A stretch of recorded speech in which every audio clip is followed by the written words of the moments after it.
he gets the ball leaving him and taking the outside edge, and the second coming back into him and cramping him. So he knows his trade, he knows his art, and I think he is quite someone who can really bring some repertoire into his game. 20. This time a good one. That one jumps on him. And Cummings was not happy. He said, "Come off of me." Yes, Bishop definitely asking some questions early in his first over.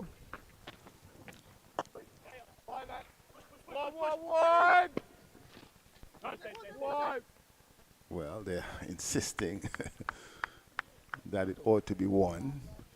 Yeah, a bit short of that time, so he had time to just turn it into the leg side for a comfortable single.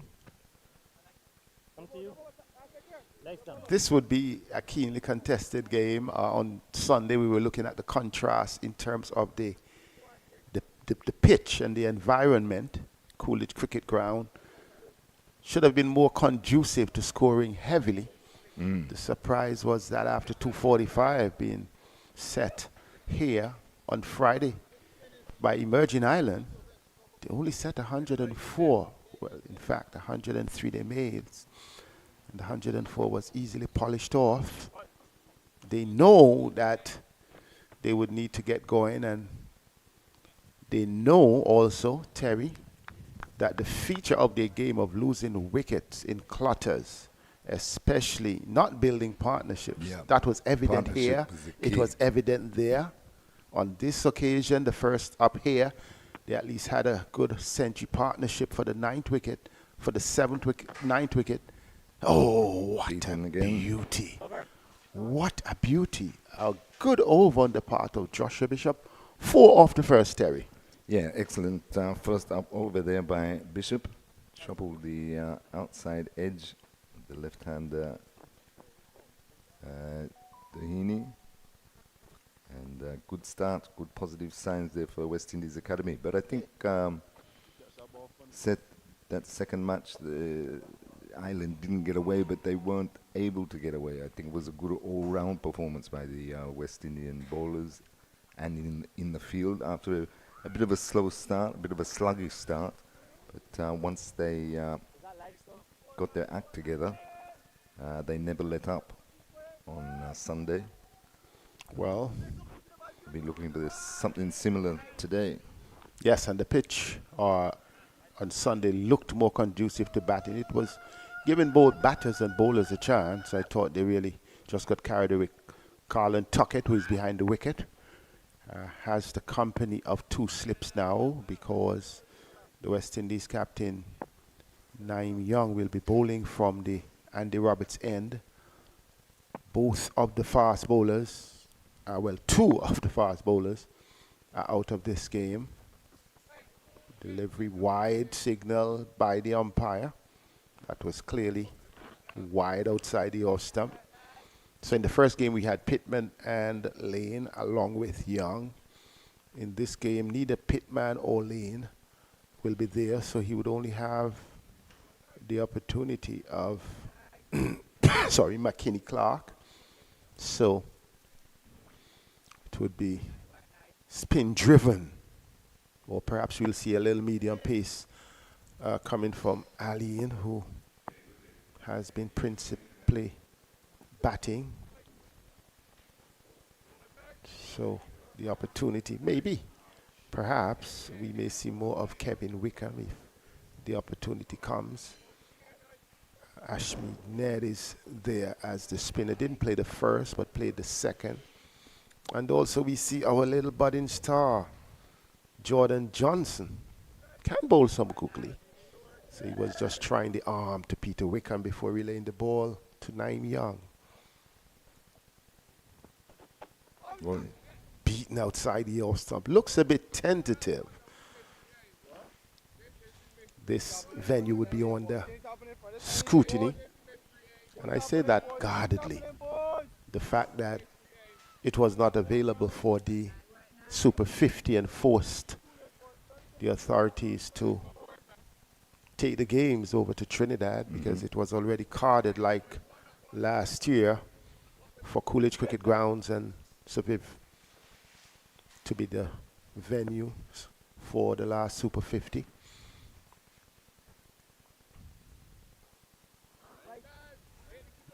But because of repair work being done in preparation for the England series, this is the first use, or should I say the second use, because the game was played on Friday. But 245 for teams like these represent a relatively good score.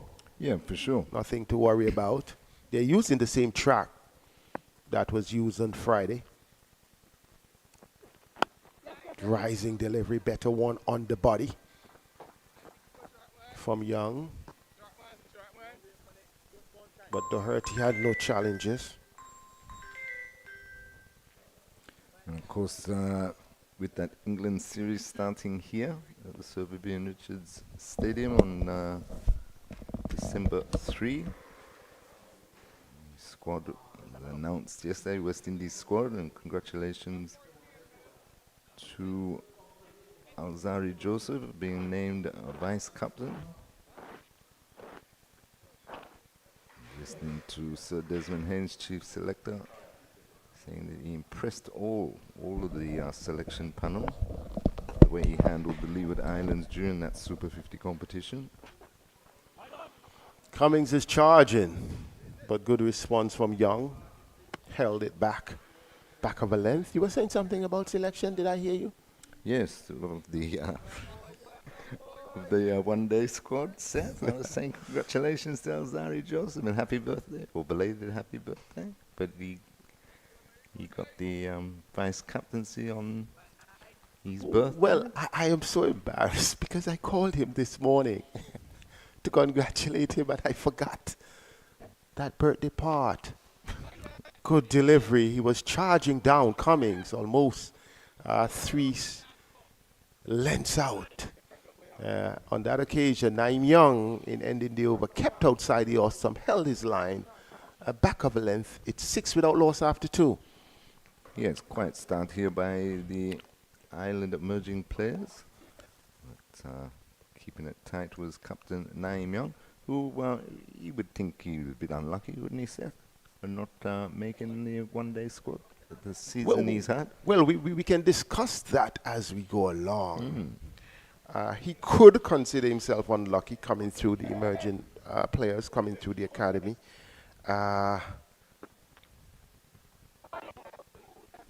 Joshua Bishop, tightening things up. There are a few players who would consider them unlucky. The question, if you were going to ask about Nandu and Young, you would then ask the question of Matthew. All right? Then some other guys, Hayden would consider himself absolutely unlucky. And I think some serious questions ought to be asked there that I don't think can be answered honestly. So, driven well, but will not reach the boundary. McKinney is onto it. Good fielding on his part. So there's some deep questions to be answered, to be asked first, and then to be answered. So that opportunity is. I think it presented an opportunity for the selectors to look at things through transparent glasses, knowing that the two contexts, one, a Super 50 tournament had just been held prior to the tournament, which is your Premier League. Also in the context that the West Indies failed to qualify for the World Cup. Oh, that one beat him totally. It was a bit shorter than the length that Joshua Bishop had been bowling. So there was Doheny really trying to pull that one. But by the time he was in position to pull, the ball was onto him. And he missed it completely, made a mess of it. And now trying to look better. Good over coming in from Joshua Bishop, a maiden from the left arm. It's still 8 without loss. Yes, another good over there by Bishop. Doheny trying to play him off the back foot needs to be careful a bit though with the ball tending to keep a bit low or coming onto him a bit quicker than he expects. Maybe better off coming forward to those deliveries. I'm seeing two feature in the approach by Emerging Island. One feature, charging down the wicket pretty early. We saw that twice in the over against Young. It didn't work. I'm just trying to figure out what are they seeing, and then you're seeing that tentative approach to a Joshua Bishop. Joshua Bishop has been bowling well, but I thought if it's one player you may want to be just a bit out of the crease in spite of the wicketkeeper, if your confidence is together, maybe against the spinner. But clearly they are uncomfortable against Bishop and they're uncertain how to handle Young. With the influx of spin, especially left arm spin around the world, it's surprising to me that not many batsmen are adapt to playing spin. Well, that's a Would you question. We saw, though, your team, congratulations to you on Australia winning As I said the other day on the Colourblind World Cup. Set, but anyway, you go ahead. You're an Aussie, you can't change that, you know. I can't change where I'm born. But That's right. I don't. I won't change who I support. You know, I have a son who actually just called me taking a flight to another state in the U.S. He was born in the U.S. and he always say, I said, well, you're home. He said, no, I'm a ticket. And it's so painful. Driven for 4. A lovely shot, opening the face of the bat. Go. No, it won't go. No. Wow, pulled up by Joshua Johnson. The outfield here is seemingly a bit slow. We saw a bit of that on Friday, but it was a lovely shot. He just eased it between the point and the cover fielder. Should have gotten 4, but somehow a sluggish outfield meant that he only got 2. So to complete that, when I say it's painful, I said, yes, your Antigua is home, but you were born there. So I get Terry feeling the same way about being an Aussie. But the point I wanted to make, even Australia, the team adept to both, you saw against South Africa when there was Shamsi and Maharaj, they were just out of sorts, the Australian batters. Spoke about the left arm spinners, whether it's orthodox or spin, they were just this.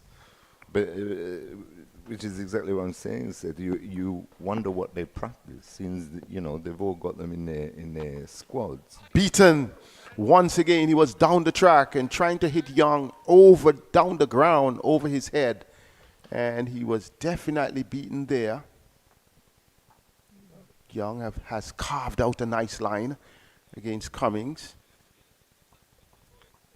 Perhaps want to assert themselves early. But the point is you were making about Young. I think what Young offers is not only his bowling, but the all-round side of his game. Yeah. And that all-round side of his game, he's coming out of the academy, a natural progression. Over has been completed number 4, and it's 12 without loss. So Young gives that opportunity, that option. Yeah, and We have seen his all-round skills come into 4, particularly in the CPL when he got a couple of batting chances. We have seen it previously in the academy in the Weeks Headley. We know that he has variety with the ball. We know he can bat. Matthew Ford. And prior to their last game, which was abandoned in the Super 50 Cup, he was amongst the leading all-rounders for the competition. That's right. Hayden Wall Jr. was the leading all-rounder, had the most wickets. Had the most wickets. But and had over 200 runs. But they stuck with Correa. This is not about Karai. This is a deeper issue. Karai deserves his play. Hayden Walsh deserves his play. I would reckon, I am questioning how does Ruston Chase is justified ahead of either. because his all-round credentials has not really stood up the way the team would have wanted. Down to fine leg. A spade is a spade. It's not a shovel. And these are some of the things that you look at. You may want to say, oh, we don't want two right-arm leg spinners. We may want to say we have Moti in and we want to go for variety. But outstanding performances ought to always be rewarded. And I think that it is unfortunate, and I think it needs explanation. 20 wickets along with Sunil Narayan. Hayden Walt Jr. both would have led.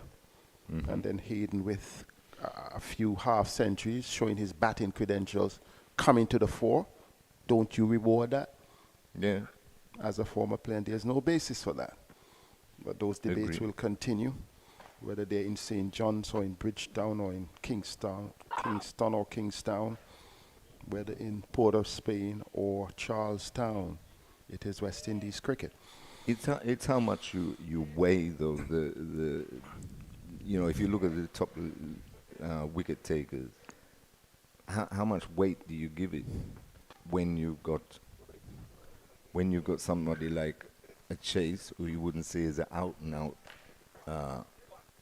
off-break bowler, and what did he end up with? About 18 or something? 16. 16. So only 3. In the air, will this be the first wicket? Oh, excellent effort by the man running back. Top catch. Teddy Griffith taking a beautiful catch, running back. And the West Indies Academy getting their first wicket here.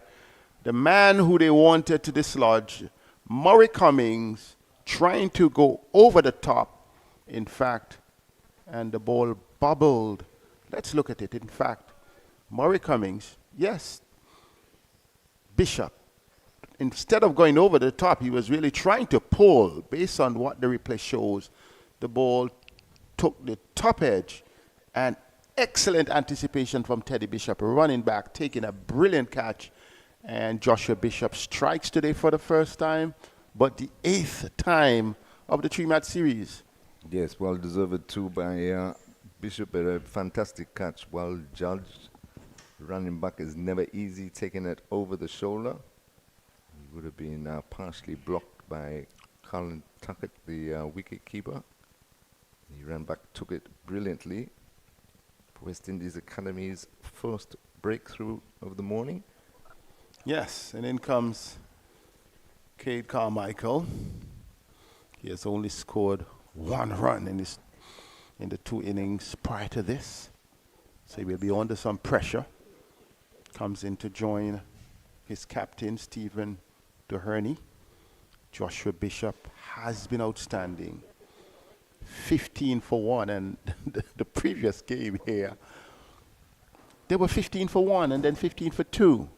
And then after adding what? Sorry for the laughter. After adding 22 runs, they were 30 for 3 and then 37 for 3 and then 37 for 4. We've seen a similar situation down at Coolidge. They were actually 37 for 4 again. Yeah, 29 for out. Yes. For 1 and then 37 for 4. So Joshua Bishop is the thorn in the emerging island flesh. Young comes in. Carmichael gets off the mark. They're coming back for the second. Will they beat the return? It was not a direct return over the stumps. Colin Tuckett would have loved to have that over the stumps. That would have been an interesting call. But Carmichael gets off the mark as we continue our speak. So Hayden Walt Jr., 20 wickets at an average of 12 each, an economy rate of 4.89. Karai, 18 wickets at 15.66 each, economy rate of 5.65. Durham, 16 wickets at 11.75, an economy rate of 3.30. Driven, well fielded by Johnson, and we speak about left-arm bowlers. An option is also there. He would have been a Netherlands player and coming through the ranks, out of St. Martin, out to the leewards. Ruston Chase, 16 wickets at 21.18, economy rate of 4.77, and Gugatesh Moti, 14 wickets at 16.57, economy rate of 3.32. Good food for fodder. Good things to consider and to look at, but there are other factors beyond stats, qualitative and historical matters, I guess the selectors would take into consideration. When you look at Hayden, Hayden's when he played against Australia in his first one day series, he was the man of the series against the best team in the world. Even though he had an off season and wasn't as consistent, there is no one that can convince me that the reason for him being dropped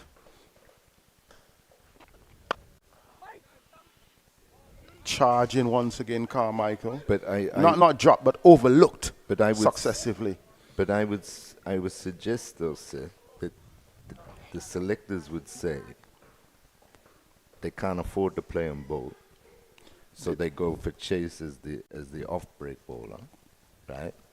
I won't buy that. No, not even on a Christmas morning when I would not have slept. I wouldn't buy it if it was on night. special. But I'm just saying, and the fact that Karaya was already in the team. Do we say we don't play two fast bowlers, or do we say we don't play two right-handed batsmen or three left-handers? Agree. You play your best available team, and if it's the best players in form, that's what it ought to be, Terry. Especially if they got international experience already. I agree, sir. Especially when you understand that the selectors were making comment about who were not available and who were not available. So what about those who are blatantly overlooked? Are there comments for these? I think we need to check our database. Coming forward and playing the ball, getting a quick single. And then you got to look at it. Are they looking to win the series against England, or are they looking at the bigger picture towards you cannot play without 2027? wanting to win. And it starts by winning. It starts by developing an attitude. And whether or not you're looking at that, then if you're looking at not winning, then play Jordan Johnson, who is the best I think a few of these prospect guys that we have. The same way Brian Lara brought in Fidel Edwards into the team and saw future. The same way anyone who looks at him for his consistency at under 19 and for his natural talent, then play him as a batter. So that's basically my 2 cents on that. You've started me off on Terry. What you ate this morning for breakfast? You wake me up so early. I have to make it worth my while. Okay, so if you have listened, we were just giving our prognosis or diagnosis of the selectors. Who'd want to be a selector anyway? Joshua Bishop. I'm looking at this youngster. I'm just so impressed.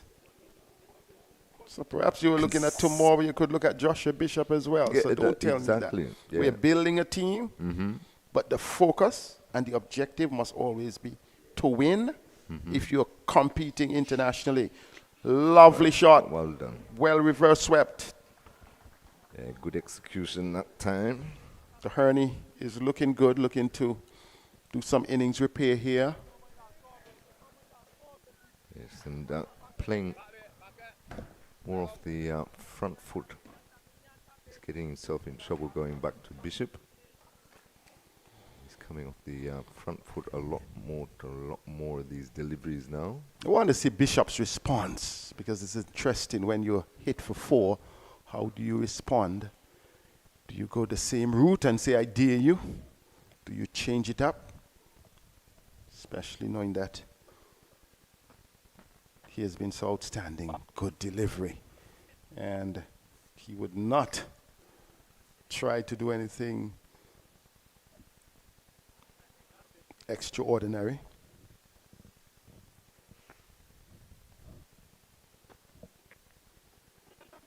Doheny is trying to steady the ship. Cade Carmichael is still on naught.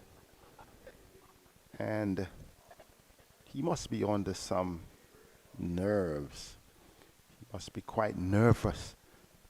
Oh, that's another beauty by this youngster. Pitch just about middle stump and beat.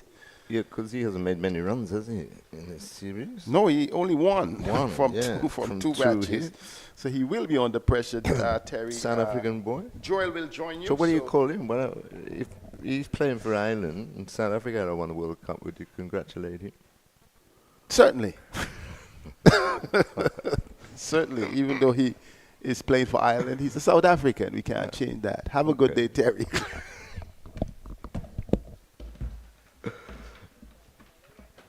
Good start here by the West Indies Academy boys after 7 overs, 22 for 1.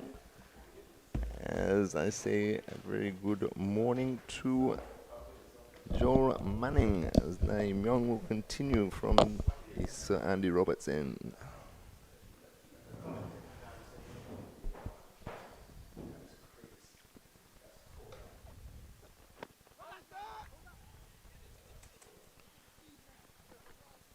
Morning, Terry. Good morning to the viewers in the Caribbean and around the world. Certainly a pleasure to be back here at the Sir Vivian Richards Stadium for this final one-day match between Emerging Ireland and the West Indies Academy.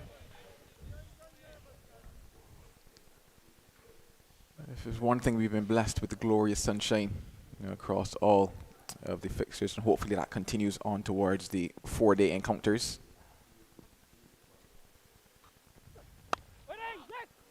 Pressing forward quite nicely, but brilliant work being done at point by Joshua Bishop, the only wicket taker so far for the morning. Yes, the fielding has been quite good this morning. Excellent catch to dismiss Cummins, the only wicket to fall so far. Some good groundwork going on out there as well.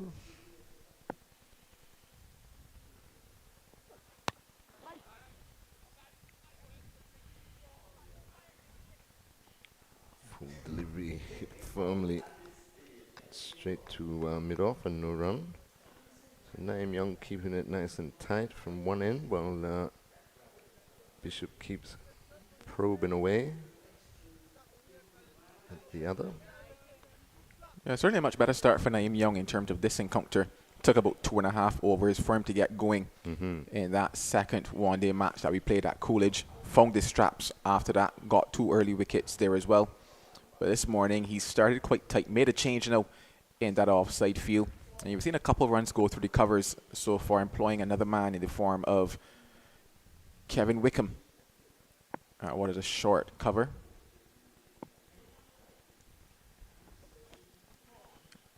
And he does the opposite and goes down the leg side. A double bluff, I'm not sure. Yeah, but certainly not where he wants to be, Nandu and Young. But all in all, barring that wide delivery, like I mentioned, it's been a good start for him. Just 11 runs going from his 3.3 overs. Looking at the surface in comparison to what we played on a couple days ago when we played that first match, certainly looks a lot better in terms of the color of it and the preparation.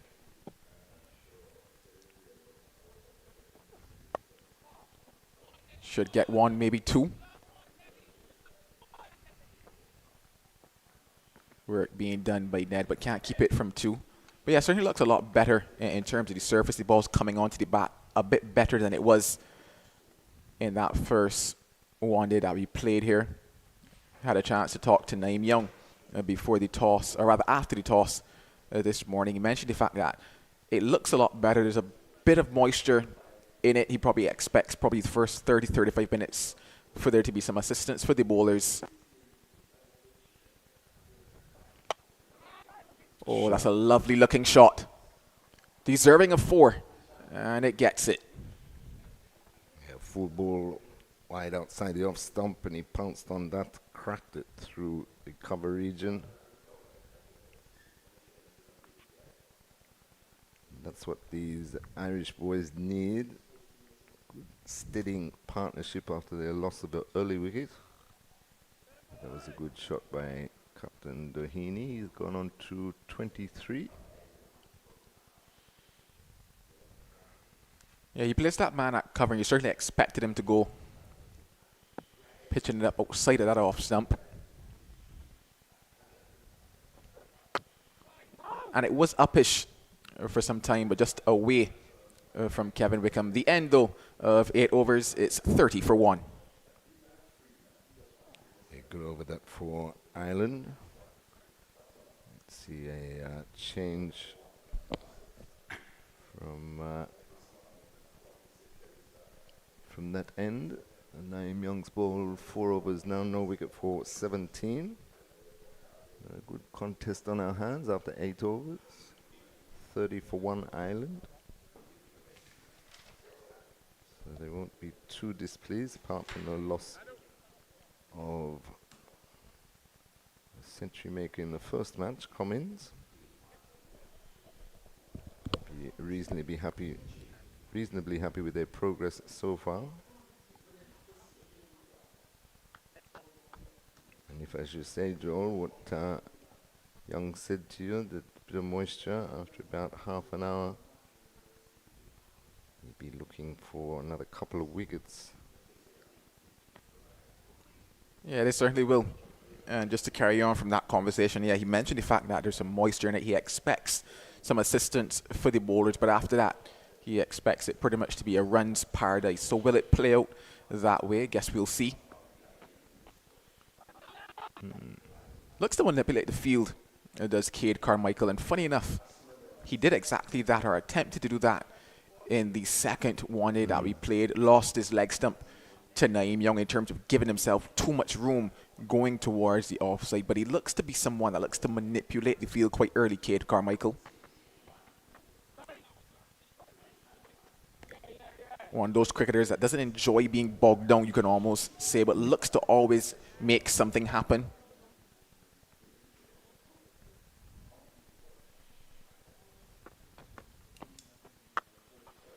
And he makes something happen with that one.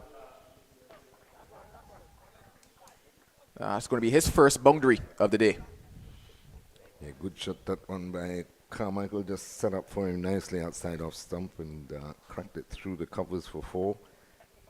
And that might just get his tour going. Scores a 0-1 so far. He's up to 5 now of the 7 deliveries he's faced.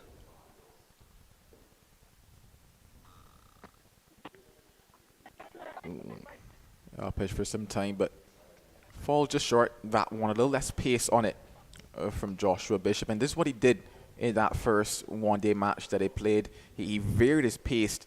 His stock delivery almost was that slower one through the air. Oh. And that one coming back in on the angle. How did he keep that one out is the question. Lucky boy. Well, lucky indeed. At 9 overs bowled, it's 34 for 1.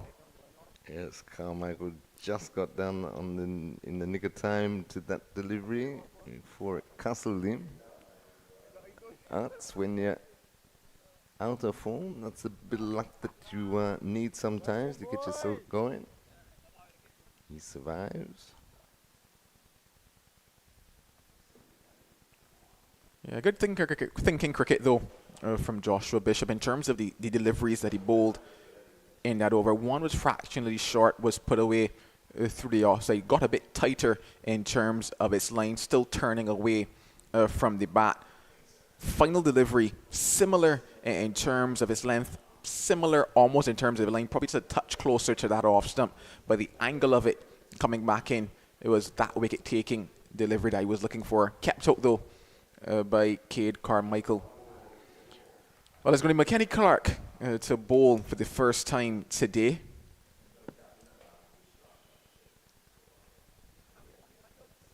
Yes, and he bowled very well in that victory on Sunday in the second match.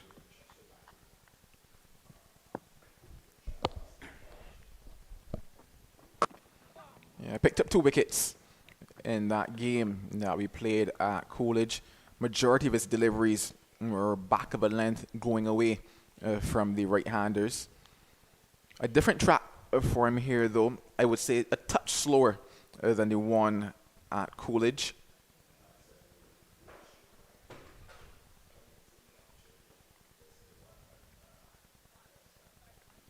Probably just might need to be a touch fuller on this surface in terms of the lengths that he was bowling in comparison to at Coolidge.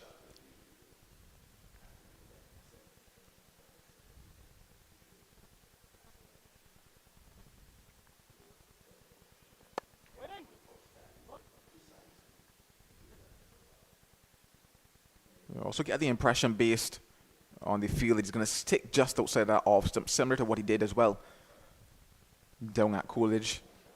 Kevin Wickham is at gully as a man at third man, but looking at that tight offside field, there's a backward point, a man dead on point, then there's a cover and mid off.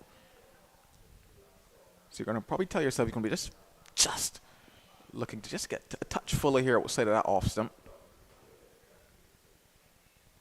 And that is absolutely fantastic. McKenny Clarke, the celebration and the wicket. Excellent delivery. Cut back, pitched outside, off and cut back straight through. Cade Carmichael, who just can't get going, bowled right through the gate. Big gate between bat and pad on that occasion, but what a delivery by McKenny Clarke, and what a start for him once again. Yeah, brilliant from the young man. We talked about the fact that he was probably going to be just outside of that off stump, or just on that off stump, probably looking to go away from the right-handed batters, given the feel. However, the skill of McKenny Clarke there, going almost, as you say, with the double bluff almost in terms of bringing that ball back in. A bit of movement off of the seam, something that we saw as well in the first game here at Sir Vivian Richards Stadium. But fantastic from the young man, rewarded once again for persisting with a brilliant line. He picks up his first of the day. It's 35 for 2.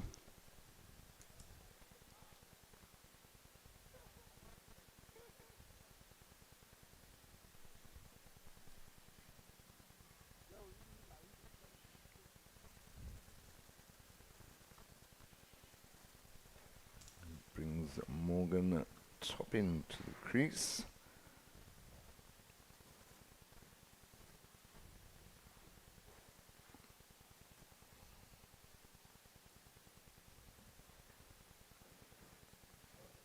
Face Clarke, who's definitely got his tail up now after a wonderful delivery.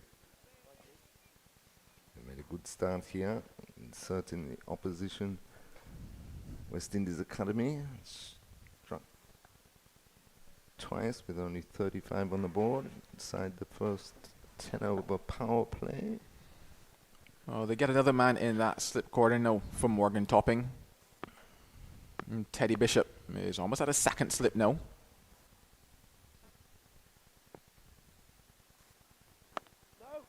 Bang on the mark again is McKenny Clarke. A fantastic start from him. 4 deliveries is all he's bowled, but he's not strayed once so far. First 2 deliveries, as I mentioned, just outside of that off stump, bringing Cade Carmichael forward, looking to push through the covers, something that we've seen the Irish batters do this morning and do quite well. However, on this occasion, that third delivery just coming back in somewhat on the angle, a bit of probably seam movement as well off the surface, and he got through the gate of Carmichael.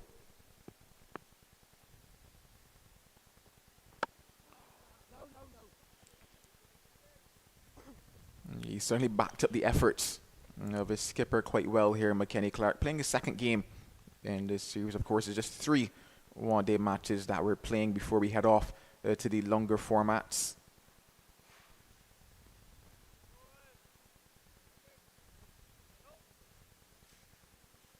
Umpire Ryan Banwari just having a bit of a conversation there with his skipper Stephen Doheny.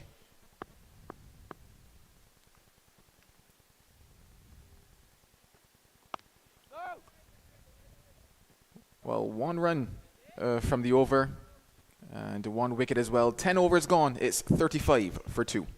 Yeah, excellent over there by McKenny Clarke.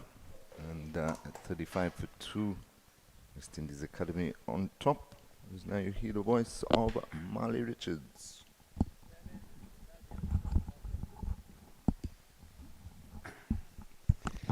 Thank you, Terry. Good morning, Joe.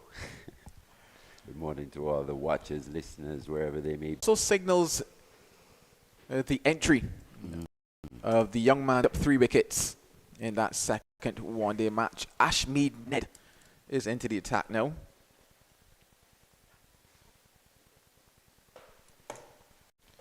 Bowling first here, Mali, winning the toss. We were having a bit of a conversation this morning about it. And after this delivery, I guess we could maybe get into it a bit. Sure we can. Interesting. That's the first thing I thought when I heard of it. Turn for Ned as well. A lot quicker, a lot flatter through the air than Joshua Bishop. But given the type of series that we have, Mali, would you have preferred West Indies Academy to consider batting in this final ODI, or rather one day? Yeah, definitely.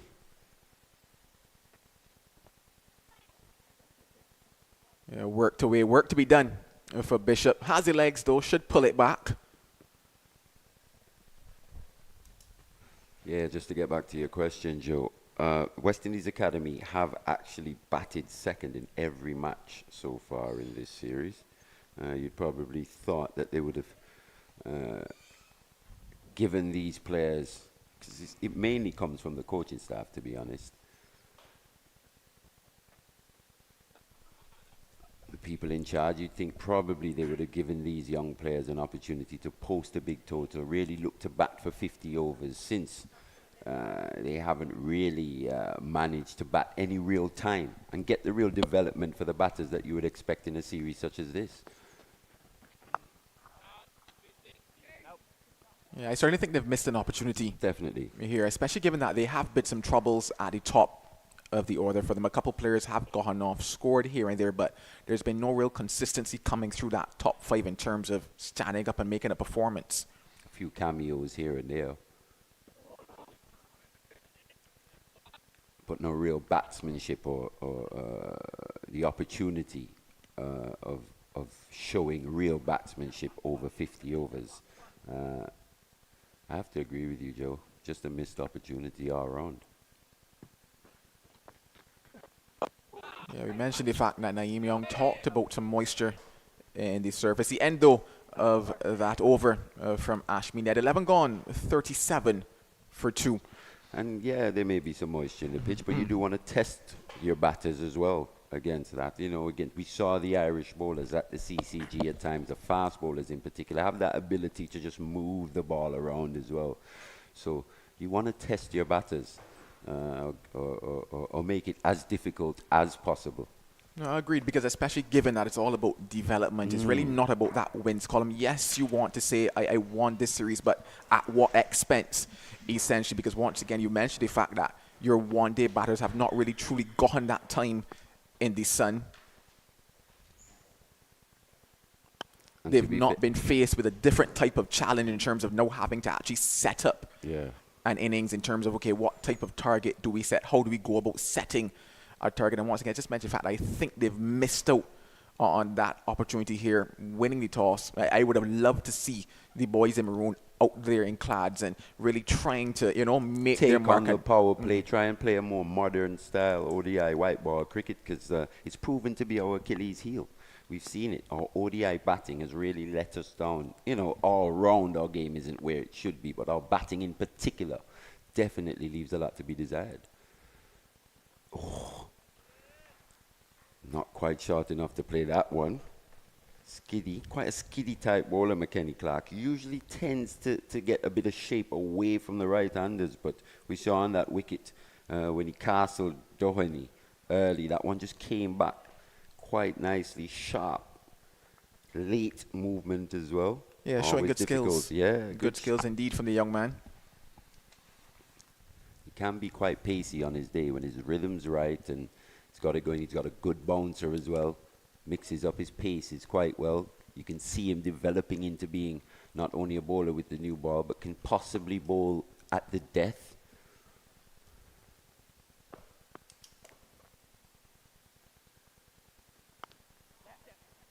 Gone hard into the pitch again.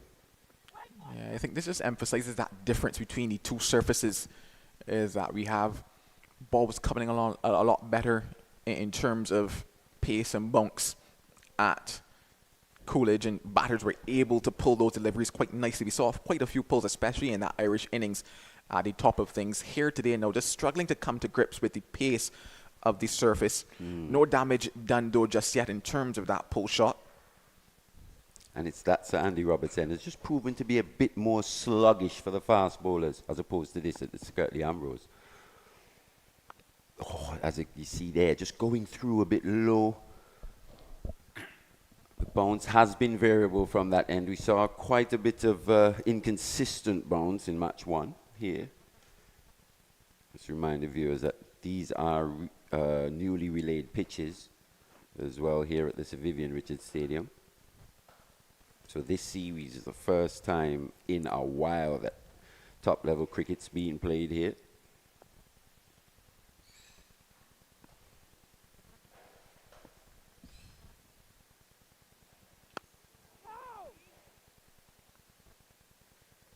It's good to see Morgan Topping get off the mark, though, to be honest. Just a few Irish batters finding run scoring quite difficult in this series. I think it's Tim Tector who's in next as well. He's on a hat-trick of ducks, to be fair. Faced just 8 deliveries in the series, so he'll be looking, I'm sure he's eagerly anticipating his knock. Just looking to get off strike at least one time at some point in the series, get an inning started.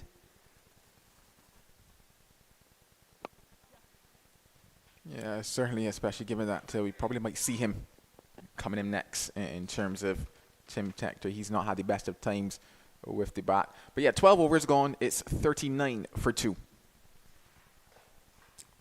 I think I mentioned in the previous over it was Doheny that was castled by Clarke, but I think it was Cade Carmichael, to be honest. That wicket, that ball just coming back late, beating the right-handed batter through the gap. You could tell with that celebration, Clarke was quite pleased with that one. It's interesting to see the fast bowlers being employed from that Sir Andy Roberts end. Yes, Joshua Bishop, he turned the ball quite a bit from the Sir Kirtley Ambrose end here, but we've seen most assistance for the fast bowlers from this Kirtley Ambrose end. It's going to be Ned again, though, with his left arm orthodox.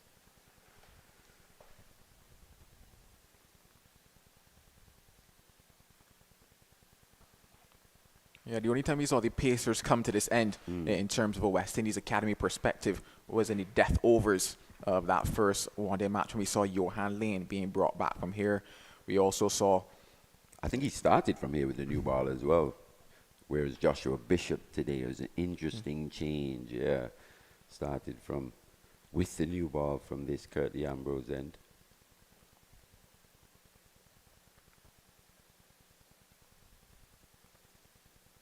Fielder at point, just going a bit more square now.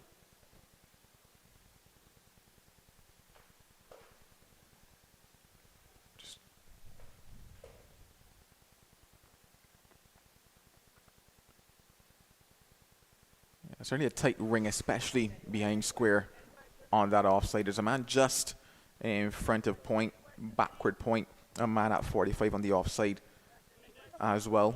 And you can see why with the pace that Ned's bowling.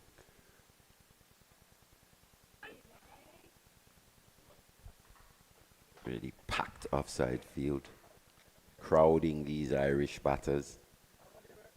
The interesting thing, though, is that you've seen Doheny play the reverse sweep, and you just wonder if at some stage it will come out. Will come out, because it's been his, I wouldn't necessarily call it the release shot, but it's what he's gone to really, ease what has been a string of pressure. A bit of a change now in the field. There's a man being pushed behind square on the leg side. First slip comes into play.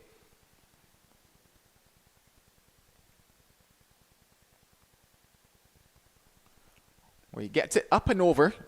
Didn't get much onto it. Should just bounce away in that offside. A lot shorter there from Ned, but no real pace on that particular delivery. Yeah, just struggling to really get momentum through that delivery was the skipper Doheny. No real alarm, another 2 runs to the total.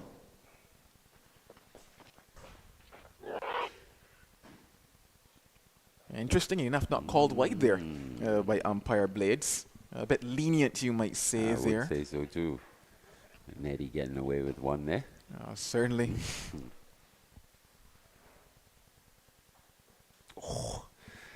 Just pressure on that front foot defense again. Just getting an inside edge, managing to survive the end of that net over. Pretty good one. 13 gone, 42 for 2.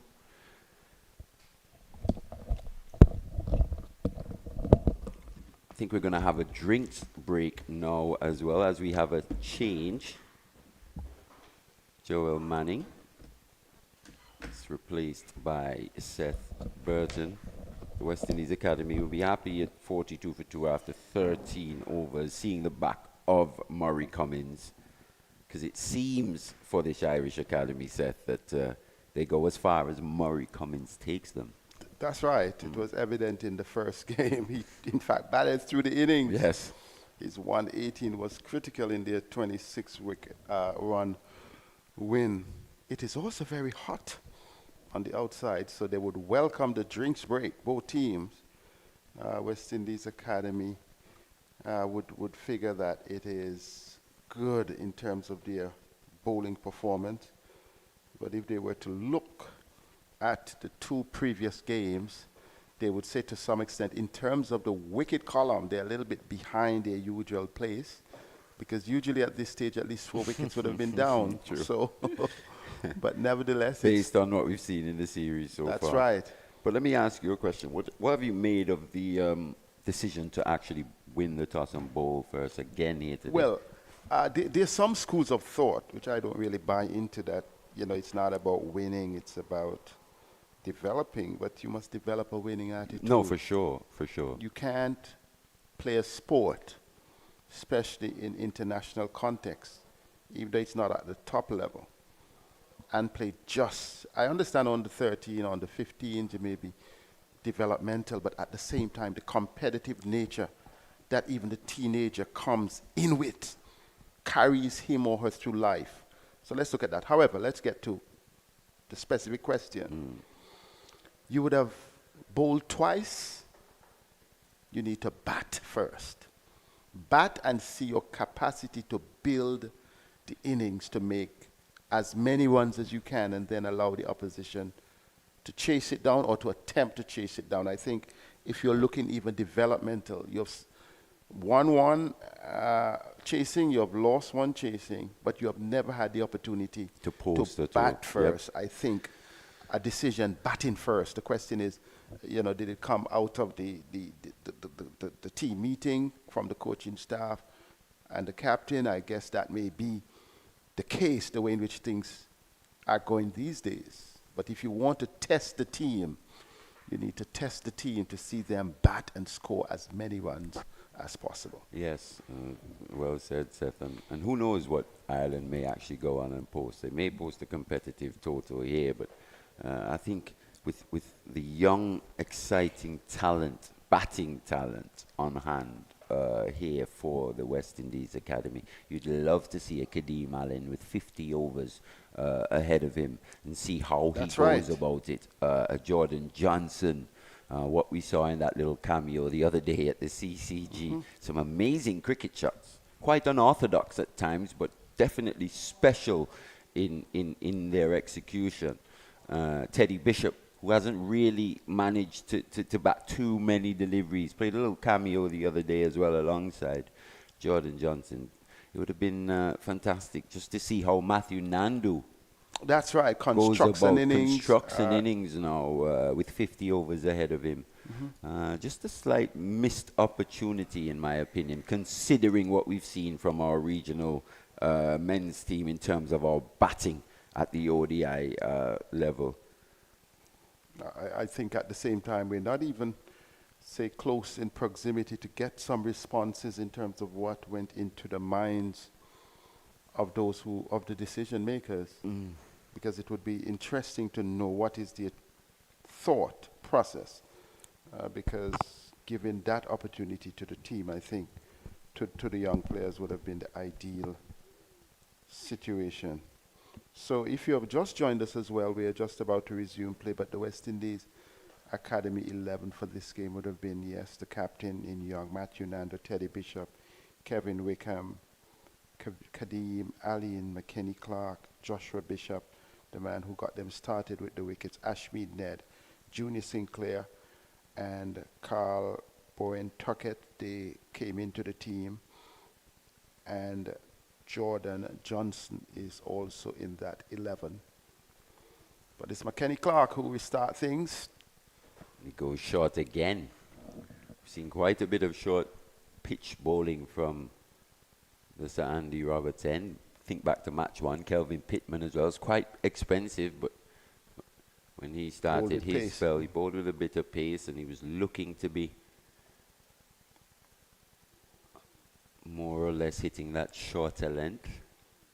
No real pace in this pitch just yet, though. Not at all, given its opportunity to develop.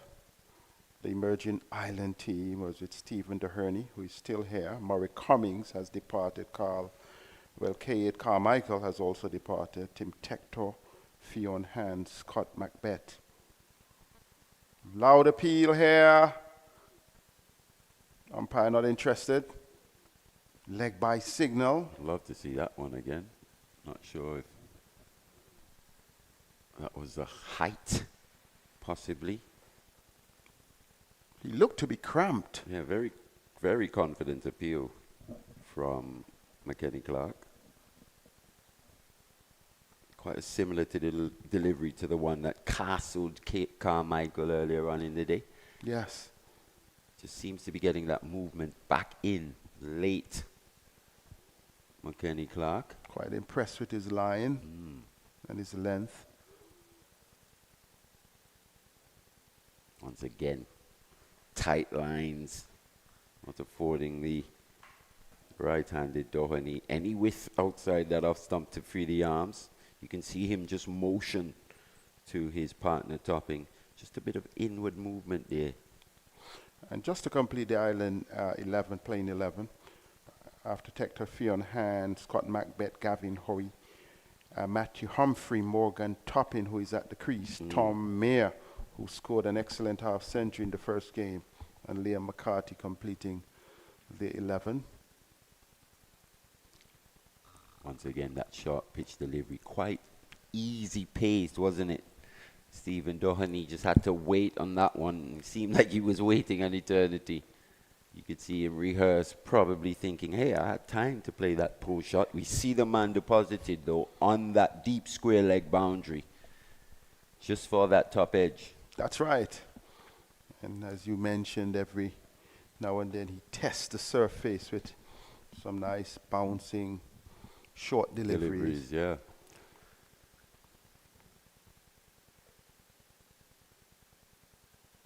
Oh.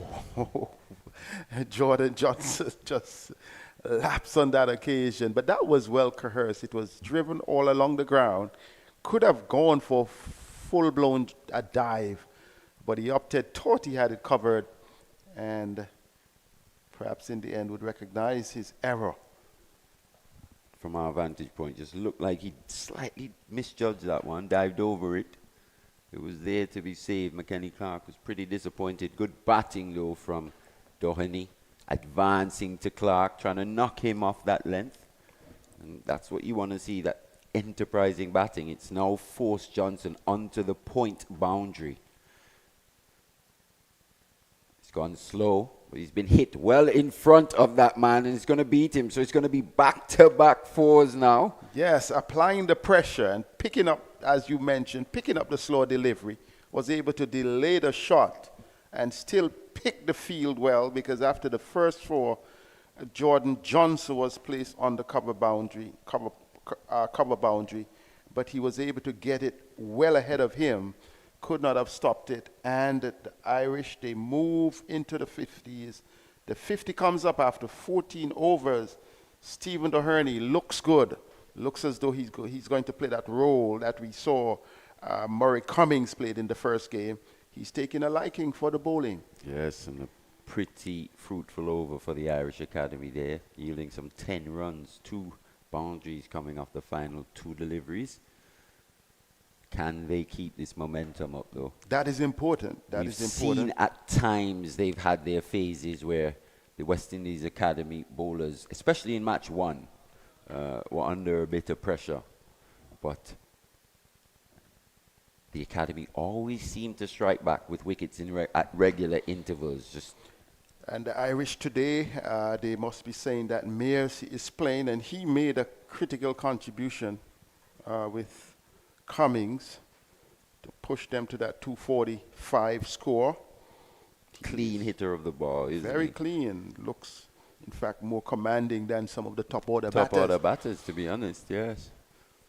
Ned, beaten outside the off stump. He has the tendency, Bally, to back away.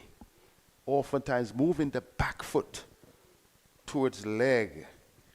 And wondering if that's the correct approach to the left arm, the left armer. That's why we're seeing quite a heavily packed offside field, especially on square, behind square, those three fielders, cover point and that short third man. Bit of pace on those deliveries. We've seen the Irish batters at times look to use that pace. There's a slip in as well if the right-handed batter just slightly gets it wrong.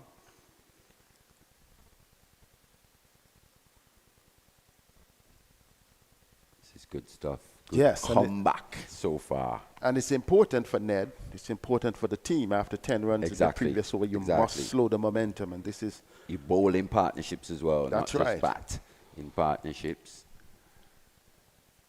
And that's why Ned may have just bowled with a little bit more pace in this over. Doesn't really look to give it a big turn. This young Ashmead Ned tends to be in between wicket and wicket. Varies his pace slightly. Quite a different bowler to Joshua Bishop. Yes. Bishop gets a lot of purchase off the wicket, and But he comes back well with a maiden. That's exactly what you would have wanted from a West Indies academy perspective. 52 for 2 after 15. Conditions remain excellent for cricket. Beautiful day here at the Sir Vivian Richards Stadium. Just all white clouds in the sky. That's blue right, no threat of sky. rain. Southeastern background shows you that things are going to be good today. Very much Should so. be uninterrupted play. Well, we have had all 2 days or 2 previous matches, no interruption. And this one looks to be on card. What sort of score would you like to see if the emerging islands would be challenging the academy? I'd love to see the Irish Academy get themselves to 240, 250, a similar score to, or even more, to match one. That proved to be too much for the West Indies Academy at in match one. So I think 240, 250 should prove to be a very competitive total here in these conditions, with the spinners they've got as well in their bowling attack. Run scoring will not be as easy as it will be at the top of the innings. In the middle will be a lot more difficult to score. They've got to give their bowlers a chance, though. Yes, they would need to. Well, we have seen a change at the Sir Andy Roberts end. The big 100 man, Junior St. Clair. Junior St. Clair, the Big acrobat. number. He's such an inspiring youngster. He likes to just flip over. He likes to just put everything in. I was impressed, though, with his batting in the first game. Still has some technical areas to work on, given his levers, his reach, his ability. Hits clean. Yes. But I was very impressed that he saw an opportunity to keep the momentum going and the confidence in that. You know, I think that's good that he's in an academy setup, because the few issues that we saw, him having some limitations, hitting across the line, playing to the onside, closing the face of the bat, a few, leading edges. I think that can be worked on. But his head is right. His composure is right. And I think he has tremendous potential as well. And he has a bit of experience in high pressure situations. That's right. You think back to his exploits in the CPL. He's actually keeping Kevin Sinclair out of that team for quite a while. And Kevin Sinclair is no mean player. Yeah. He's down in South Africa, though, With with the the A West team. Indies A team. That one just beats the outside edge. Also not the biggest turner That's right. of the ball, but you don't expect these guys to be the biggest turners of the ball, considering the format of the game in which they were introduced. Yes, the T20 T20. format. Just trying to keep it tight. And Just vary their pace, and that one's just drifted down that leg side. So he's going to have to bowl that one again.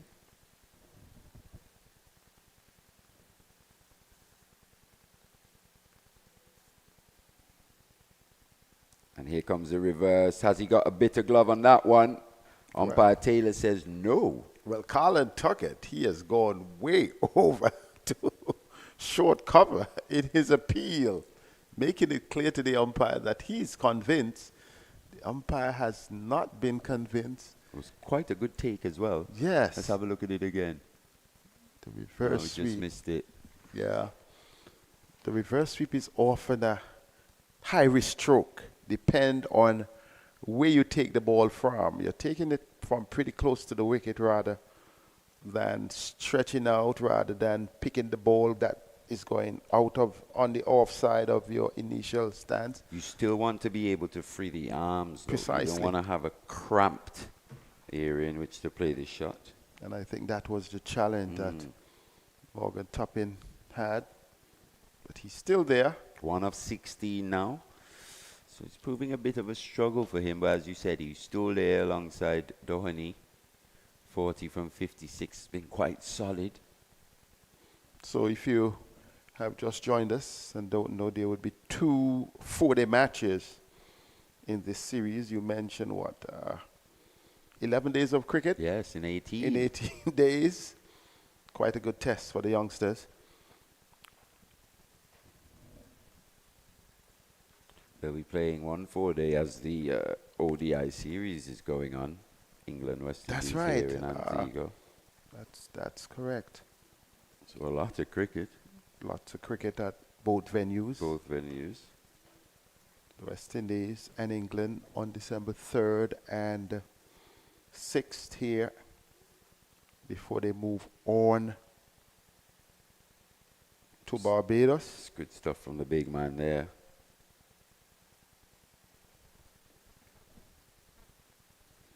See, they are watching how Doheny's playing. They're trying to set the field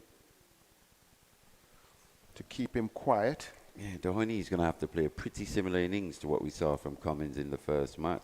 He has over 80% of the runs. Yeah, he's going to have to bat the majority of the overs remaining. Quite a pattern Yeah, for and the Irish. just get some able support at the other end. This one's through the Beautiful gap. shot, Mali. Beats that trap on the offside. Is Doheny using the pace once again. Maybe just a bit too quick to him at this stage, Ashmead Ned. Made a bit of room, found that gap. Slip out now as well. So it's just a bit easier for the right-handed Doheny to find the gap through the offside there. Showing good technique there. He's getting close to a half century.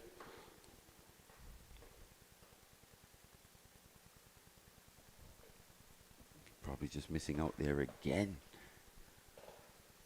Is there a lot of burden on a player when you recognize that you have to do the bulk of the scoring, especially at the top of the order? Not when you're batting with the tail. That's a different story. But I think it's... Yeah, it can have an effect. Definitely. You can force a few ill-advised strokes. Some strokes that normally you wouldn't play at the time. Another good over, though, for the Irish. 61 for 2. The Herney, the man, keeping abreast of things. So they're just finding run scoring a little easier now, to be honest. Yes. The last 3 overs or so. And I think with the change of bowling, that, removing Joshua Bishop, removing Young, McKinney, Clarke, that will give them a little breather. But in this occasion, we're short of Yuan Lane, the West Indies Academy, playing without Yuan Lane today. And that may be a factor as well, because they did not really show a lot of liking, as you mentioned in the earlier game, particularly the first game, though Joshua Bishop took the bulk of the wickets. They weren't comfortable, as you say, with the Lane combination along with Young. And in the previous game, McKinney and Lane had 4 of those 10 wickets.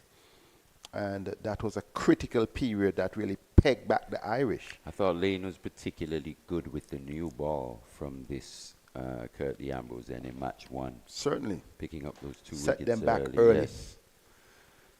And then it was that double strike by Josh Bishop, actually picking up 3 wickets in 2 overs, which really set the Irish back. But Cummins managed to bat through the innings quite skillfully indeed, and they posted their most competitive total of the series so far. So let's hope from a competition perspective we see something similar.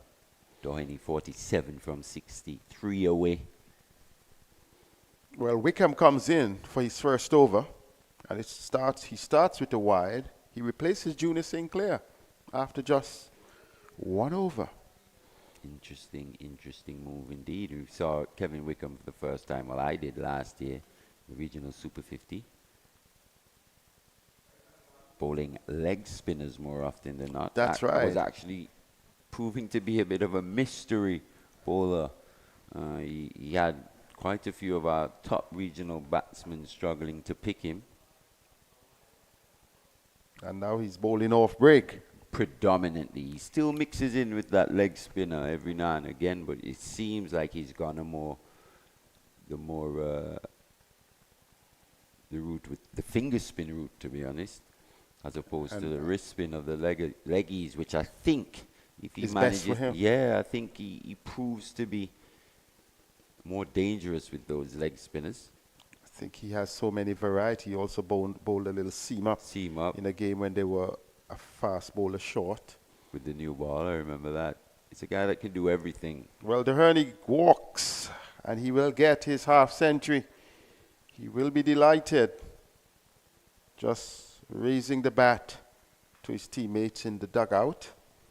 So, yeah, the Irish, from an Irish perspective, they'll be very pleased to see. Only the 3rd player on tour to, of course, that mark. Cummings and Mears, and now he's joining them. And as Mally suggests, maybe looking to bat through the innings here. Well, he has to, for them to post anything, any total, to post a total that would be competitive for this West Indies Academy batters, these West Indies Academy batters. Job's only just begun, to be honest.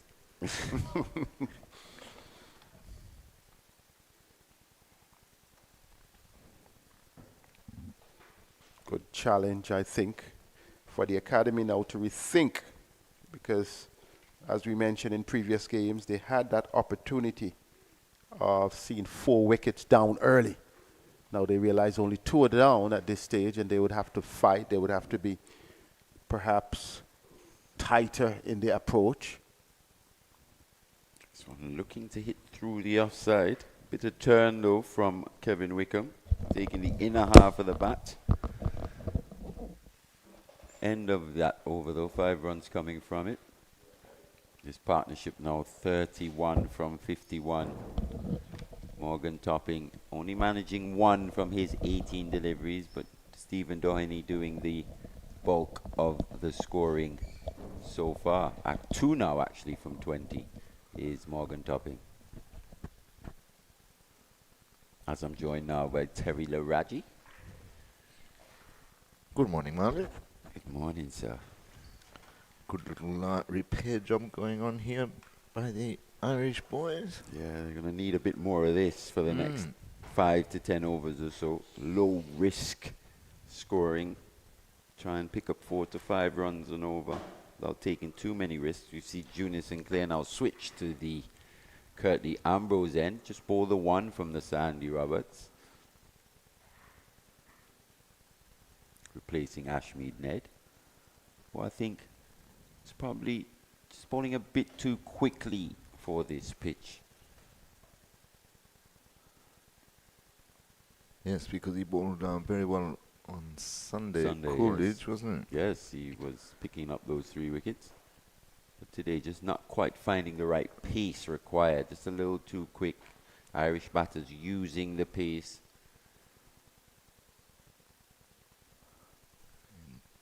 Topping will be facing. Sinclair started a poorly lined one. Doesn't do too much damage though, just the 1 run. It's a wide actually, so he's gonna have to bowl that again. I thought maybe that would have taken the thigh pad or so, but umpire Gustav says wide it is.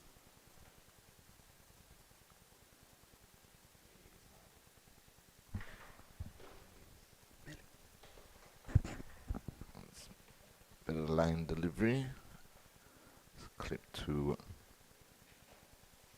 short mid wicket, and there's no run. Topping just on 2 of the 20 deliveries.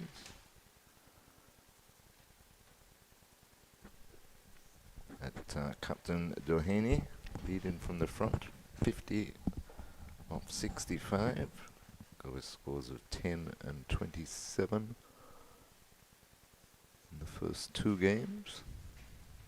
I do him a disservice. Umpire Blades. It was, not umpire Gustav. Pretty similar build. Advancing down the track this time, Doheny, but checked his shot. That's something he's not afraid to do. We saw him advance to Clarke on that shot through the extra cover region.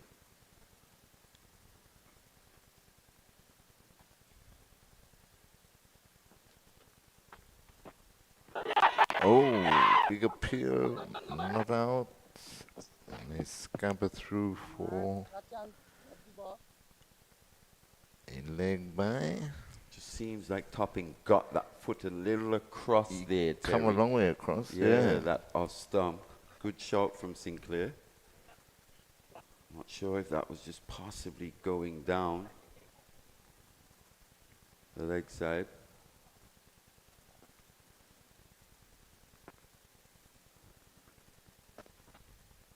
It's gone for the quicker one there. To complete the over. So at the end of 19 overs, Island Academy 70-2. Captain Doheny 51 not out. And Topping still on 2 of 21, Marley. Yeah, he's got to also join Doheny in helping his team to release this pressure from the West Indies emerging academy. He's mainly just played a supporting role in terms of just occupying an end, but this is the limited overs game. He's got to find a way to score.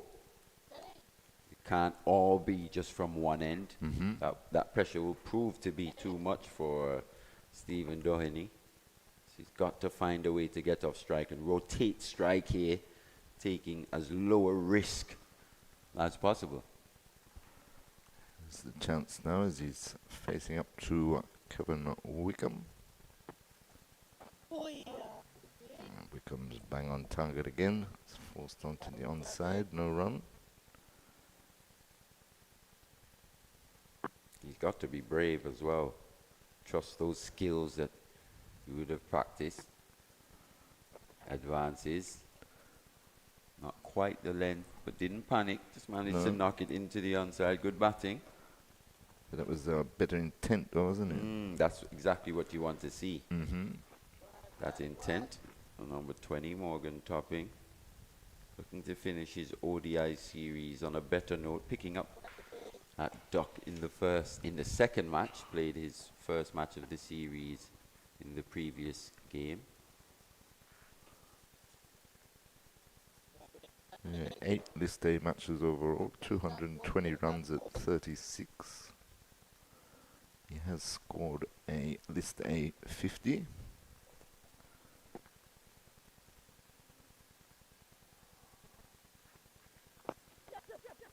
It's turned nicely by Doheny for another single. Score goes up to 72 for 2. We're in over number 20.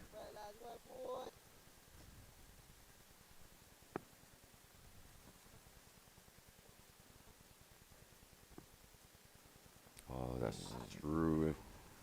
Looking to hit through that offside again. Just a hint of turn from Kevin Wickham. Still no sign of that leg spinner. It's been predominantly the off spinner here.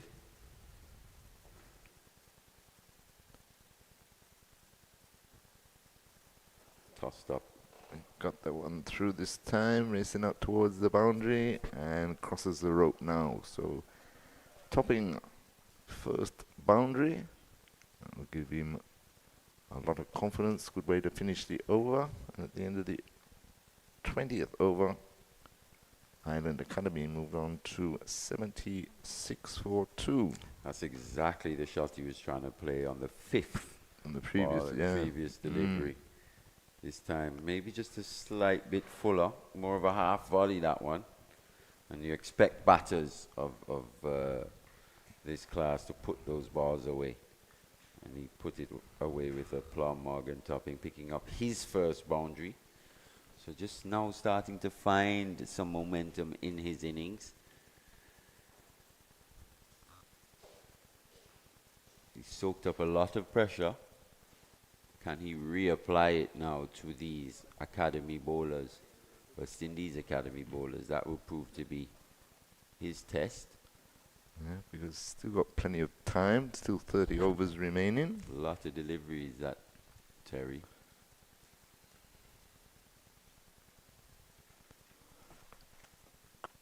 Junior Sinclair continues from this, the Curtly Ambrose end. 2 overs previous to this, no wicket for 5.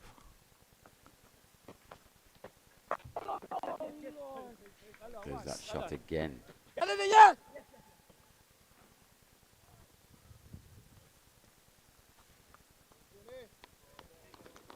Gave himself some room, cut it back with a point for a comfortable 2. Goes up to 54, there's Doheny.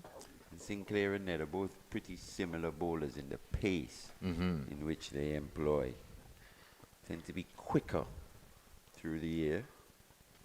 And so far, especially to Doheny, hasn't proven to be as much of a challenge as a Joshua Bishop, who at times tosses it up, varies his pace a bit more, doesn't allow the batter to just use the pace as often.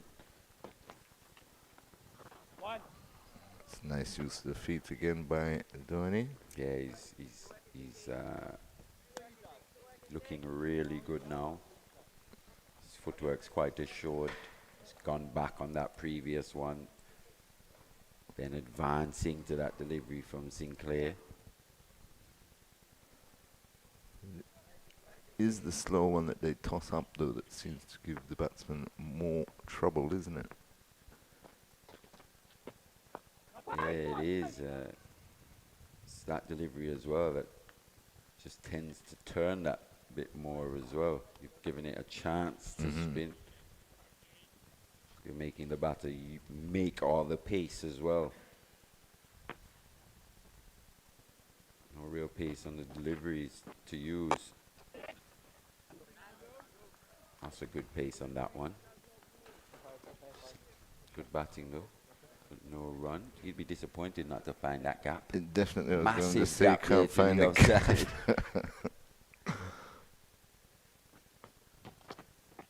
He's gone quick. You see the Irish batter's quite adept at using the pace. Not finding the gap on that one though. It's the end of that Sinclair over. 21 gone, 79 for 2.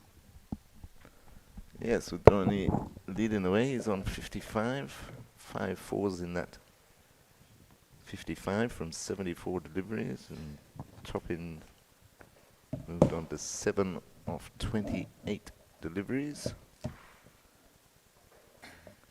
just needs to tell himself that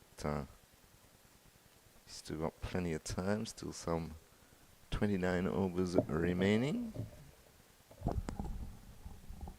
As Ireland emerging, look to post a challenging score. And welcome back, Joel Manning. Good morning once again, Joel. Good morning, Terry. Yeah, certainly in a very good position here at the moment, emerging Ireland. A lot better than the positions that they've found themselves in the previous 2 one-day matches that we've played.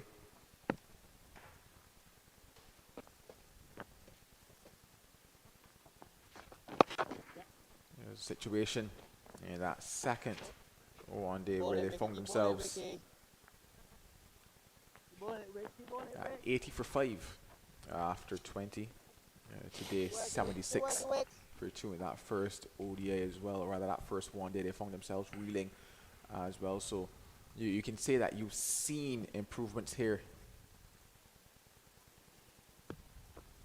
And now it's a case of this pair carrying it on. Yes, you can certainly see that they're making a concerted effort of trying their best not to lose wickets in clusters. Keep wickets in hand, as many as they can for the back end of the innings.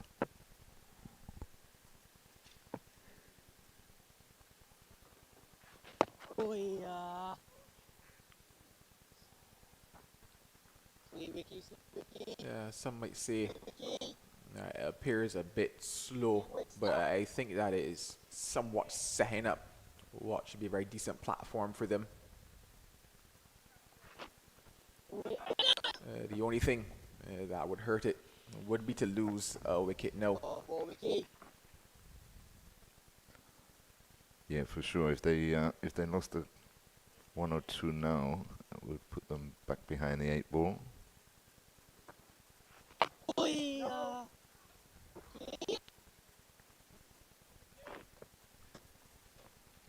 And both Wickham and Junior Sinclair just bowling stump to stump, really, keeping things tidy.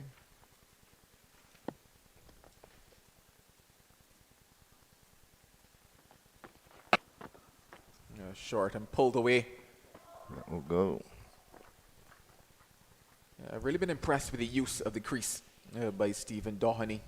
Using his feet on occasion to get to the pitch of the ball, get deep in the crease as well. That shot bringing up the 50 partnership between Doheny and Topping, but on this occasion, dragged down by Wickham. Getting deep into the crease was Doheny and put that one away. The end of 22, 85 for 2. Yes, nice little partnership. 50 added, as Joel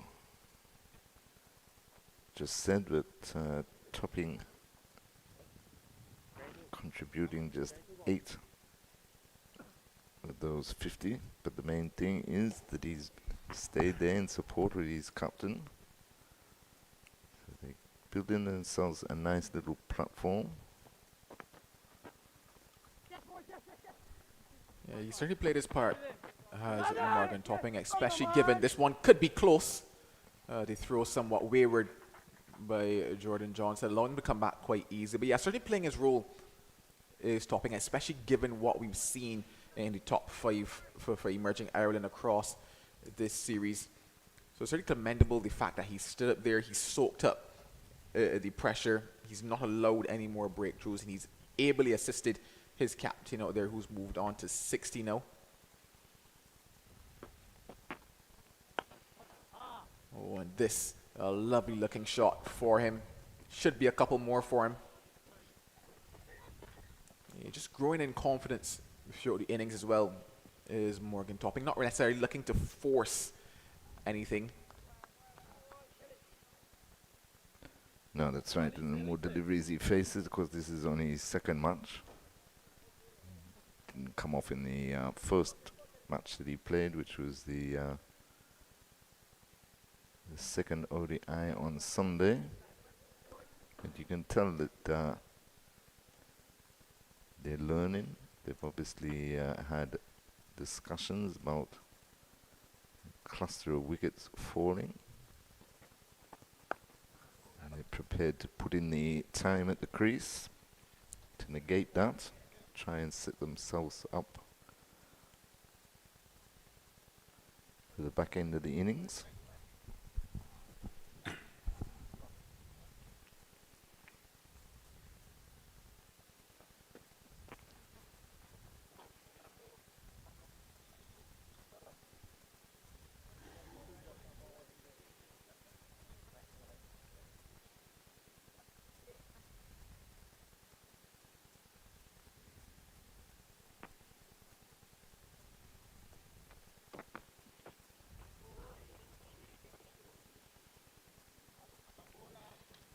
Stringing together a couple deliveries here is Junior Sinclair. 3 dots now for him after the 4 runs. The 2 twos at the start of the over. Can he close it out here now? Oh, the edge unlucky. found, but doesn't go to hand. What it produces is 4 runs for Topping to close out 23. It's now a 93 for 2. Yes, Sinclair just cussing himself that he didn't leave the slip in. Gone straight to a slip there. And nevertheless, another 4 for Ireland. Projected score at this stage is just over 200. They're going at 4 runs and over, but of course, 8 wickets in hand. If they can keep the majority of those wickets in hand coming into the back end, they'll be able to accelerate through the last 10-15 overs or so.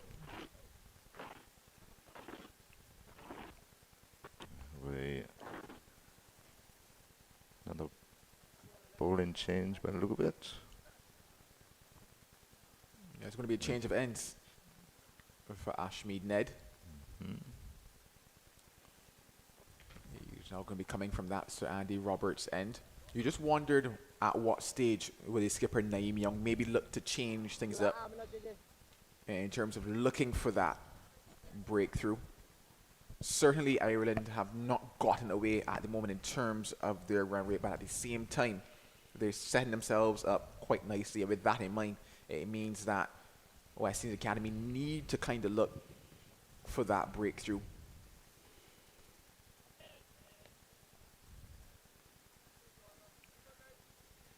Can Ned produce what the skipper is looking for?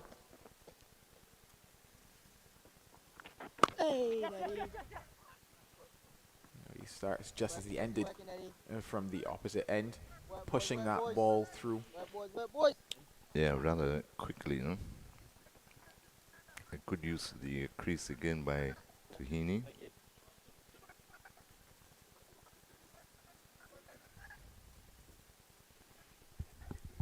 But you're right, Joel. They just need to find something here, the West Indies Academy.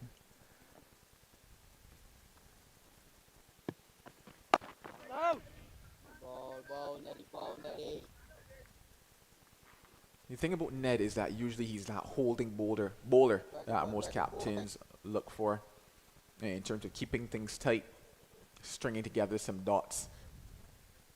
So it could maybe be a case of that in terms of using Ned here at this end.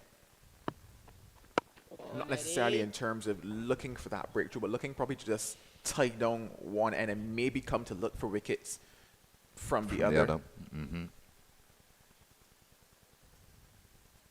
I guess it's a case of we'll see as things progress.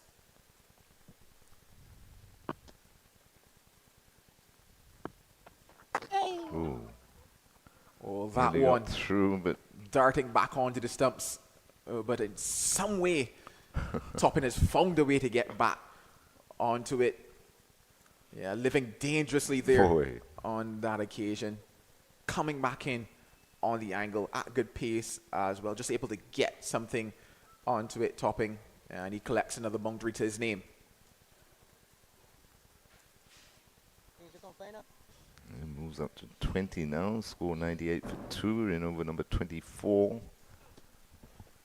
They're looking to break this partnership, the West Indies Academy. Slows up Close, that one. close, and close. he's trapped in front. So brought on from that end, and Ned gets the much needed breakthrough for the West Indies Academy. Yeah, well bowled. Neddy nearly got through the previous delivery. This one quicker, straightened on top in, played around it, and was adjudged LBW. So that was the breakthrough that West Indies Academy required. Topping departs. Yeah, just looking at it, that one actually looked a bit slower from Ned in comparison to what he was bowling just a couple deliveries ago. Yeah, a lot slower through the air, bringing topping forward, and an easy decision in the end for umpire Ryan Banwari.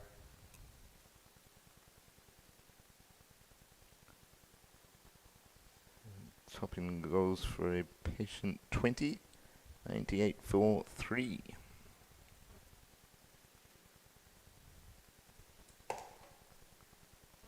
And that brings Tim Tector to the crease, who's badly in need of some runs, you would suggest. He's on a hat-trick of ducks. Yeah, he certainly wouldn't want to be reminded of that, but a chance to really get some runs out here in the centres. I would have mentioned across a couple of the other one-day matches. He's certainly one that has come through the ranks for Ireland in terms of from that under-13 setup straight through to here now in emerging Ireland. Certainly a youngster with a lot of talent. He'll be hoping that on this occasion he can really get out there and get some runs. A good batting surface we have at the moment as we take on some drinks here at this Vivian Richards Stadium.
We're back after drinks. And one delivery left now. And this over for Tim Tector to face up against. He was trapped in front to the left arm spin of Joshua Bishop in the first one day.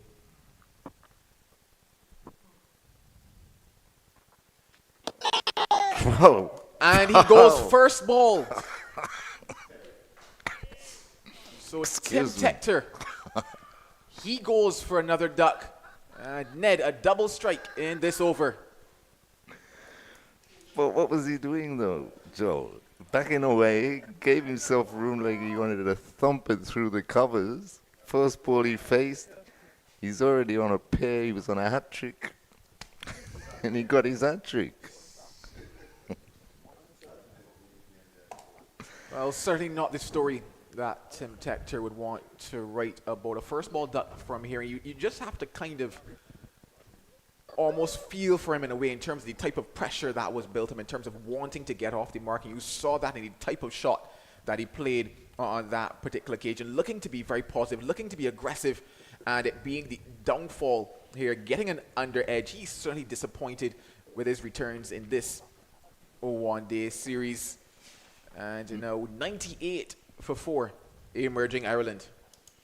Yeah, but he should have been listening to you, Joel. He only had the one delivery to face for the end of the over. Just give yourself some time, have a look.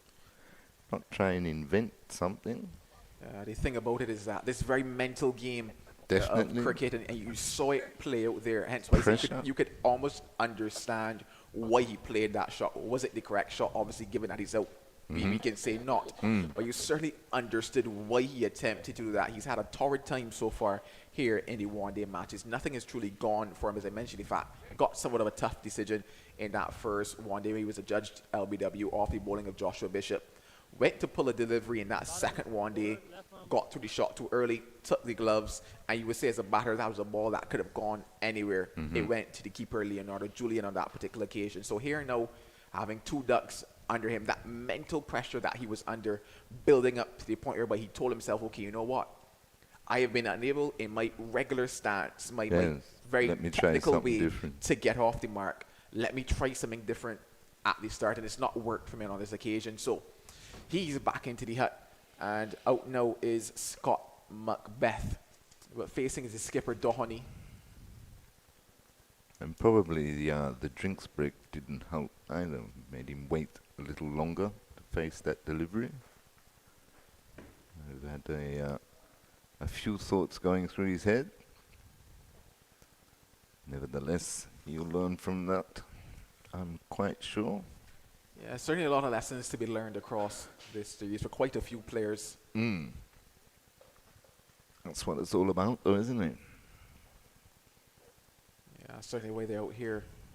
And the son, Joshua Bishop, he's picked up one so far. He'll be looking for some more. It was interesting that I mentioned the fact that I figured that Ned might have been the bowler that they were looking to hold from one end, and I figured they would have made a change from this end, searching for wickets. In fact, Ned picked up two, and all of a sudden now West Indies Academy are back into the game. And I mentioned the fact that the platform was building for emerging Ireland, just needed to continue doing exactly as they were. However, wickets would have pulled them back to a position that they found themselves in the first two ODIs.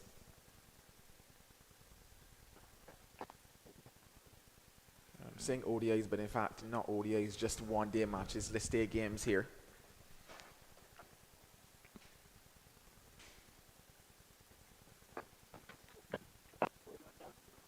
And now it's a case of having to almost start back from scratch here. Yeah, another rebuilding process. But they'll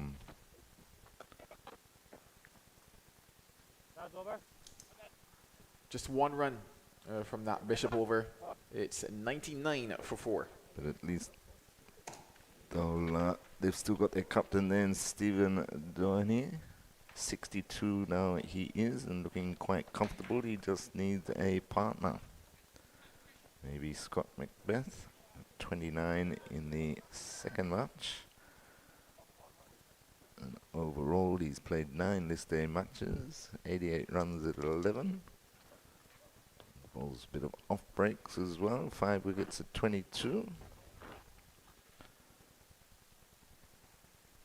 Yeah, Doheny, one of the more experienced players in this Irish lineup. In fact, one of the players that they felt needed to get a lot more cricket under his belt.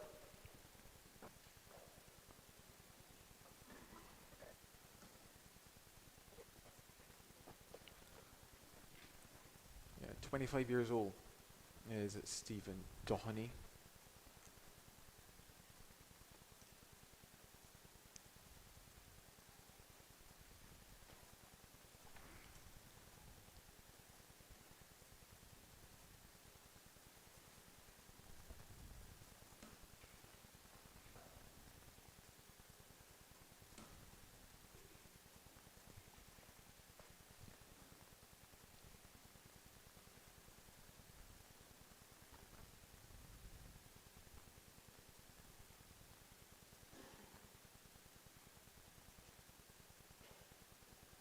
Yeah, given all that happened, it was somewhat lost on me that that first delivery of Ned's over was in fact the hat-trick delivery on that occasion. Yes. Quite quiet though there in terms of it being a dot ball. And he may not have got the hat-trick, but he did get a double blow in that over. Yeah, he certainly did. And it's interesting to see here at the start of this one, he's opted to just be, I guess, in the same speed range as that first wicket that he picked up. There you see him just pulling it back. Brilliant work by Sinclair. And that's what you want to see here in moments whereby you are on top, keeping that pressure on in the field. Definitely. As well. So in terms of this period of cricket, now this phase last, you would say 2 overs or so for the West Indies Academy. It's been good stuff from them. Just keeping that pressure on. And you just wonder what will the response be now from Doheny, because they were ticking along quite nicely, being able to rotate the strike. 2 wickets gone now.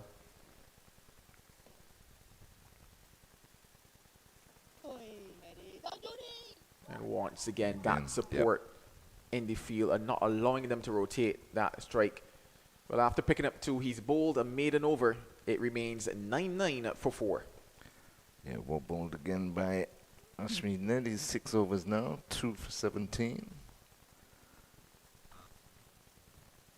They're crawling along at 3.8, or just a tick over 3.8 runs per over.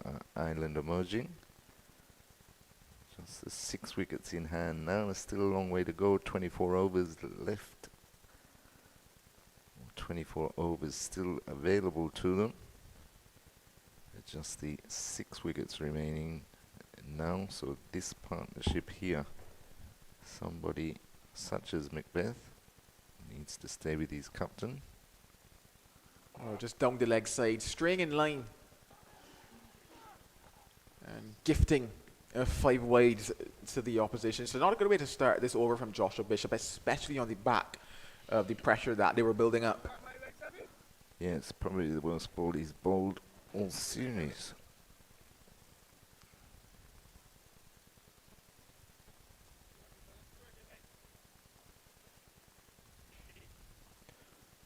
Brings up the 100 for Ireland emerging. 104 for 4. The 27th. Heads down that leg side again. So just a little off at the start of this over, Joshua Bishop.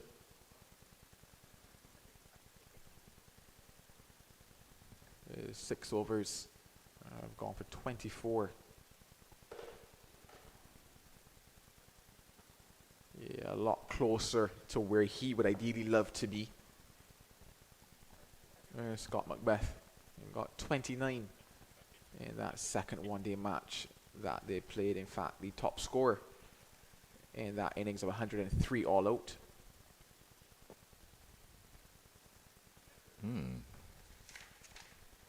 Looking to access that leg side was Macbeth. Had it been the faster, quicker one from Bishop, probably would have got him back onto it. this time. Looks to open up the offside. So almost toying maybe a bit with Joshua Bishop.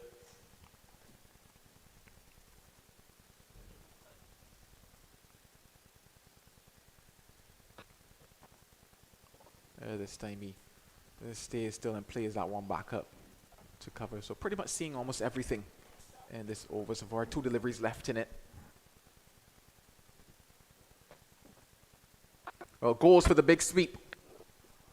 And the shake of the head from umpire Blade says not out. Yeah, and I like what I'm seeing here now from the skipper Doheny, whereby he's just causing somewhat of a break in terms of that momentum that Bishop was able to just build up in terms of bowling deliveries.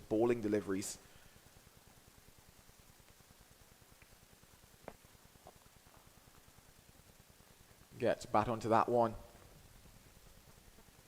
A single to close out the over. It's 106 for 4. Yes, and that gets Macbeth off the mark. 1 of 10 deliveries. He looked to be very eager, moving around too much in his crease for my liking. So early in his innings, so what happened? Tim Tector tried to do that. Nevertheless, he survives. He's on 1, Doheny on 62. Projected score is still around 200 or a little below. 3.93 they're currently scoring at. I'll be well aware that they've only got the 6 wickets left now, though. Oh, was that a drop catch? Well, the expressions all around and the look on the face of Ashmead Ned tells you that he's committed a sin there. It appeared to be what would have been the easiest caught up ball chance Very of simple. the day. Probably took his eyes off of it too quickly just because of how easy it was, and that certainly was a chance for Ned and the academy. He's not going to want to see that replayed tomorrow.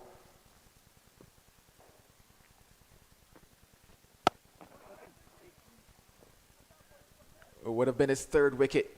He's still Ned. angry with himself, and so he should be. Dolly of a catch straight back to him.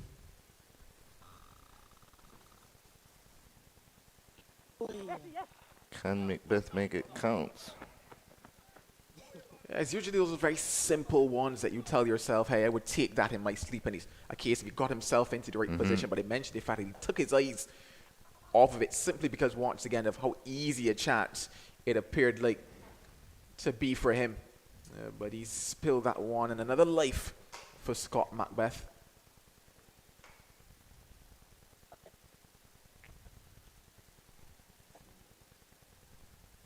Well, Ireland needed some fortune, and that certainly was it.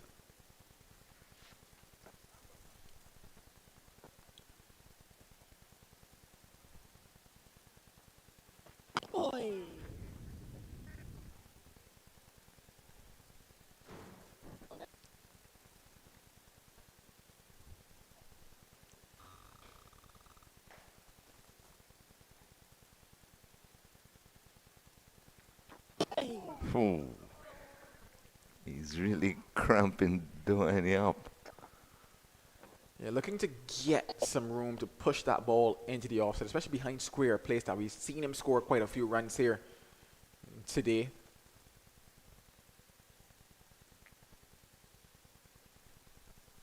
It's going to slip just to come a touch wider on this occasion now is Ned.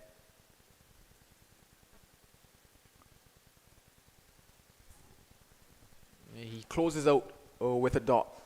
So 28 overs bowled. It's 107 for 4.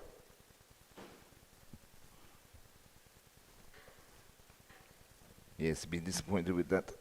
Ned, simple caught and ball chance. But nevertheless, a good over as far as restricting Island Academy. Doheny might be better off playing a bit straighter, or trying to hit those deliveries a bit straighter through the cover or mid-off region. The percentage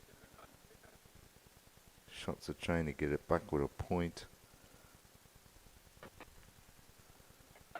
Pretty slim. Was it another drop? It appears that way once again, looking at the reactions from the fielders again. So it appears as if 2 lives now for Scott Macbeth. Dropped off the bowling of Ned, a cotton ball chance, no put down. By Bowen Tuckett behind the stumps of Joshua Bishop.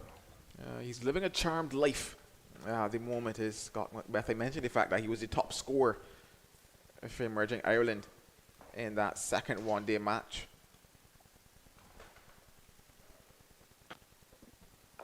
He's being given all the opportunity now to score some runs.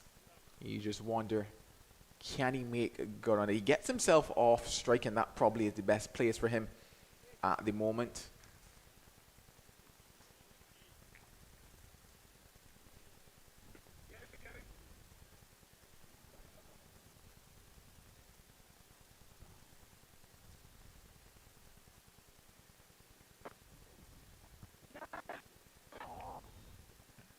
The skipper, though, continues to be unmoved in his pursuit of what could be 3 figures here for him. A landmark that he would definitely appreciate. Got a couple runs, got a start, as you would say, in that second one-day match. And now a perfect opportunity here in the sunshine of Antigua to carry his bat all the way.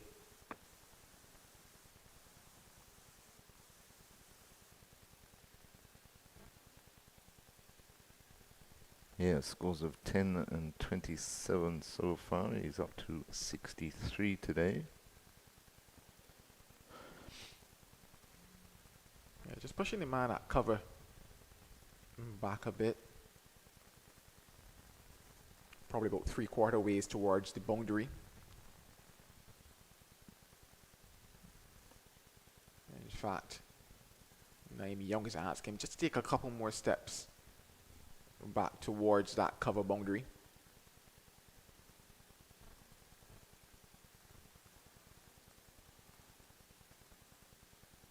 Fires that one in. And in fact, he's gotten through the defences of Scott Macbeth. So a wicket here for Joshua Bishop. And Ireland now lose their 5th.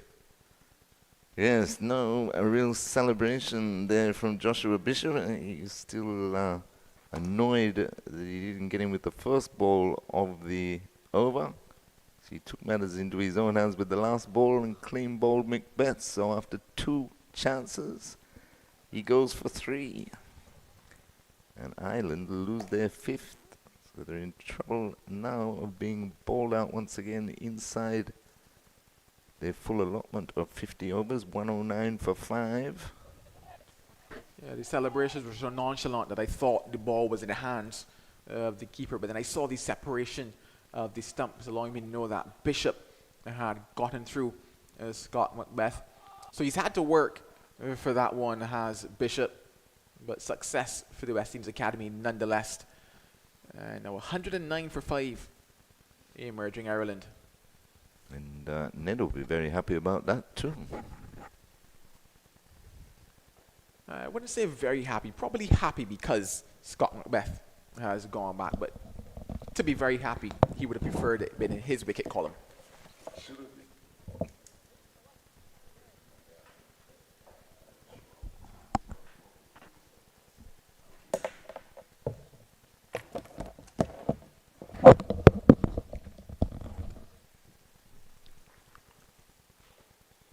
A new batter for Emerging Ireland.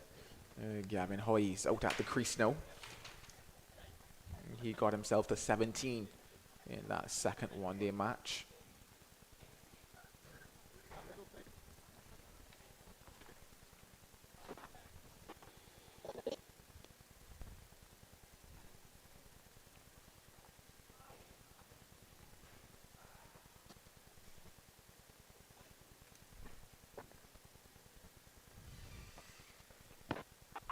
Wrapped on the pad, probably striking him outside the off stump. Leg bites to be signalled now by umpire Ryan Banwari. Yes, that was clear because he was, in fact, went right across his stumps prior to the delivery. The ball pitching outside off, and his stumps were behind of him. Use of the feet, and he's got to go. Does the skipper, Stephen Doheny. Ashmead Ned, he picks up his third. And things now working in the favor of West Indies Academy. Well, they're falling apart here. Doheny cannot be pleased because I know it's a struggle when you recognize that all these batters are leaving you. But the way in which he got out, he was really just striding down the crease and was looking to defend. A good bowling on the part of Ned. He was caught stranded, and the Nelson perhaps played the trick on the Irish emerging players. 1-1-1 for 6. Yeah, the thing about it is that all day he's used his feet quite well, has the skipper, Stephen Doheny. I mentioned the fact that when he was looking to go down the wicket, he was very confident in it, got to the pitch of the ball. He was using the crease, getting back very deep, working the ball around, whether or not it was singles or pulling towards the boundary for 4. But on this occasion, caught in between, and it really speaks to the bowling of Ned on that particular occasion, holding it back somewhat. Probably thought that Ned would have been probably a little bit flatter on this occasion. There we go, just pulling back that length ever so slightly. Not sure if he saw him coming, but a fantastic delivery end to get rid of the skipper. And now 111 for 6. Not a good picture for the Irish. Not a good picture for them. They're batting once again, falling apart, as we have seen repeatedly in this series. They were held together nicely by Cummings, and the man who looked as though he was going to play that sort of role, the skipper himself, just may have lost some patience, Mally Richards. At the wrong time, indeed, for Yes. the Irish Academy. Just thought he chose the wrong option, to be honest. That's right. Just losing the wicket of Macbeth. You just want to Stay around a and bit. stabilize and try and have another partnership, low risk as possible.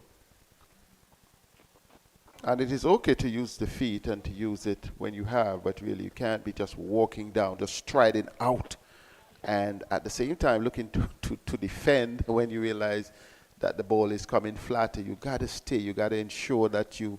Macbeth really needed some comfort early on when he went, having seen that sort of lack of composure with you then letting 2 new batters at the same time. So the last 3 overs have been all West Indies Academy. It has been, and if you think as well, they put down 2 chances as well in the last 3 overs. Things could have been even better for the West Indies Academy. 112 for 6 after 30.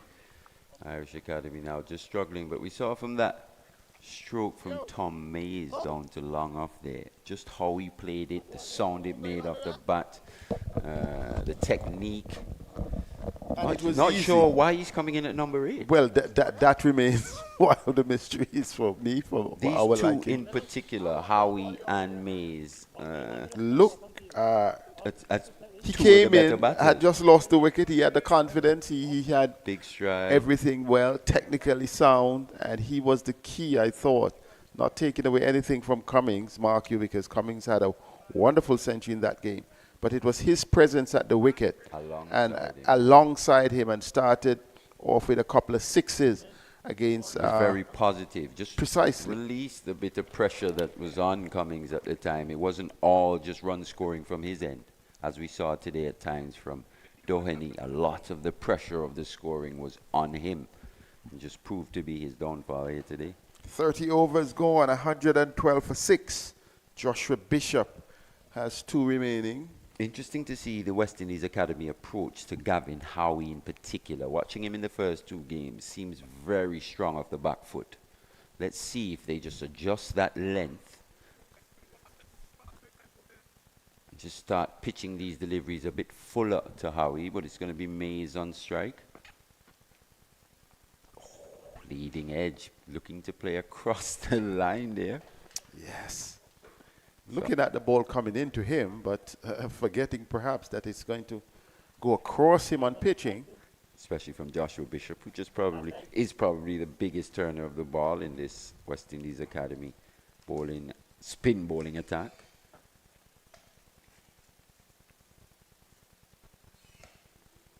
They would need a partnership similar to the one in the first game here to get them back into the game.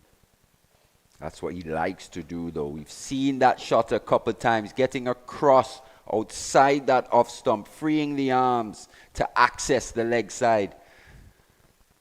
How he picks up his first boundary.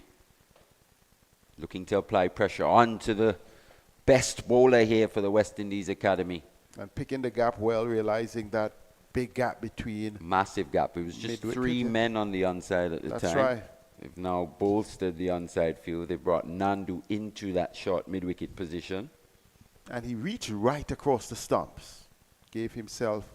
He does it again in terms of getting across the stumps. But he's hit it straight to the man at short, fine leg. He was undone by his own doing. What a thing. Quite enterprising batting there from Gavin Howie. I think the execution, though, of the shot would have just put him off as we see the replay. Once again, getting well outside that off stump.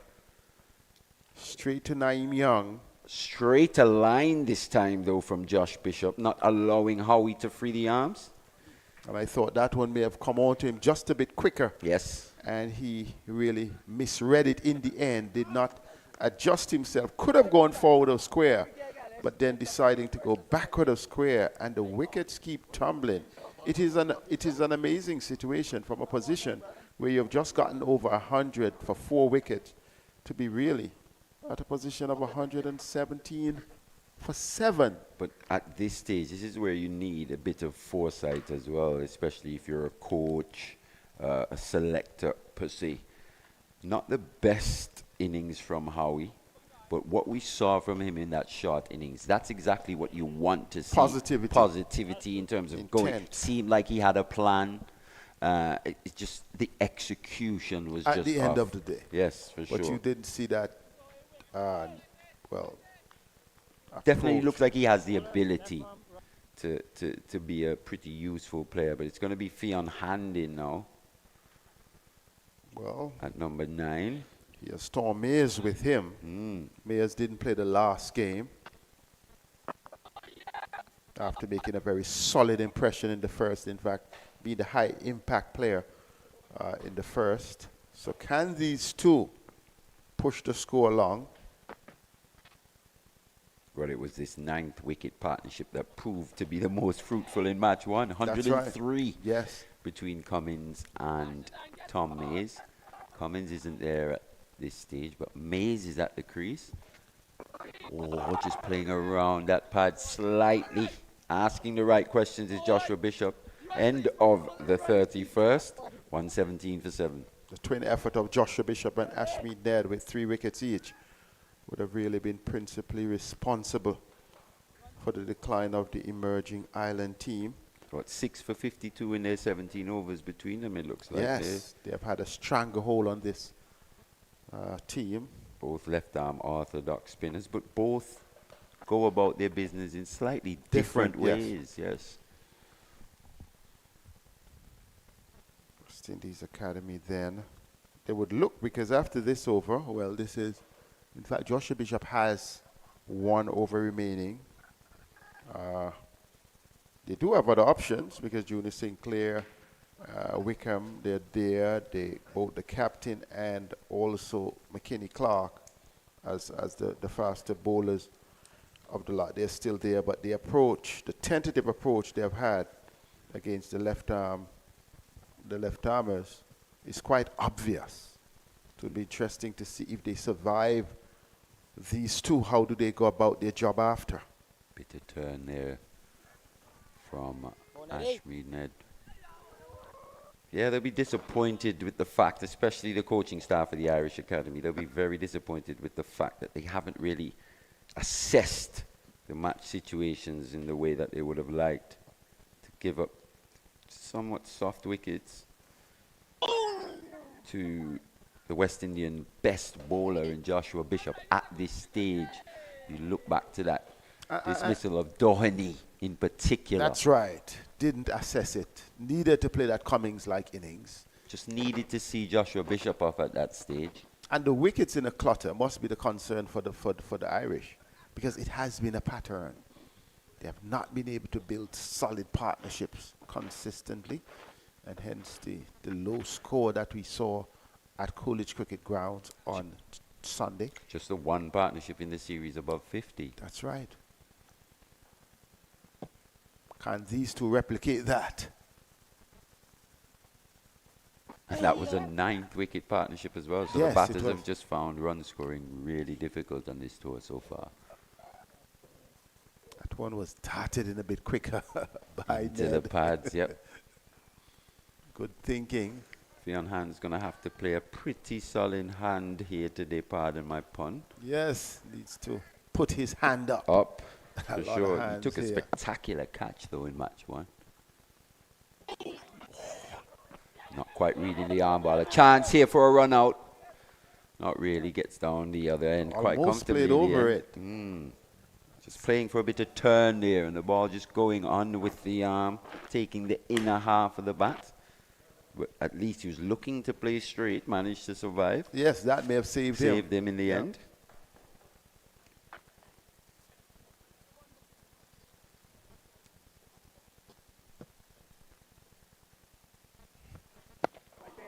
How does Mays go about it now, though?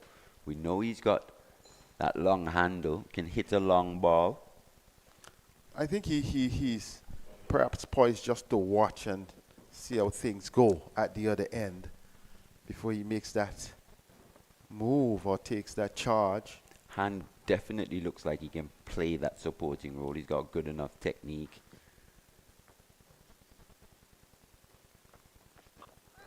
And there's that shot. Is it 6? Six, I maximum. think it was quite flat indeed Yes. from Tom Mays. So that clean ball striking again on show here in match 3 from the young man. He is not only solidly built or strong, but it's very clear.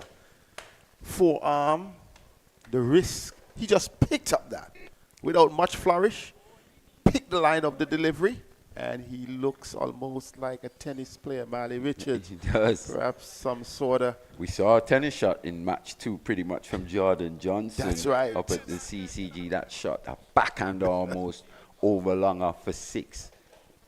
But he's very confident. And Mays looks pretty, from what we've seen from these Irish batters, he looks like he will slot in pretty well in this batting lineup at 5 or 6. I think Per so. se. I think number think 8's just a bit too low for him. Yes, it's too low. In this team. He's a high impact player. Definitely. You need to get him at a stage, whether or not you're losing wicket in the clutter. He should be a fixture in that middle order of this team. He's proven the cleanest hitter of the ball that we've seen in this Irish team so and on far. both sides of the wicket, on the offside, on the onside. So he's not a one-sided player. Particularly strong straight as well, it seems. Exactly, can go down the ground. And he's very confident because that mid-wicket was, even though it was not towards the boundary, it was in play, but he was very clear. Played through the line quite nice. He didn't look to overhit and made fantastic contact, which bodes well. Will he have enough? Will he run out of partners here, though? Is That's the the issue. question. Definitely just coming in a couple positions too low for my liking. And these are things that teams need to look at. Wow. Pretty lackadaisical effort, though, to be honest. Yes, even though it was really struck hard, I thought Joshua Bishop should have gone for that catch, should have Yeah, shown you've got some to be more ready sense of purpose. for the ball coming back to you as a spinner here. That's the difference at the top level. You'd see guys in competitive situation, you go at it. And at the end of the day, sometimes they even risk themselves. But that sort of nonchalant approach. Let's just have a look at his follow-through, though, upon completing the delivery. See that again, once again, not quite in the right positions. A bit too upright for my liking after delivering these deliveries. Have a look.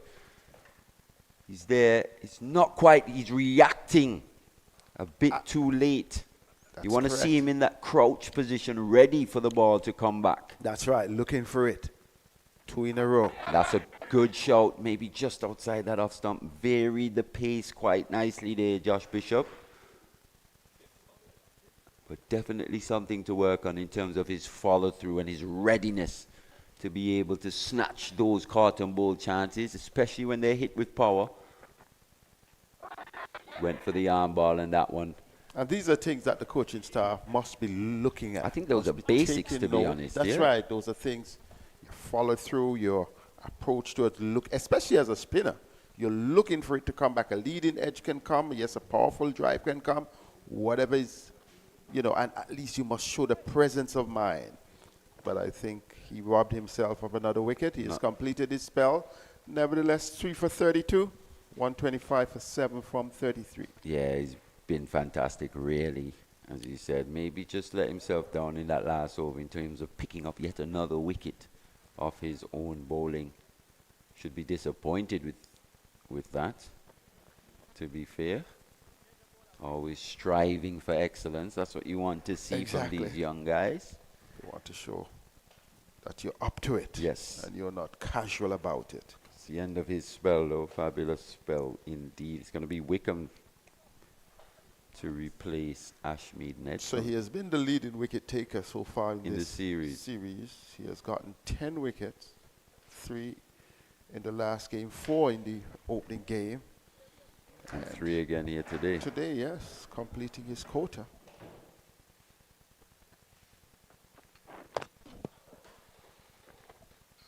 To be fair, apart from the middle part of his spell in match 1, wasn't really put under any pressure. That's right.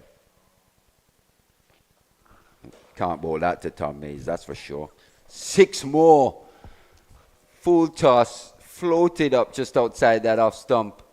And this young man, once again, showing that clean hitting ability, finds the maximum quite easily there.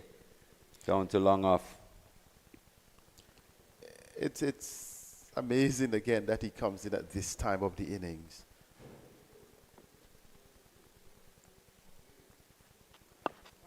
Looking to advance more into the pitch there from Wickham. There is a thinking that I see going on around cricket that, or a certain player, I'll get back to that, may not need so many overs.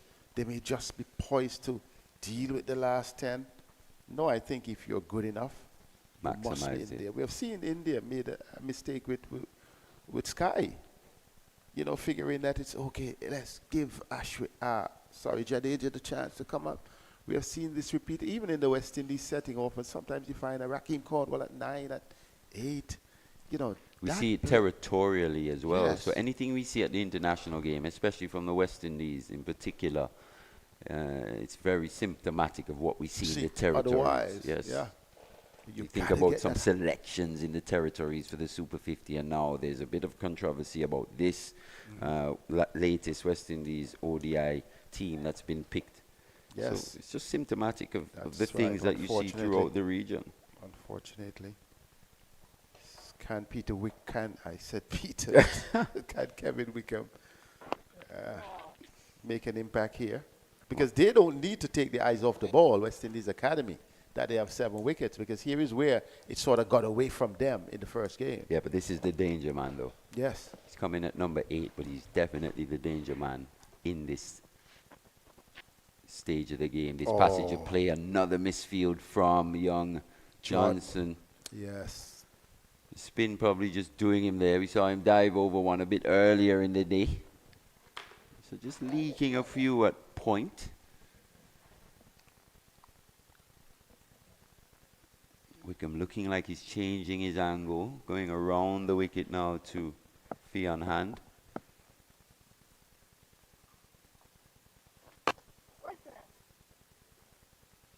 Yorker length almost dug out. End of the 34th. 16 to go, 133 for 7. Mayers will be hoping that Hand can hold the strain with him. And if he can do that, it would be a better prospect for Ireland. First game, they scored 245. Second game, just 103. Now they are 30 runs more than that with 3 wickets in hand. Still have 16 overs. The prospects of a good score lies. Mally Vernon Springer is going to sit beside you.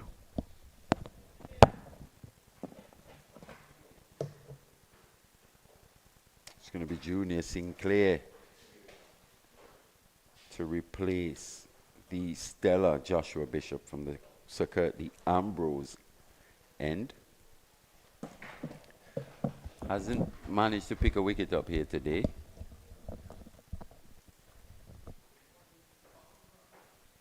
In his 4 overs.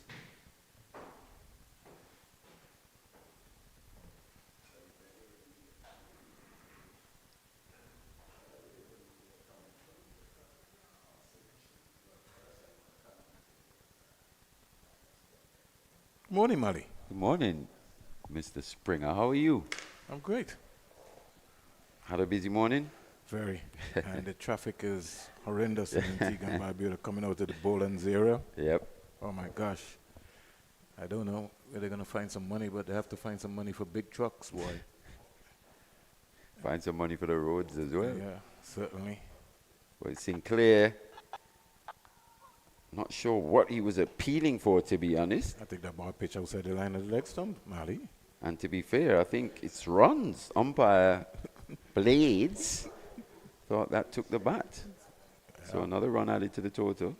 Couldn't help but listen to you and Seth, Mally, talk about the ground feeling of the West Indies Academy. I find sometimes, Mally, the athletes don't stay on their feet enough these days. They almost looking to dive. Just want to see them stay on their feet and look at the ball. I mean, it's definitely an attitude. Got to have that positive attitude towards your fielding, especially your ground fielding and your catching. Such a vital part of the game.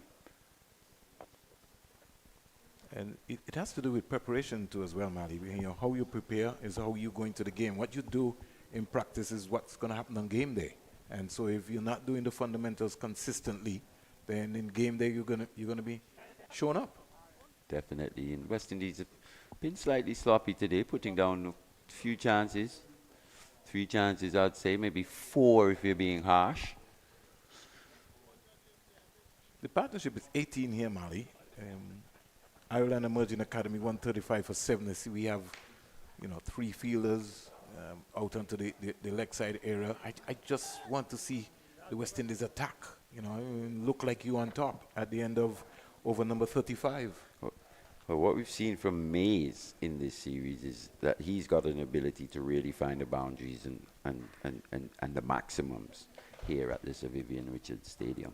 He's come in, he's already hit 2 sixes in his 17 off 15. Pretty similar to how he started his innings in match 1. Came in, hit 2 sixes, I think, in his first 3 or 4 deliveries, and was away to a start, managing to pick up a half century in match 1. Has looked one of the more assured of the batters in this Irish Academy lineup. Didn't play in match 2, which obviously had an effect based on that score that you saw the Irish Academy bowled out for, just 103 in the end.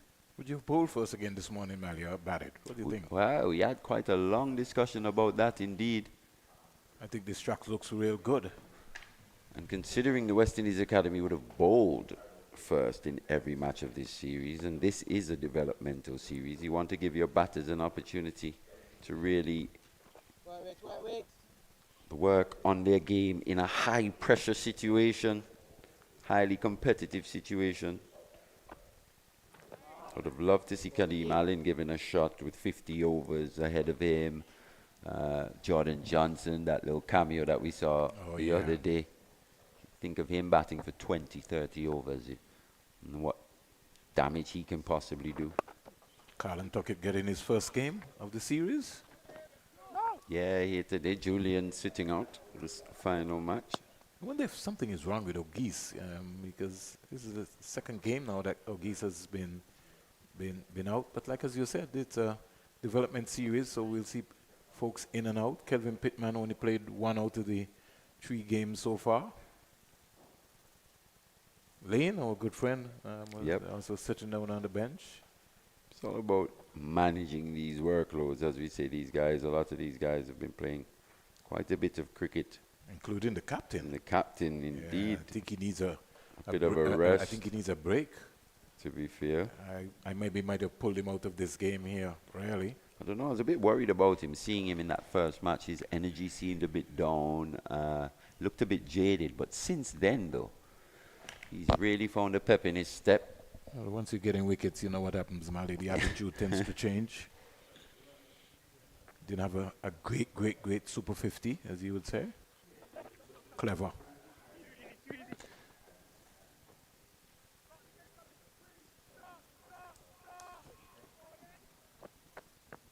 To be fair, I thought he was actually quite good in the Super 50 all round. Led from the front, led well, got a half century, got a couple valuable innings under his belt, picked up that 5 as well. So he seems to be developing quite nicely, is Nandu and Young.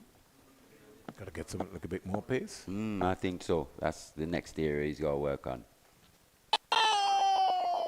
Bit slower, bit more spin on show there for Wickham. Just lowering hand. A little bit strange to Mali because he also bowls the top spinner, so he's coming around the wicket now to hand, maybe trying to close him off. Yeah, it's been predominantly 99.9% off spinners from Kevin Wickham here today. Both from around and over the wicket. I love that. It has been. So his 5 overs he's not got anything in the wicket column yet. It's pretty expensive, gone for 29, 5.80. But he's such a talented player. I want to see him knuckle down Mali and bat. That's what I want to see him do. And we have to be careful. We have to make our minds up in terms of what role we want to give him. Do we want to give him a bowling all-rounder role, or we want to make him... He's such a talented guy. He's a wicket keeper. He can bowl wrist spin. He can bowl off spin. He can bat. Yeah, I think he's got talent in the batting, and I want to see him really develop as one of the top guys. Well, if you look at his recent ODI, limited overs matches, regional Super 50, picking up 4 scores of 30 plus in his 6 matches, not quite going on to get a half century or 100. That tells you that it's a young man who needs to spend time at the crease, and just goes back to the decision to win the toss and bowl first here. He's a player that would have benefited immensely from the opportunity to really build an innings here today. Yeah.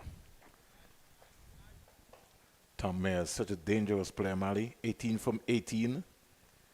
And Sinclair, bang on target. Looks very assured at the crease as well. Mays uses the pace quite nicely again, quite adept. We've seen these Irish spinners, Irish batters, quite adept at using the pace, running the ball down to that third man region. Very busy is Mays.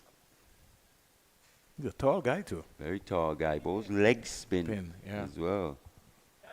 And we were saying a bit earlier, looks from what we've seen from the Irish Academy batters in this series, looks more suited to the number 5 and number 6 position. Considering Tim Tetta's picked up 3 ducks in a row in this series. That's not a good. That's number 5. That's not good at all. Just falling short of the man at point there.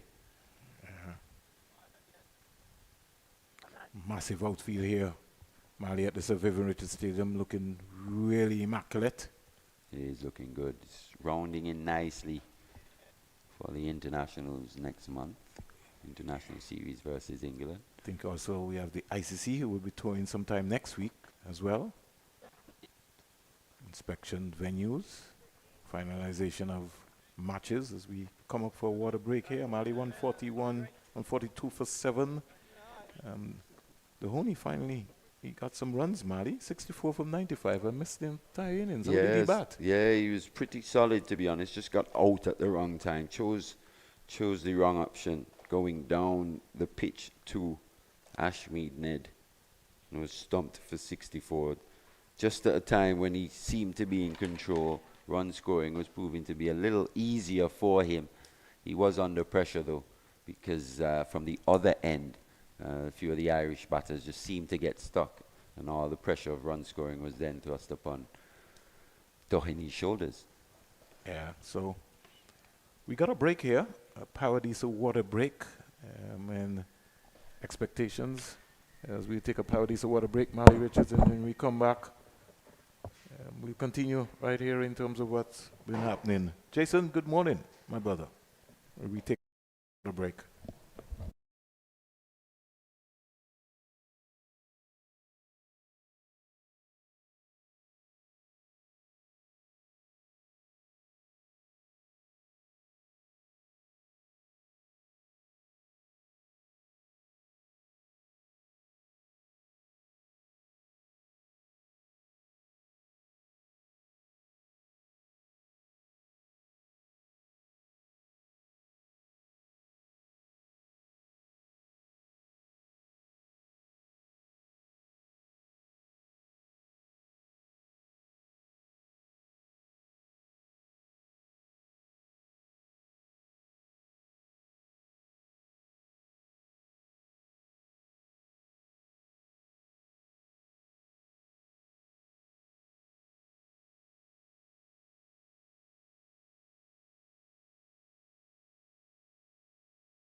So we're back with the action after the break. Some 13 overs to go, 142 for 7.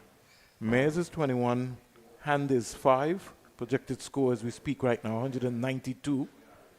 And Junior Sinclair will continue. His sixes so far cost 21. Lovely day here at the Sir Vivian Richards Stadium. And we're back with the cricket action. Junior Sinclair. I say good afternoon to, not good morning to my brother. He's got a Ronaldo's book. I'm not a Ronaldo fan. More from you, Terry.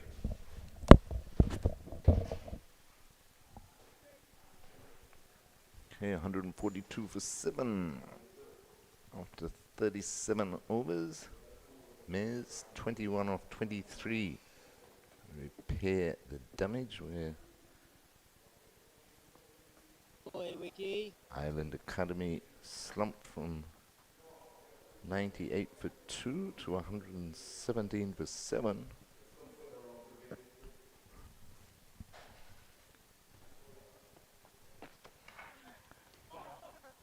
And that one just lobbed over bowler Kevin Wickham's head. They come back for the second, and it's well run.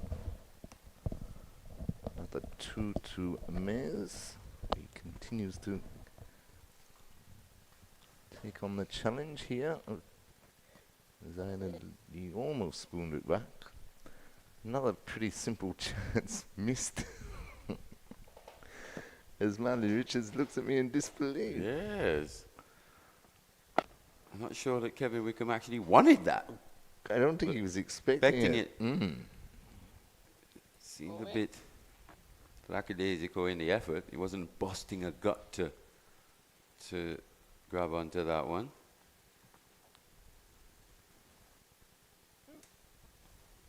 But Hando, just 5 from 19, but what he's done has been valuable in this little partnership with Mays, just arresting the slide of wickets.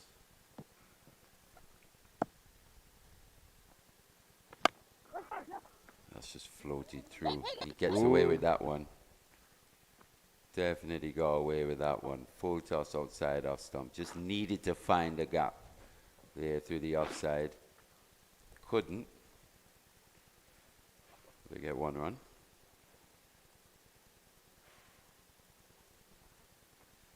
Yes, but an important little partnership though. There's Mays again, assuredly plays that up too long on. Very, very good technique from the young man that we've seen. No frills really about him, but solid. End of 38, 147 for 7. Yes, and Stephen Doheny, the top scorer so far for Island Emerging, with 64. As I said, they were going along nicely, really setting a foundation. Just the 102 half centuries in this series for the Irish.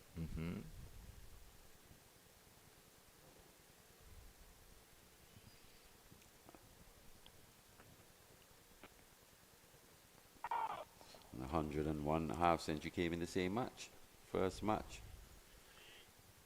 So it's been all West Indies Academy in terms of the bowling having the upper hand over the Irish Academy batters. Since then, yeah. Yep.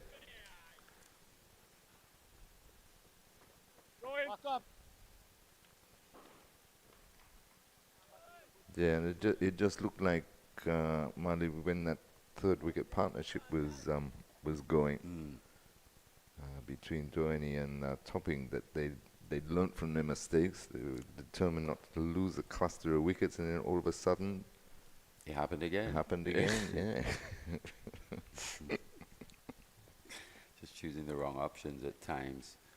I think in terms of the line here from a Junior Sinclair, I think at times he's just a little too straight. He's starting these deliveries a bit too straight to the right-handed batters on middle and leg and going further, and that's proving to be a little easier to play for the right-handed batter. Just want to start it just outside or on that off stump. Yeah. Create that element of doubt. The odd one turns, you've got the natural variation that comes into play as well. It's all got to be based on that off stump line or just outside.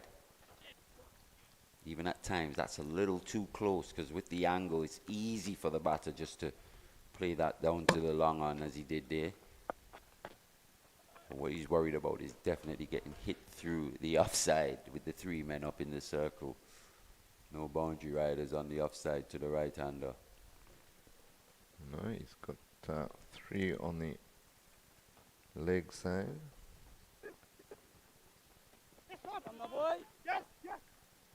But again, very easily turned into the onside. Pick up another 2. As you say, Mali, he's starting the delivery is far too straight. It's okay, especially in T20 cricket when you're trying to restrict the width, not give batters a free hit outside the off stump or allow them to really free the arms. Just a different mode of bowling required here in ODIs at times.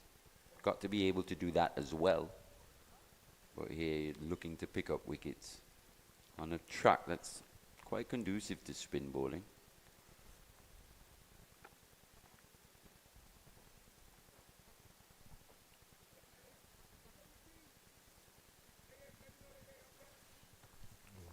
We'll continue from the Sir Andy Roberts end. His 7th.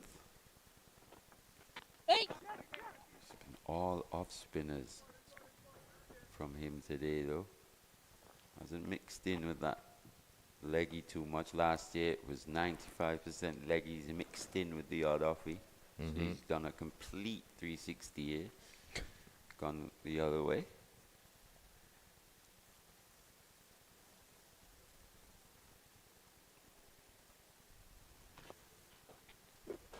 This one's just lapped away. Should be 2 easy runs.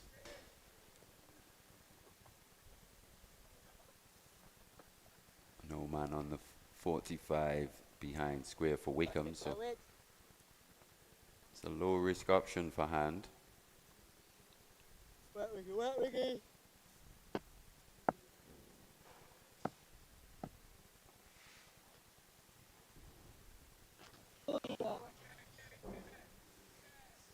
They've allowed this partnership to grow nicely, though, for Ireland. You just like to see the West Indies Academy. They had the upper hand.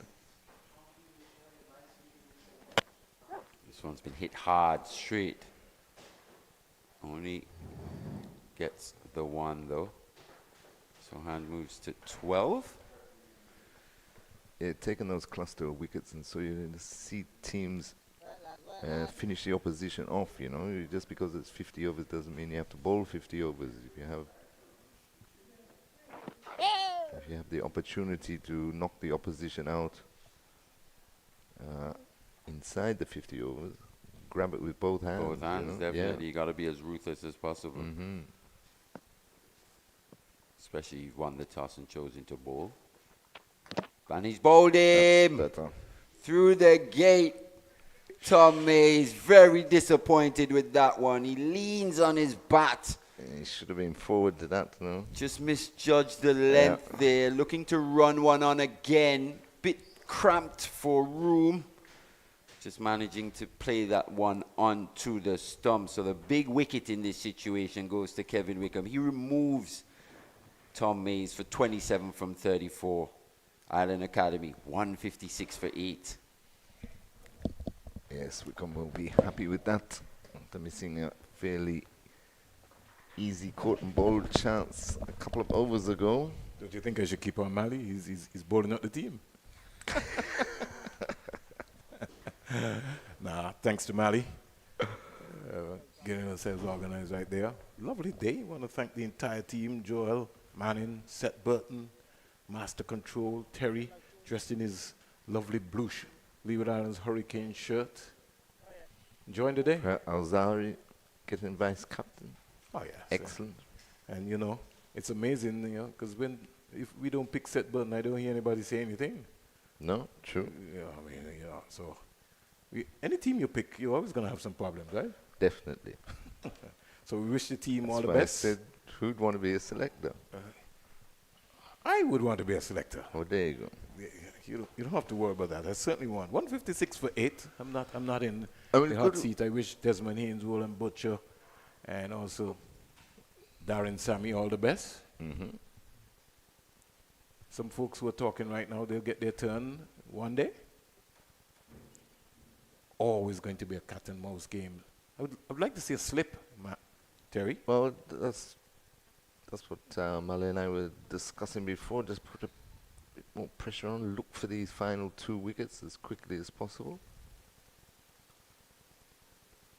But instead of that, Nandu and Young has gone for a more conservative field. He's got a deep backward square, mid-wicket, long on. more or less 2 short mid-wickets. Backward point cover. Straight to him, so he's bowling to his field, Sinclair. He is. And good to see a bit of a crowd in today. You reckon? Well, there's a few spectators. But Okay. Thank you, Terry. a few more than normal. Wide delivery there from Sinclair. Just straying off course again, trying something different. After the first 2 deliveries that he would have bowled and no runs, this time bowling wide and giving fair and hand enough room so he can just steer it down to third man and get a single. Matthew Humphreys, who was expensive in the first game, left arm spinner, he's coming and he would maybe want to take a belt in. Still got a whole lot of overs to go still. They won 57 for 8. Nowhere out of the neck of the woods yet. Also, good afternoon to the folks, the ladies on the manual scoreboard. Clipped away, down to deep backward square, have the legs to go all the way into the boundary for 4. Badly line delivery from Junior Sinclair. Yeah, not a bad way to start from Humphreys. So Humphreys is off the mark with a boundary. And the score shots up to 161 for 8, went to over number 41. Projected score is 198. Is that enough? You just never know. We thought 241 was going to be enough for Australia. It proved that it was not. And we say congratulations to the world champions, Australia. Sinclair. Flighted delivery. And Matthew Humphreys is not interested. How much weight do they put on the World Cup, Vernon? I believe they're starting a T20 series Well, on Thursday. I was thinking about the scheduling, Terry, and Terry, here is a more or less a sweep delivery, swept away by Humphreys and Jordan Johnson coming around there from the mid-wicket area. He's got a lot of grounds to cover. He's a beautiful athlete. Jordan Johnson, 162 for 8 in 41 overs. Hand is 13, Humphreys 5. I'm beginning to feel, Terry, that with all the money that is in broadcasting rights, that we have to certainly start to look at how do we rest the players, because I don't think we're going to get the best out of the players if we just keep going from one thing to next. The scheduling, you can't just finish a World Cup and tell me that you're going into another big series. And I know people are going to say, oh, well, yeah, they have to play cricket. There were 40-something games in India. They were playing 6 weeks on the trot. They're not robots, Terry. They're human beings. That's what I mean. You don't get any time to, do anything. I think we have to look at that. There has to be a window so they can breathe. Kevin Wickham, 1 for 37. He starts his 8th over. His last over cost him 6. We're in the number 4. And Matthew Humphreys comes quietly forward. So the objective here now looks like they want, Emerging Ireland team wants to bat the entire 50 overs. That seems to be the approach. With the loss of Mayers. He's clobbering that. Straight to him. And he's out caught. So Well, that was the end of that. I must have foxed him. Yes. Because he came forward to the first delivery, and then the next one, he decided that he pulled that one from outside the line of the off stump. Miles outside the line. Just hit it down to long on. I think he maybe thought that he's had enough. One good shot. I've had enough. Batting so far from the Ireland emerging team has not been consistent at all, and we can't say it's the heat, really. And it begs to differ now in terms of what's going to happen in the 4-day. Yes, the 4-day should be very interesting in the way they've gone about these one-day matches. Losing wickets in clusters and not really being able to build any partnerships of note. Who we have coming in? Consistently enough. Who we have coming in now, Terry?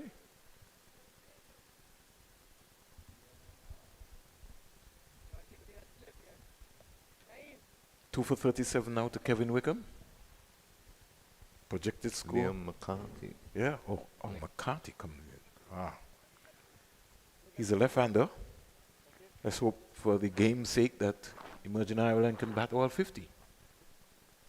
It would be a tremendous effort if they did. Because it will be a cardinal sin that this will be the second time that they will get bowled out. Sure, Boyd Rankin would not be too pleased with the performance here at all. Oh, Out comes the switch it, and they get a very easy single. Nandu can't stop that. Leg by signal by Christopher Taylor, the man from Jamaica. they certainly tried to make a conservative effort to bat their overs today and try and, after being 35 for 2 out of the first 10, and the partnership between Captain Doheny and Topping just holding up one end, but at least he was holding up one end. Wickham to hand, flighted delivery, punch down the ground. Thought Wickham could have done a lot better there, Terry. You're off spinner, you're bowling, you know where the batsman is going to hit the ball. You come across, he just sort of strolled across. Yeah, well, it was the same when the return catch came to him off Mez. He looked very surprised that was coming back in his direction. You have to cover all those areas, especially when you bowl. When you're bowling, McCarthy clipping this one into the middle wicket area. A lot of running there. Fielding. Yeah, very good. Good, positive return coming back there too. It looks like Joshua Bishop. He had to make some grounds around there very quickly. 166 for 9.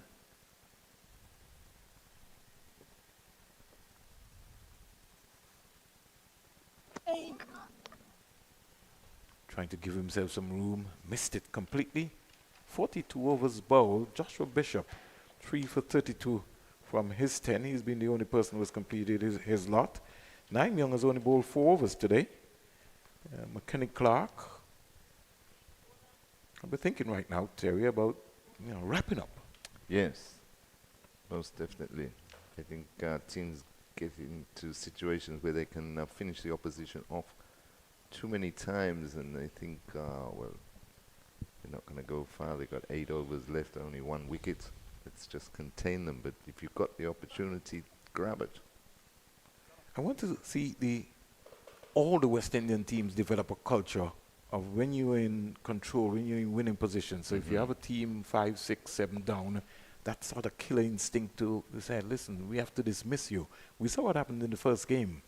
At one point in time, Emerging Ireland, they were 8 for 113, somewhere around into that era. Ended up 8 for 133, ended up making a 103 wicket partnership.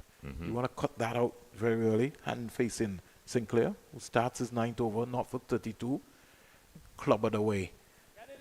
Down to the long on boundary area, and Sinclair shouting, get it in. But he didn't ask the fielder if he was all right. He was just shouting, get it in, get it in. Guess he wants to make sure that he has good figures. Lucky to get away with that one. Yeah, it wasn't the best of deliveries. Jordan Johnson patrolling on the boundary. Now Captain Nandu and Young, maybe just trying to attack and at the same time still trying to defend. Sort of semi-approach. So he's got 4 fielders out. I'd just like to see him attack some more. Really go for the juggler.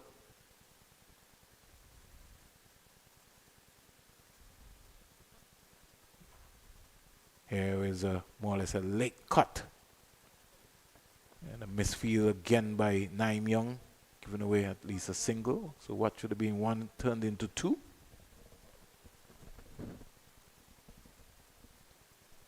Scoreboard not working with us here at all, Terry. So we're off. Let's go down to the manual scoreboard. 169 for 9. Yep. Switch it. Clicked away. 4 runs. Badly line delivery again from Sinclair. He's all over the shop. Got to bowl the ball into the surface. Very important. Just too many boundary balls. Yeah, too many free deliveries, really. But I'd like to see the mindset change. Finish them off. 73 for 9. Gotta have that killer instinct consistently all the time. That's what the brand of cricket that we want. It doesn't matter from the under 19 level to the academy level. You want to see that mindset. I listen to the coach. I hear him, but I'm saying it has to begin from the franchise level. Everybody has to have the buy-in. There's appeal for a leg before. Then he sort of halted for a while. McCarthy is on 8. Free on hand is on 15. The partnership is 11. So it's moving along nicely. He wants him to 3 for 9. Just bowl the ball into the surface. So Sinclair finally ends his 9th over, not for 39. And he'd love to get a wicket or 2. Wickham 2 for 40 from 8. Ashmin Ned 3 for 28 from 9. And Joshua Bishop among the wickets. He might be the leading wicket taker, 3 for 32 from 10. Yes, he continues to impress, does Joshua Bishop. Very consistently right through that Super 50 Cup competition. Looking forward to see Kadeem Allen today on this track. Sometime, whenever he gets a chance, this track looks like a belter. With the sun baking down here at the Sir Vivian Richards Stadium on a lovely day in Antigua and Barbuda. Came right across and just paddled that one away. Colin Tuckett is after it, playing in his first game. Picks it up with his left hand. Just lobs the return back. You know the Colin bowls left arm spin. Bet you didn't know that. No, I didn't. Got you again, Terry. Yeah. Bats right, bowls left arm spin. Very handy cricketer. It's also, in his early days, Colin Tuckett started as a sprinter in the Gulf Insurance Primary School Track and Field Championship for Charlestown Primary. Very quick young man. Crossed the turf with 1 and 2. I think if you go through the books, there might be some records still there for him. 175 for 9. Okay. Gets his first out in here, the son of Carl Tuckett. Good morning, Carl. And also to his mother, Sonia. And his grandmother will be in Barbados. He's got some Bayesian roots behind him. Very big roots as well, too. Very academically inclined as well, too. Is Colin Tuckett. That one. Who's going to take this one? No, I think it's going to fall safe. He takes it? Another excellent catch. That's a Running beautiful back. catch by Kevin Wickham. Second one of the day. Yes, so finally, the Ireland Emerging Academy, they have been dismissed for 175. Wickham picking up his 3rd wicket in his 9th over. And a good catch, good running catch. Going back for that, if Jason can just pull up the highlights there of that catch, we'll certainly look at that one, Terry. Yeah, Pitched up outside the line of the off stump and Fionn Hand having a go at it. He's run a long way, taken it over his shoulder. Excellent catch there by Kevin. Nandu Young was closing in too, so he looked like he could have also taken that one as well. So with his captain breathing down his neck, he had to make sure he caught it. Well, I think if there's a grading system for their fielding today, their coach will be very hard on them. So there was a couple of sitters that were drawn. Yeah. Off their own bowling. I don't think that even in the just concluded World Cup that, we saw a whole lot of stuff. Jason, if you can find the scoreboard first. I forgot Jason doesn't operate that sector of the business, so we'll have to find our way to see if we can get the scorecard, Terry. Let me see if I can. While you're doing that, just tell our listeners and viewers that was a very good effort there by the West Indies Academy after winning the toss and sending Ireland Emerging in to bat. Started off well, picking up 2 wickets inside the first 10 over power play. So by the end of the first 10 overs, Ireland Emerging with 35 for 2. And then good partnership between Stephen Doheny, who top scored with 64. Put on 63 runs for that 3rd wicket, taking the score up to 98 for 2. before Ashmead Ned turned the game on its head, picking up 2 wickets in the over, and Ireland slumping from 98-2 to 117 for 7. And eventually they were bowled out for 175 for 10 off 43.4 overs. So it means that West Indies Academy will be chasing 176 in their 50 overs to win the match and claim the series. We'll take a break here from the Sir Vivian Richards Stadium and be back with the second innings shortly.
Welcome back to the Sir Viv Richards Cricket Grounds, the home of cricket in Antigua and Barbuda.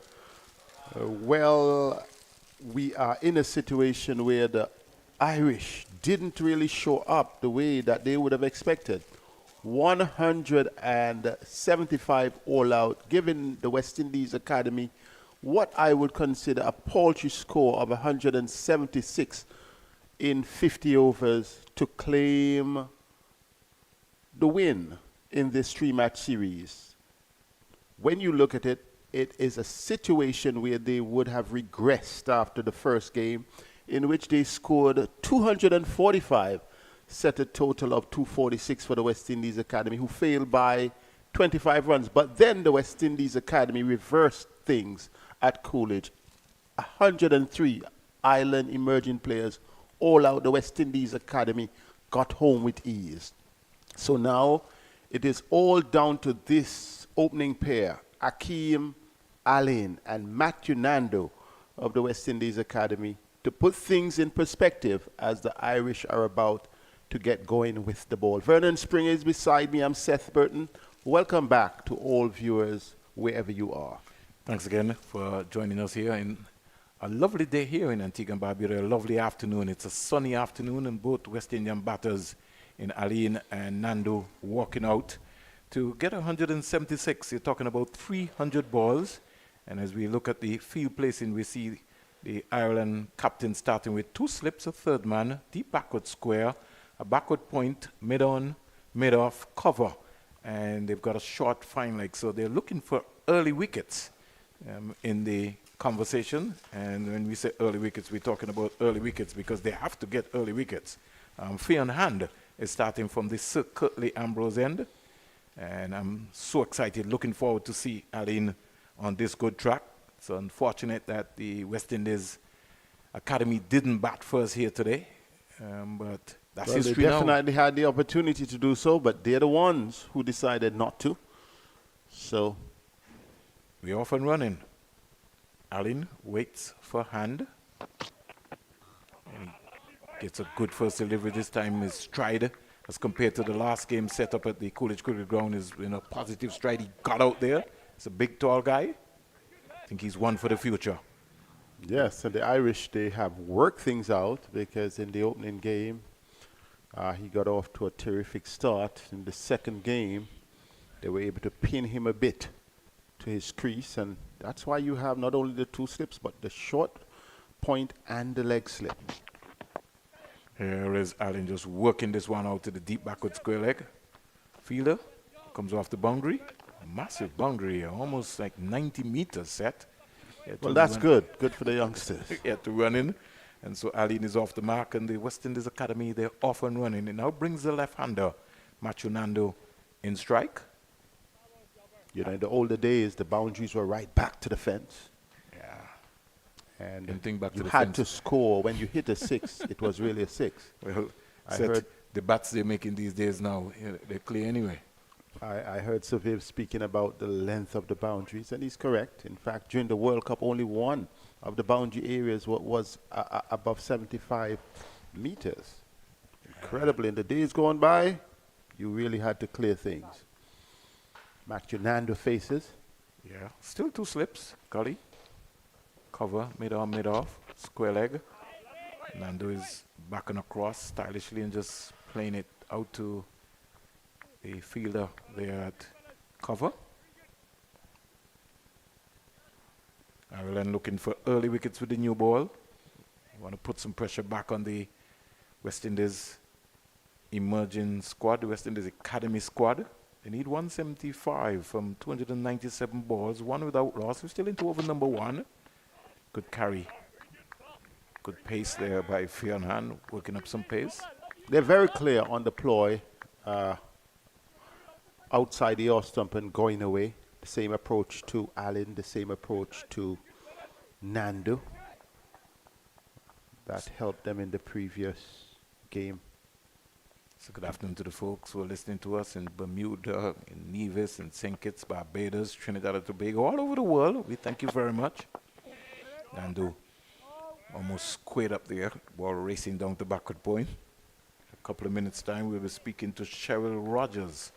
And if you know that name, that's an international name, and she'll come and give us an idea as to what's going to be happening with women's sport, women's cricket in the Caribbean. We're looking forward for that conversation. And what some of that action will be taking place right here, set in Antigua and Barbuda as well. Short delivery, got out of it very quickly. That's a good one. A good wake-up call. You think he woke him up? Yes. I like that. So 175 scored by Ireland Emerging Academy. The West Indies in the first over, one without loss. Very good over on the part of Fionn Hand, and setting things in perspective, the two batters just having their right focus. Yeah, so Jason getting himself organized right here. I want to say thanks to the 360 team who've done an excellent job. I know Vinod Manchan will be somewhere around monitoring all of the progress in terms of what's going to be happening. One without loss. The action continues right here. As I say, good afternoon to a lovely lady. How are you? I'm very good, thank you. How are you? I'm great. Cheryl. Just a minute, we'll come to you. Kadim Alin just taking his middle and leg stump guard. Good young cricketer. Exciting to see him get off here today. Nandu on the other hand, on the non-striker's hand, just rehearsing in his mind what he expects to happen. McCarthy bounding away from this Andy Robertson in the boat to Allen, and Allen leaves alone. So Cheryl, welcome to our studios. It's indeed a pleasure and a lovely afternoon here to be speaking to you. Who is Cheryl Rogers? It's a silly question. I'm just a lady who's been involved in sport for quite a long time. I'm lucky enough to have a home here in beautiful Antigua, and very involved in trying to uplift both education and sports for women here. Certainly, we'll come back to Cheryl. She'll give us some more details in terms of how that is going to be happening. Here is a delivery which is cracked away. Short delivery, put away nicely for four by the big, tall Kadim Alin. We look at the replay there. Short delivery, banged in. Didn't get up. He's a big guy. And he rolled the wrist on top of it and hit it to the vacant square leg area. So there's a big, massive plan for women's sport in the Caribbean. You want to start here at Antigua and Barbuda, but you got a big launch coming up in Barbados. Tell us about that launch. So I'm working with Roland Butcher in Barbados and with a charity called Bat for a Chance, and we're setting up the first girls and women's cricket club. And we've been very lucky that the Royals have come on board to sponsor that with us. Beautiful, punched away into the offside misfield there. And in the end, they get one run. Nandu just crossing over. So the establishment is to set up, you want this program to go right through the Caribbean. Very much so. And in February time, I'm hoping that we'll be able to bring that to Antigua. I'm working with some partners here at the moment. What we want to do is be able to create girls' cricket clubs where it's safe for them to come and play. We've got proper facilities. We know across the Caribbean, in fact across the world, that quite often the access to sport for girls is just a barrier because there's no toilets and changing rooms on the sports grounds. So trying to make sure that we bring proper facilities and equipment for girls to be able to play safely, but also then to be able to give them a pathway through working with Cricket West Indies and a number of other organisations, a pathway through to be able to play international cricket and to actually, get paid to play their sport. I think what's important about what we're doing as well is not just bat and ball cricket. Within the organisations, we'll be training the girls in media, commentary, kit management, facilities management, team management, understanding the kind of the global positioning of jobs within not just cricket but within sport, to give girls more opportunity to travel, to do more, to be able to work in different areas. Wow, exciting news ahead for women's cricket. Nandu gets a slow, long bumper. He almost could have ducked, came up, and the ball still didn't even reach him in the end. Nandu still a naught. Kadim Alin is on 6, all 6 to Kadim Alin. Leon McCarthy trying to bang in the short delivery there, but this track looks a docile track. It almost looks like the road. And you could tell that some real preparation would have went into this. Another short delivery. And they're trying to maybe intimidate young macho Nandu. So this model, we have a launch in Barbados. When is the launch in Barbados taking place? That's going to be on the 8th of December. We've got, there's a lot of cricket, as you know, going on at the moment. The England men are here playing a couple of T20s. And then when they go over to play the T20s over in Barbados, we're going to have the launch there. And so let's talk about home. Home is Antigua and Barbuda, the Leewards. We want to start at home, and you're just gradually trying to just start the conversation. Yeah, I think we're a bit further on in the conversation. I realised quite a while ago that really what we need to start with was the education. I have an education programme here where I bring a trainer over once a year, and so far we've trained 2/3 of kindergarten year 1 and 2 teachers to teach reading. And whilst it doesn't seem that that's sport relevant, unless kids can read when they're rising 7, the access to the rest of education is very limited. So straight away, Fair on Hand starts with a wide to Allen. And so the score musters on to 7 without loss. Went to over number 3. Ireland Emerging Academy. They were bowled out for 175. Down the onside again, there's a appeal for a caught behind, but I think that would have just brushed the pad of Aline on his way. The keeper made a big, valiant effort. But neither Nandu nor Aline was interested in running. So let's look at the field position here. 2 slips, a third man, and a deep backward square leg fielder. Now, Aline is a big guy. He can clear any boundary in the Caribbean for sure. I know that. The Irish know that. And so they're making sure that they have protection. The protection is a wide third man and a fielder on the deep backward square leg boundary. Fair on Hand, maybe trying to outfox. Aline 2 slips waiting. Short fine leg. He comes back and across nicely. More or less square. I'd like to see that right foot just get deep into the crease. I'm alongside Cheryl Rogers, who's telling us about some real positive change coming for women's sports in the Caribbean. There's a big launch. I want to say good afternoon to Roland Butcher and to all of the folks who are involved with women's cricket in Barbados. Henderson Springer, all of the guys, Ryan Hines, and you know, as you heard right here, looking to be able to make sure that we energize the same program in Antigua and Barbuda. Soft hands being played by Allen. The mid-on can't stop it, and they get an easy single. Good rotation of the strike. The score goes up to 8 without loss, 7 to Allen, and Nandu comes into the conversation. So, is there a time frame for all of this? Yeah, obviously it's taken a while to set things up in Barbados, and we're hoping to be able to start that off in about February time next year here in Antigua. I became involved with cricket when I worked with Tamara Lowe at Cricket Kindness, and we brought a lot of cricket kit over and gave it to the schools. I then helped some of the school teachers to become qualified cricket coaches, because you have to build everything in the right partnerships. If you don't have a coach, you can't play. You don't have kit, you can't. So making sure that everything comes together. What we're now looking to do, been putting things in place for a while now. We know that we've got a lot of interest from girls who want to play across Antigua, that we're working with the schools, but then making sure that there's a girls' club that they can come together, and we can make sure that everything comes in space between education, sport, and that safe environment for girls to be able to come and enjoy their cricket, enjoy sport, and enjoy the sense of community and uplift that women can give each other here. And coming around the wicket now to bowl to Macho Nandu. Must have seen something. Starts with a wide. So the Ireland bowlers are having a very torrid time here, including Hand. And it was kind of pretty interesting to go through the bowling lineup and saw that the West Indies bowled some 13 no balls today. And I was asking Mally Richards off air, who bowled all those no balls? It was pretty high. Didn't even see that. I have to go through that again. Bang on target again. Can't score. So Macho Nandu, they're forcing him. They're trying to set him up. And there seems to be a game ploy. They want to bowl him as short as possible. More body line area. And at the same time, I just hope that when Macho Nandu gets wet with the ball just about outside the line of the off stump, that he'll pounce on it and really hammer it down the backward point.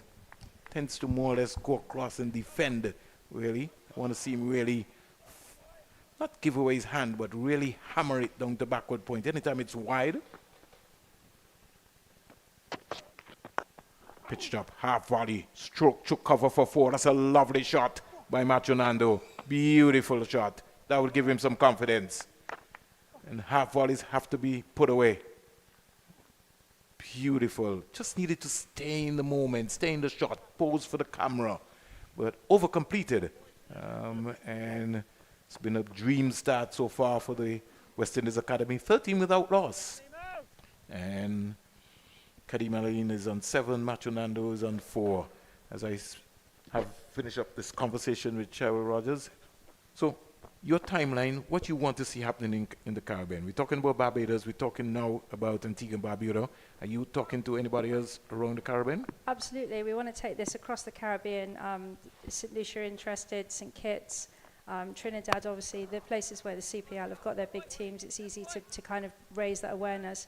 I'm actually chief exec of a global women's organisation called Fairbreak, and we've had 2 tournaments. We have the top 90 women in the world who play for us, and what we're looking to do is create a new global platform for girls to come through. Maybe they don't make their national side, but a paid platform where they can play professional cricket. We're looking to grow the tournament across the world. We're the only recognised international team that's not an actual country. It's recognised by the ICC, and we can play anywhere in the world. So it's quite an important piece of work that I'm undertaking at the moment. When are you going to launch that competition? We've already had 2 tournaments, one in Hong Kong and one in Dubai. Okay, any West Indians participated in that one? Absolutely, your top girls all play for me.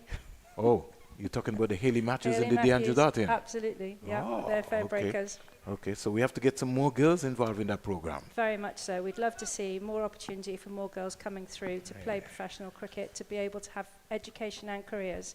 We're talking to universities around the world. And here we go, a loose shot from Kadim Aline.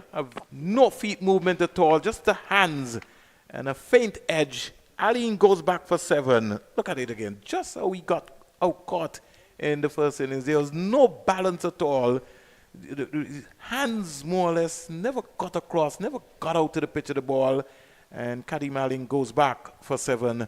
The West Indies Academy losing their first wicket. They're 13 for 1. So the competition, T20? It's T20, takes place over 2 weeks. The big tournament we run, we have 90 women. There are 6 teams. The teams we are about to go out to franchise with. So far it's been wholly owned by Fairbreak itself, but we're just talking to some new franchise owners. So we're creating, if you like, a global, whereas the IPL is only in India, CPL is only in the Caribbean, we will have a global franchise organisation that these women will be able to come through and play for. Who's Fairbreak? Who's Fairbreak? Fairbreak Global, that's me, baby. Fairbreak Global, 13 for 1.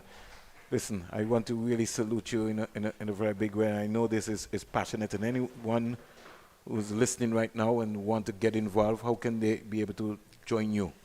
Well, Fairbreak, we have, you can find us on the internet. You can look at what we've done. That's going to be growing. We're going to be posting lots of new stuff on there.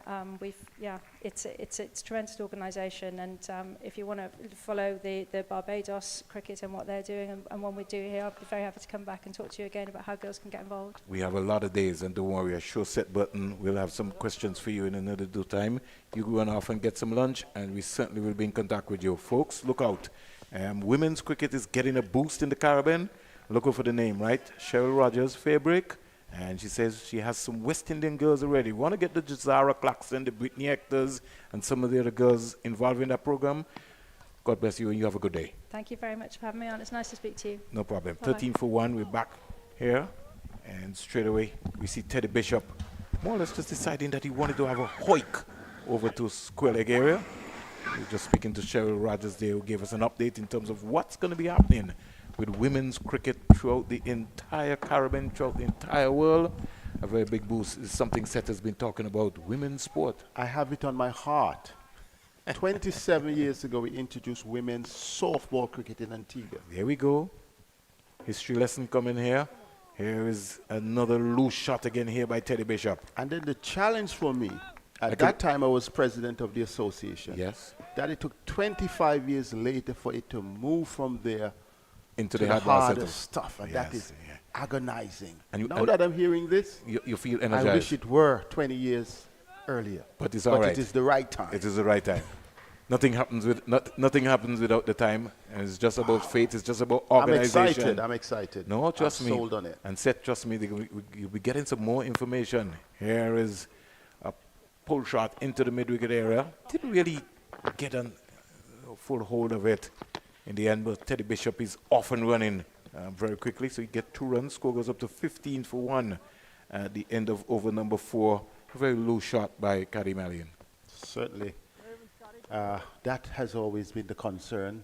Yes, he's a talent, but in terms of shot selection, in terms of the movement of the feet, in terms of, I always say, instead of reaching for the ball. But you have to use your head, your head and your shoulders. You got to lean towards That's the ball. That's what I'm saying. Instead of reaching for the ball, moving forward, moving back, he's often stretching. And I thought that the Irish picked that up.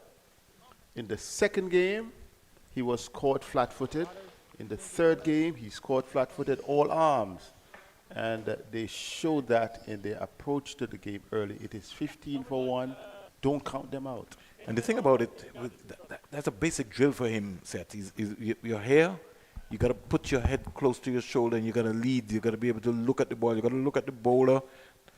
From the time the bowler starts, you got to be watching that ball all the time. And I don't think Allen looks at the ball long enough. He's such a powerful guy. And his hands tend to really go. So it's something I feel that he's going to have to go back to the drawing board. Hope he doesn't get dejected. But it's just no, it should not be. It's just a simple tactic. He's just got to get a drill set. He comes on his heel and he strokes the ball. Just looks to come forward all the time, stroke the ball very positively. 15 without 1, 15 for 1. Spin very early, Seth. Matthew Humphreys. They have gotten the wicket that they needed. And they will definitely try to bog the West Indies down. They have to do 2 things here. Take wickets and build some pressure. 15 for 1. Humphreys to Nandu. And Nandu's playing a naughty shot. It's a new ball still. Nandu would be advised to play the ball up in front of him. He's trying to late cut. He wasn't wide enough for that. And he's got to also look at the bounce. That didn't bounce enough. He didn't get close enough to that delivery. Matthew Humphreys, who went for over 60 in the first game. Nandu back and across, just turns his way. He's got to find a way, Seth, to get a single. Well, you should just look within, assess the situation, recognize that he's not in a hurry. Yeah. He's got a lot of time. Can bat all day, spend some time at the crease. Drive in again. Can't score. Goes up to mid-off very quickly. The mid-on and the mid-off very close set. So they may be forcing Nandu to go over the top. He's not that kind of player. He's somebody who likes to hit the ball along the carpet. They're strengthening the offside now. It's more or less a 5-4 field. Taking out the mid-wicket. Whipped away into the onside. So the pressure eased off. And good cricket by Matthew Nandu, just working it into the vacant mid-wicket area, kept his head over the ball. I just think sometimes that when he plays the ball, he doesn't stay in the shot long enough. He tends to rush, you just balance himself. He has to be a little bit more balanced at the crease, at the point of impact, and he's driving the ball. 16 for 1. He has all day, when a team bats first and scores less than 200 runs, they're always behind the 8 ball. So you hit that. On this occasion, Matthew Nandu should not be in any hurry. At the same time, he wants to score as frequently as he can. Bishop is back and just steering this out to the sweeper. He's another talent again, Teddy Bishop. But it takes more than talent these days, Seth. It takes consistency, it takes hard work, and working and improving on your weaknesses and your strengths at the same time. And you got to be hungry. When you get in, you got to be able to make sure you make the teams pay, come up with big scores, have that appetite. Back and cracking that down the backward point boundary for 4. Hits the rope now. That's a lovely shot by Matthew Nandu. He did enjoy that one. He timed it well. He picked the gap. He waited upon it and executed well. No fault at all in that shot. And you always like to see the fielders chasing the ball, Seth. I think the last time I saw somebody, and that was like years ago, Seth, where you had to run, was Lawrence Rowan Sinkits. That's just a come long forward, time. and stroke the That's a ball, lifetime. and you'll be chasing at Warner Park, and Warner Park was very big. That's what you want to see. So this would give Nandu some confidence. He's dispatched his tie guard. So he's got that off of him. He's go to 9. Bishop is 3. 21 for 1. This set has been repeating all the time. They need 155 singles, and they have 270 deliveries to do so. And they don't only need to score singles. They have all the boundary options when they get them. They want to push, and these two would want to have a partnership. They would want to add at least a half century and then push beyond that. They have to think big. While they achieve a little individual milestones, they just got to think big. More changes taking place there. Tom Mears wearing the number 18. He bongs away for the Irish from the Sir Andy Roberts end. And a loose shot there from Teddy Bishop. In fact, I don't think he learned from how Aline got out. To me, Bishop has to be a lot more tighter. I'd like to see him get deep into the crease. The right foot is going across the crease and not back. Needs to go back. Almost nearly got an inside edge set onto his stump. This track is almost, even though it looks docile, it's sort of two-pace. So he's going to have to be careful. He's going to have to be tight as possible. Look to punch the ball down the ground. That's a lot better. Shorter length, though. And you'd have thought that Teddy Bishop would have watched and would have seen that the batters have not done that well in the tournament so far, and he would want to have a big one. Again, trying to play a shot set that is certainly not on. With the new ball, this is just a 6th over, and I think you'd be advised to more look to hit the ball up into V's, looking to hit the ball square. It is just outside the off stump. Yes, he may have thought that it was a little bit on the short side. It may have kept a little bit low. Those are considerations, but get out on that front foot and stroke the ball. Play straight. That has to be key in his mind. That one going away from him and leaving him. Good bowling here. And when you consider, as I was making the point, Matthew Nandu, he's 50 in the first game. And we saw a brilliant 40 from Jordan Johnson in the second game. In the first game also, yes, there was Aline who got the West Indies Academy off to a flying start, got into the 40s. But what the players need to understand is that consistency is a stamp of quality. Here is a loose delivery, wide, and it gave Bishop the opportunity to throw his hands at it, and he found a gap down to the boundary for 4, something that he's been looking for. Yes, that's what he has been looking for, and that one deserved that treatment, the right shot for the right delivery. But twice before he tried that shot, and the balls were pretty much closest to the stumps and didn't have the height for that sort of stroke. So hopefully he will learn as he goes on. Tom Mears, boundary delivery there, 25 for 1, Bishop 7. Back of the length, punching it down to mid-on, can't score. At the end of over number 6, and we would know that the West Indies A team, they're touring South Africa. They started their 4-day game today. And South Africa A declared 287 for 9, some 4 half centuries in the game. Wicket takers for the West Indies A team. Jaden Seaves 3 for 23. And came from 15.5 overs, 7 maidens, 23 runs, 3 wickets. Then we had Akeem Jordan, 18 overs, 5 maidens, 61 runs, 3 wickets. Sherman Lewis, 10 overs, no maidens, 59 runs, 1 wicket. And the other wicket takers were Kevin Sinclair, 18 overs, 3 maidens, 64 runs, 2 wickets. The West Indies A team, they closed on 46 without loss. McCaskey and Tejan Ryan Chandapal are the openers in that encounter. I think also the West Indies under 19, they would have won yesterday over the Trinidad and Tobago under 23. We're back with major cricket action here at the Sir Vivian Richards Stadium. 25 for 1. Nandu comes forward to a Matthew Humphreys delivery. And so he can't score at the start of over number 7.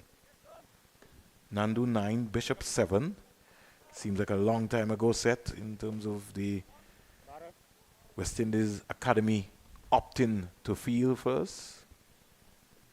I would have really loved to have seen them bat first, but we'll maybe see when we move to the Coolidge Cricket Ground for the 4-day games. Back and just working this into the square leg area. And Christopher Taylor just moving out of the way to just follow the ball and make sure that everything is okay. They almost had a collision.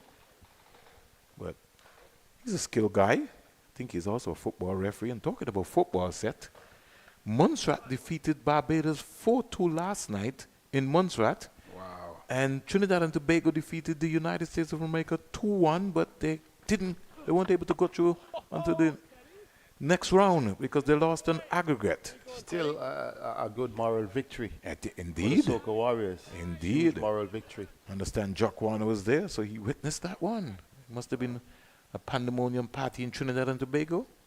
33 years ago. Oh, don't remind them, TNT Seth. had the opportunity, and then it was the U.S. who had that dagger in their heart. Don't remind them, Seth. Don't remind I them. have to remind them, because at that time I was in Trinidad. You was in Trinidad.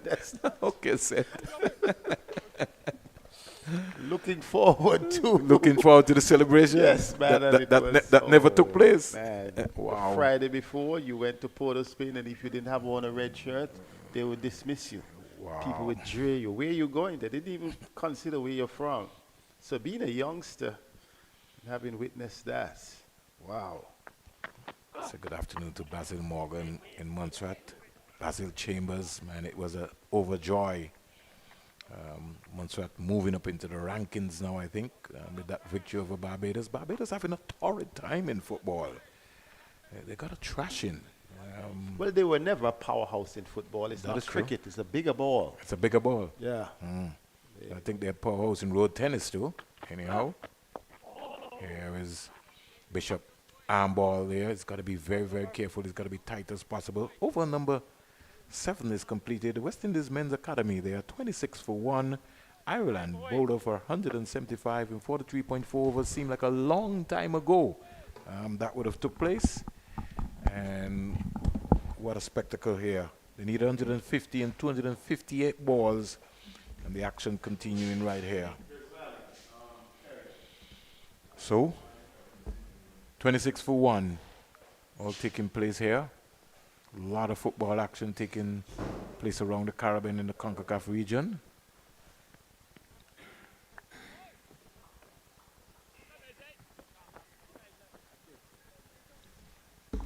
My good friend Joel Manning comes into the hot seat, as they would say. Tom Mayers from the Sir Andy Roberts end to Nandu. Nandu gets a short ball and just works it down to the short fine leg area. The fielder has a shot at the non-striker's end. I don't know what he saw, but Bishop was advancing, but he was never interested in a single. So good afternoon to Joel Manning. Joel, how are you? Not too shabby at all, Vernon. It's a Looking lovely forward to hot day. Very much so, yes. Indeed. The perfect weather that they say for cricket. Is there ever cricket weather? Be careful, Joel. You might call rain. Driven down the ground. Will it have the legs to go all the way? I don't think so. But it's a good positive shot, and they will get a couple of runs here. Good positive. In fact, it's gone for 4. No, let's make sure. Yeah. Yes, beautiful boundary. Jason did say to me earlier o'clock, Mr. Springer, down the grade, and the shadows there would have just fooled me. Cut him. Oh. So now we know why Jason said 4 runs. Thank you, Jason. Did you see that, Jim? Yes, indeed. He did all the hard work in getting there. The execution on the boundary just filling him on that particular occasion. 4 runs to Matthew Nandu. Don't think he wanted to step onto the rope. You know, he could have been out of the series for the rest of the time. Nandu 14 and Tom Mayers just played around that one, but he got a single in the end. So he picks up his 15th run in the process. Teddy Bishop is on 7. 31 for 1. How many beaches have you visited? Because every time you come to Antigua, you tick off the beaches. You're down to how many now? 10? Well, in fact, not visited a single beach Wow. so far on this trip. That's not like you. That's not like you, Joel. Something is keeping you occupied, Joel. What is happening, Joel? That's not you. It's called work, Vernon. It's called work. Work? So you can't go to the beach, Joel? 31 for 1. You sound like you're having late nights, Joel. There are mornings, Joel, and that's the best time to go to the beach here in Antigua and Barbuda. Get up and go to the beach, Joel. I will make it to the beach this week, Vernon. I promise you that. No problem. I appreciate that, my brother. 31 for 1. 18 boundaries and 2 sixes hit in the inning so far. It's a lovely day. And all of the clouds have just moved away. So the sun is belting down here at the Sir Vivian Richards Stadium. And the Irish are getting, what we would say, a good sun bath.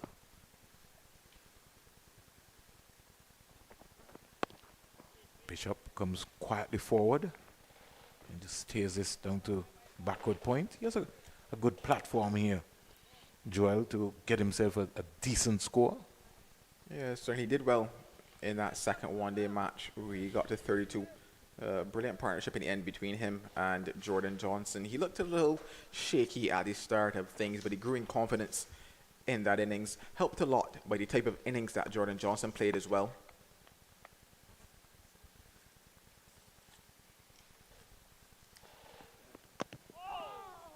Again, casual. Want to see that stride here, Joel. He just lackadaisically languishing, just they going to get that big stride out and cover the line there. He almost was looking back there, tighter enough there in that approach. Over number 8 comes to, and then 31 for 1. And as you rightly said, Joel, during the Super 50, CG United Super 50, Teddy Bishop would have scored some 243 runs, 245 balls. High score of 95 not out with 2 half centuries. Kadim Alin, 225 runs, 179, 68 is highest, 2 half centuries as well. Macho Nandu, 195 runs with 1 half century over 84, 274 balls faced. Naim Young, 171 runs, 200 balls, 67 being his highest. And Kevin Wickham, he'll consider it to be a very disappointing series for him. Even though he scored 164 runs, he's a much more quality player. High score of 43. And if he gets an opportunity, he just needs to spend some time at the crease. Those are some of the top performers from the West Indies Academy during the just completed CG United tournament. Here is a loose delivery pulled down by Matthew Humphreys. And Nandu just rolling the wrist over with it, not trying to overhit. And got a single in the end. Alongside Joel Manning, 32 for 1. And the sun beltering into our boot here. We almost have to be scampering for parodies of water occasionally to keep ourselves going. Almost like we're getting bathed from the sun. We just can't stop that one, Joel. The only way we can stop it is if we move the boot and we go back and broadcast. Here this is could Bishop. be a chance. A chance indeed. A chance accepted. And Bishop has got to go.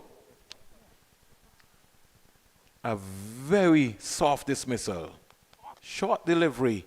And pulling away from the delivery. He was never balanced and just hit it the mid-on in the air. Cramp for room. Didn't get deep into his crease enough. And Bishop, Teddy Bishop, goes back for 7. Just as Joel Manning called it. Very soft dismissal. Funny enough, it's kind of similar to the dismissal that he had in that first one-day match where he actually didn't pick the delivery. It was the one going the other way from the leg spinner, got back, looked to pull it, and got caught at the exact same position in terms of mid-on, just running around. On this occasion, a left-arm spinner, ball angling back into him. Getting back, yes, because it's one that you should be playing off the back foot. Looking, obviously, to hit it wider, probably of long on, probably get a little more elevation on it. Didn't, and all he did in the end was offer quite an easy catch. So he's got to go. It's now 32 for 2.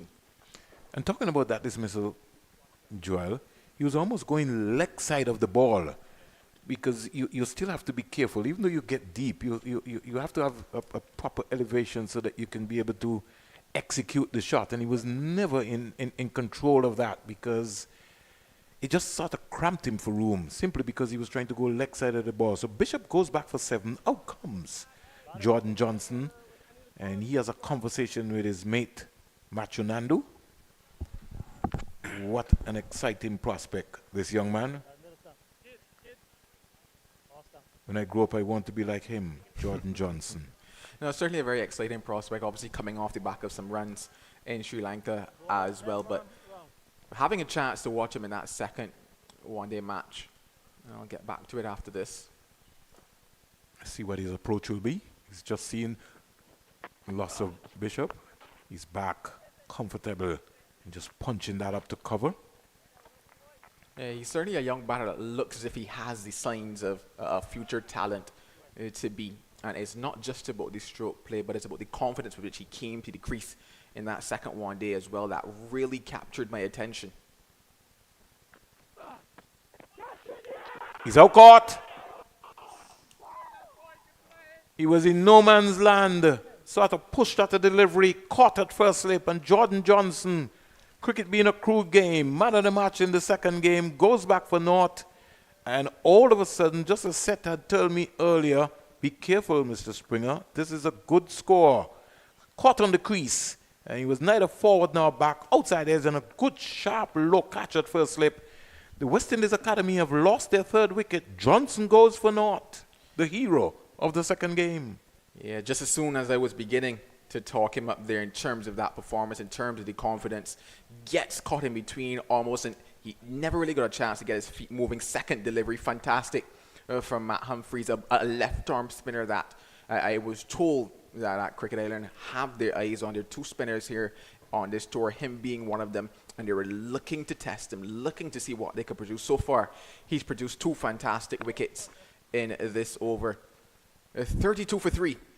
West Indies Academy are now. Murray Cummins taking that fantastic catch at slip. A very sharp chance as well. It was a little flatter, you would have to say, from Humphreys on that particular occasion. Once again, caught in between, feet not moving.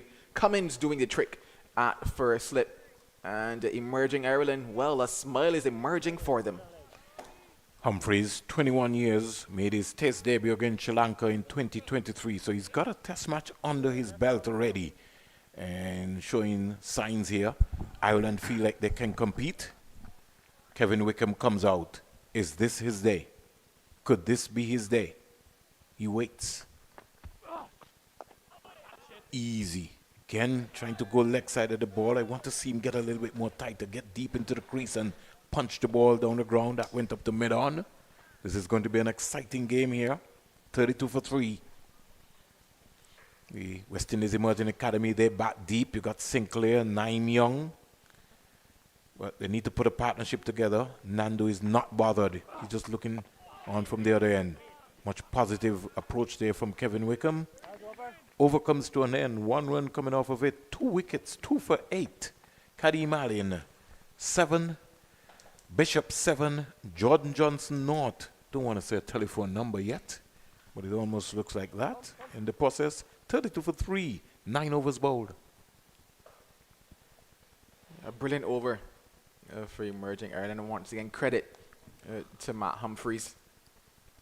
He really stuck to the task, really bowled some fantastic deliveries, backed up in the field as well on that particular occasion. He didn't have the best of times in that first match that he played. I would heard you guys mention the fact that he just took the 1 for 61 from 7.4 overs. So a better time with the sunshine here for him here in this 3rd one day. Cricket is a cool old game. You just have to understand what's happening in the process. So it's spin and more spin. 32 for 3, 9 overs bowled. Scotty, do you want to let him hit over the top first before you give him that? Okay, bring him in. Let's look at the field placing here. Mid on and mid off. We got protection with a deep backward square and a sweeper on the offside.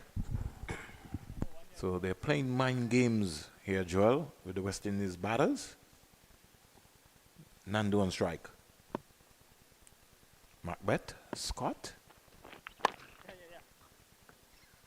Ball took a long time to get to Nandu. And again, Nandu not balanced enough. Needs to get a lot closer to that ball. Got to be careful he does not get an inside edge, on the edge, onto his stump. But he gets a single. Now brings Kevin Wickham, who's a naught, to face. He's going to face his third delivery.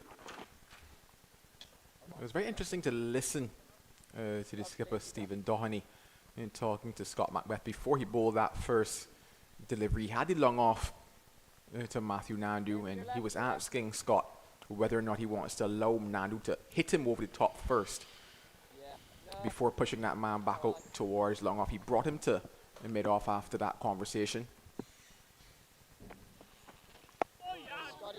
Good delivery. And almost had a communication problem because Manda was taken off and Kevin Wickham was kind of hesitant. Wasn't sure. He looked like he was just contented to come forward. Nando was looking to get him off strike, get him off the mark. Here is a misfield by the fielder there at short mid-wicket. Gives Kevin Wickham an opportunity to get off the mark with that misfield. So he goes to 1. Macho Nando comes back into strike. He's on 17. The score being 34 for 3. And I guess in the formation of this team, Nando is the guy who's been asked to bat almost all of the overs. His job is to be more or less a Jeffrey boycott in the context.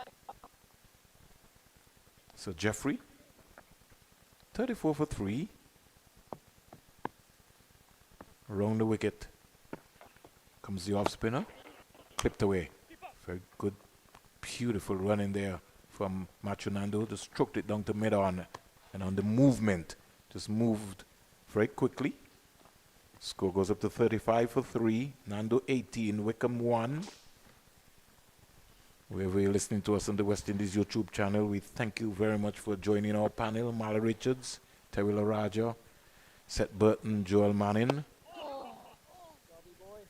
Driven down the ground. I will say this to you, Joel. I think I might have brought up the long on to mid on. That single is just too easy for Kevin Wickham because Kevin Wickham is more or less under some pressure. 10 overs bowled, 36 for 3. Yeah, certainly, especially looking at how he was rehearsing there. He was actually looking to go through the offside on that occasion, going towards mid-off. Ball comes off the inner half of the bat. And in his form at the moment, he's certainly not at his peak, is Kevin Wickham, and certainly would want to apply that just additional pressure onto him because at the moment he's currently just feeling for it. I remember thinking back to the first game here where he once again was batting the spinners, wasn't necessarily looking comfortable, looked to use his feet, come down the wicket. A brilliant catch was taken by Fionn Hand running back from mid-off. So certainly looking at it, I would want to ensure that I once again keep that pressure on him, force him to have to want to go over the top, especially given that he's not necessarily in his best flow at the moment, giving yourself the best chance to take that wicket because he's a batter that enjoys scoring freely, but he's not been able to do just that. So you expect at some stage for him to try to force matters. Start of the 11th over. Humphreys continues. Here is Wickham looking to just punch that up to cover. Doheny attacking. He's still got his slip. 2 fielders outside. A sweep on the offside in a deep backward square leg fielder. 2 for 8. He's into his 4th over. 36 for 3. Interesting enough, he now drops long off back. And what it does now is allow for a very easy single for Kevin Wickham. And that's what I was talking about in terms of keeping that pressure on. So it'll be interesting because I wonder why they opted on that particular occasion to move the mid-off to long off because it allows Kevin Wickham to get off strike. It allows him once again to see things from the other end and kind of get into the stride of things. Here is Nando again back and punching that up to mid-off. He gets a single. The fielder inside the 30-yard circle can't stop the single because it's wide to his right. And the score motors on to 38 for 3. Nando goes to 19. Wickham on 3 comes into strike. They need 138 in 236 balls. Ireland bowled out a long time ago for 175. Again, Wickham just want to see him get tighter, especially when you get up to the next level. Punch that ball down the ground. He's looking to go square. The bat face opened. On these tracks here, you want to look to hit the ball up the V for long periods of time. Yeah, slight change in the field now. Deep square leg comes into the circle. Deep mid wicket goes back onto the boundary. Yeah, you just wonder if he might start to just float it up a bit more.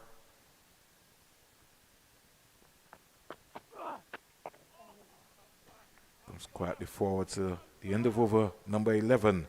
And the latest score here at the Sir Vivian Richards Stadium. The West Indies Men's Academy, in reply to the Ireland Academy, they're 38 for 3. Ireland Academy bowled out 175 of 43.4 overs. 2 singles coming off that over.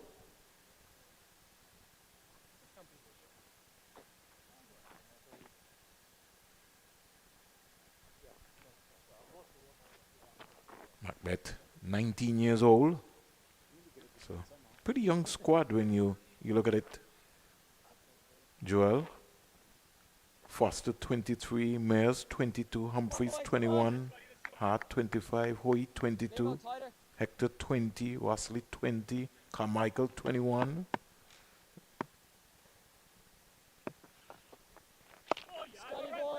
Here is Nandu looking for a single, a non-existent single that is certainly not on because Kevin Wickham is not even interested. Yeah, in the grand scheme of things, it is designed as an under-23 tour, but just a couple guys over that for emerging Ireland.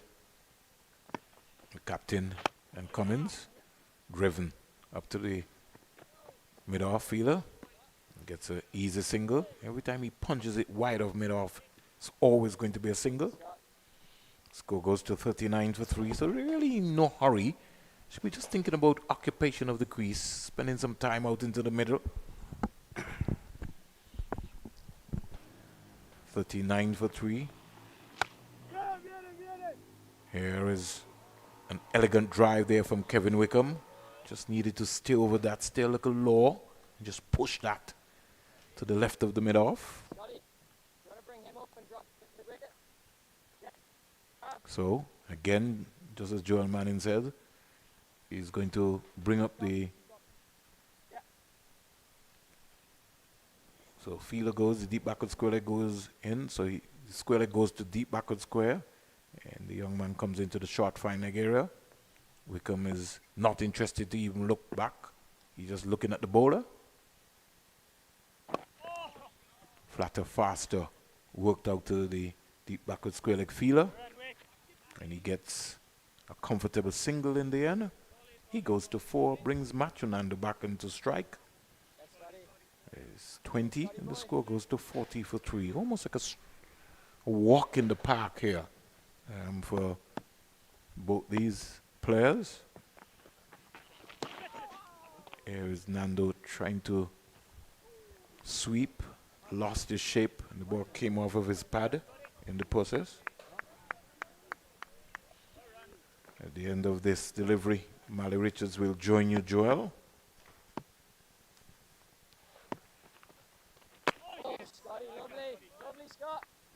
Forcing this one out to cover. Nandu has called for his gloves. 12 overs bowled, and also going to be a Paradise water break. The West Indies Emerging Academy, they are 40 for 3. More comments from you, Joel, and then we'll hear the voice of Mally Richards. It is a touch back very quickly on the fact there are a couple guys who are over that age of 23 in the emerging Ireland side. Just a case of the fact that the A-team cricket, there wasn't any A-team cricket for quite some time in Ireland, and it was felt there were a couple guys who were on the fringes, so that either a case of, well, they just broke into the senior setup, or a case of they were called up but didn't get a game in the senior setup. You want to ensure that they got some time in the sun. This tour certainly provided the perfect opportunity for them. So yeah, indeed, a couple guys, especially in terms of, you look at the captain, Stephen Doheny. You also have the likes of Murray Cummins and Fionn Han, guys who have been there or thereabouts for some time, getting a chance here in this series as well. and certainly boasting the Ireland Academy side as well. But 40 for 3 we are here after 12 overs. And a much needed drinks break given the heat that is out there. It's interesting to note as well the more experienced players in Murray Cummins, Stephen Doheny, captain. These are the ones that have actually had the positive performances so far, especially with the bat for this Irish Academy team. We'll be hoping maybe a few more of the young boys would have put their hand up. Tom Mays in particular, I think he's made an impact. He's had impactful innings in the 2 games that he's played. I think Howie as well is a player that they can work with. He showed a good aptitude for the game and appetite for competition, which is a good trait to have as a young player. Just a few things to work on, but here right now I think this match is finally in the balance, Joe. 40 for 3 after 12, chasing 175.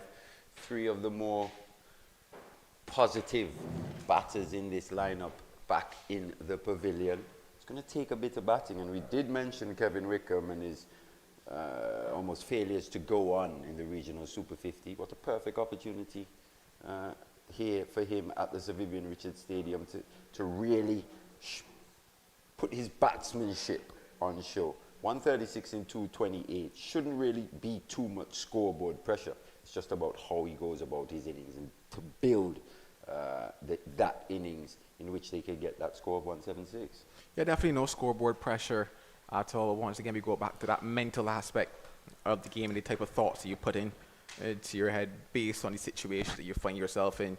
Facing 5 dot balls, all of a sudden things, get a little tear wire in the brain, and all those kind of things happen. But certainly a fantastic opportunity for the likes of Kevin Wickham now to stand up and raise his hands here in terms of saying, hey, I am capable of also being here at this level. We know he has that talent, and certainly has a surface on which he can do it on as well, because no demons out there at the moment. We talked about the fact that yes, this morning there was some morning moisture in it, 9 o'clock start. You expect that. But as the sun caked down and baked it, as cricket was played on it, you expect it to get a lot better. The ball to come onto the bat quite nicely in terms of the pace and the bounce. It has.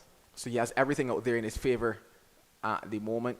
But he's got an Irish side who have come to the Caribbean to also win games. Definitely. So let's see how things progress here. Into over number 13. Remember, the series is evenly poised at 1-1 as well. Should have a pretty interesting climax to this ODI series between these 2 academy teams.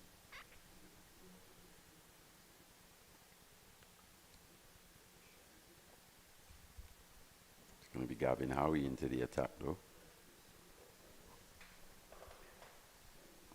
with his leg spinners.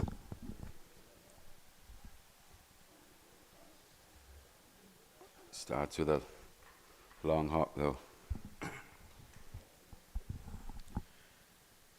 You're certainly accustomed to that from leg spinners, especially at the start of things. Yes. You expect those drag downs, you expect a couple full tosses, and usually you find them actually looking just push through the ball in that first over, trying to just find a good line, find a good length, and then from there start to vary things after that.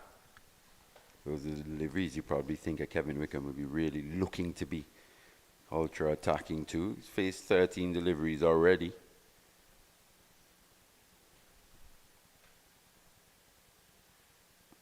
This one's poorly lined wide down the leg side. Will it go to the boundary? No. Fielder down at fine leg does good work. Yeah, just collects 2 wides on that particular occasion. But funny enough, that would have been the ideal delivery to the right-handed batter in Kevin Wickham. That's the challenge of bowling to a right-handed, left-handed combination. Well, he's got a slip in place for Wickham.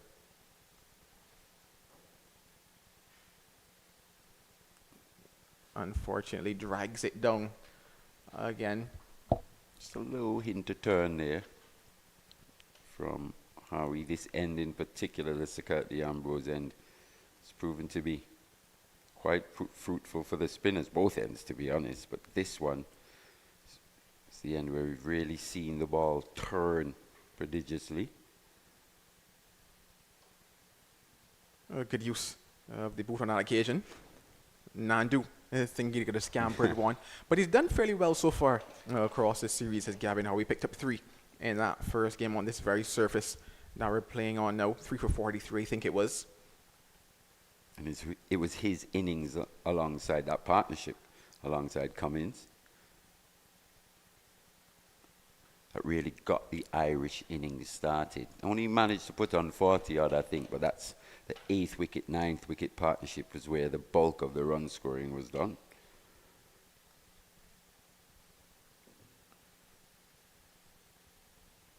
Pretty steady start, apart from those wides to begin with.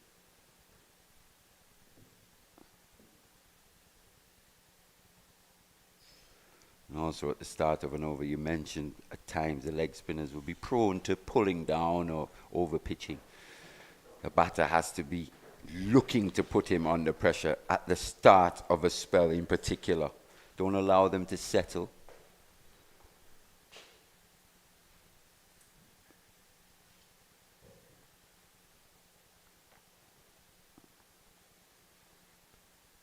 Well, he closes that one out with a dot. So in the end, just 4 runs coming from that Howie over. 13 bowled, it's 44 for 3. Yeah, we'll be happy with that start, to be honest. Not too many poor deliveries in that over. Maybe that first ball per se, bit short. Wickham didn't quite capitalize, but he's still at the crease, 6 off 14. Just a partnership needed now. The rate isn't too much of an issue. Just need to rotate, strike both these players. Still look to be positive, but nothing reckless per se. And this 176 should come. But losing those 3 wickets has really set back West Indies Academy, especially considering the nature of those players. Tend to be players with high strike rates. Look to get on with things. Scott Macbeth for his 3rd.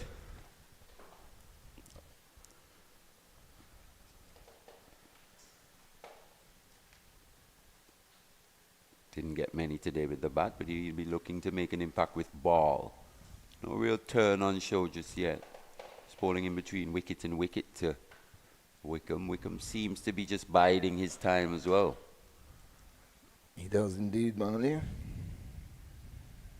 Joined by Terry Laraji. Good afternoon, Terry. That one's eased through the covers with sweet timing. Didn't seem to lift his bat with much anger there was Kevin Wickham. Just stroked through the covers. Beat that man at extra cover. No chance for the chasing fielder. And he picks up his first 4. Beautiful shot, that one by Wickham. But as you said, Marley, nothing reckless. Pretty soft dismissals, the first 3. We know it's hard, and you know these guys have been playing cricket for a while. They've been on the road. But here in this match today, especially in Kevin Wickham's case, I think this is going to be a real mental challenge more than anything for the young man. Just in terms of his modus operandi in going about building an innings, chasing a relatively small total. He needs a good score, doesn't he? He hasn't had one for a while. He's a guy that tends to look good more often every time you see him bat. Yeah. Whether he gets the runs, though, is the thing. Just there again. Element of doubt outside that off stump from Scott Macbeth. The end of 14. 48 for 3. Yes, he reminds me a lot of Carl Hooper in that respect. He always looks class. And then gets always out. looks like a class above. And then bang, he's gone. Yeah, we saw that a few times, regional Super 50, him get to 30 odd. And then just out of the blue, just try something. Holds out to long off or plays a sweep, plays across the line, against the spin. Just proven to be his downfall.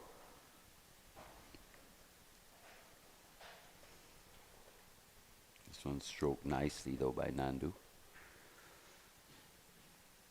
Important little innings for him as well, considering he's had a knock in every game.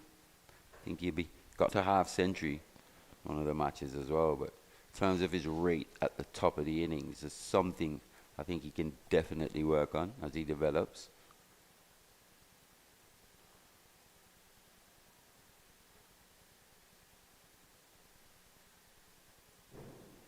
But as you said, O'Malley, just playing good, honest cricket from here on in. Should be enough. Especially in the big ground here at Sir Vivian Richards. Plenty of gaps on offer. Yeah, just force the fielders to work, keep them out there long without taking wickets, try and demoralize them to an extent.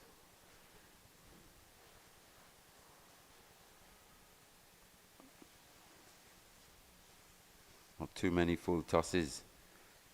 I remember in the West Indies Academy innings when they were bowling were missed out on by the Irish batters. Just there, Kevin Wickham not quite finding the gap. All these little things aid in applying pressure, in which we then see a rash stroke.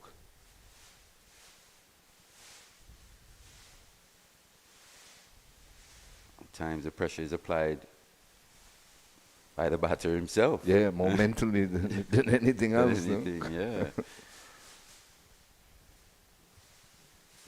Just another tidy over. Can he finish unscathed here, Howie? Wide outside the off stump. Well set field on the offside.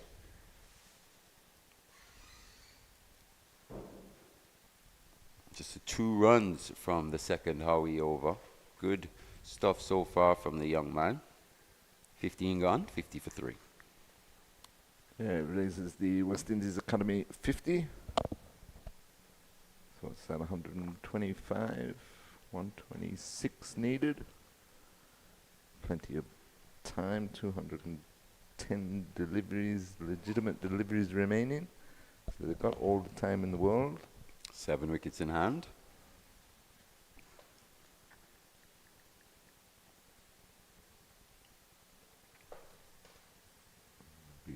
Macbeth continuing.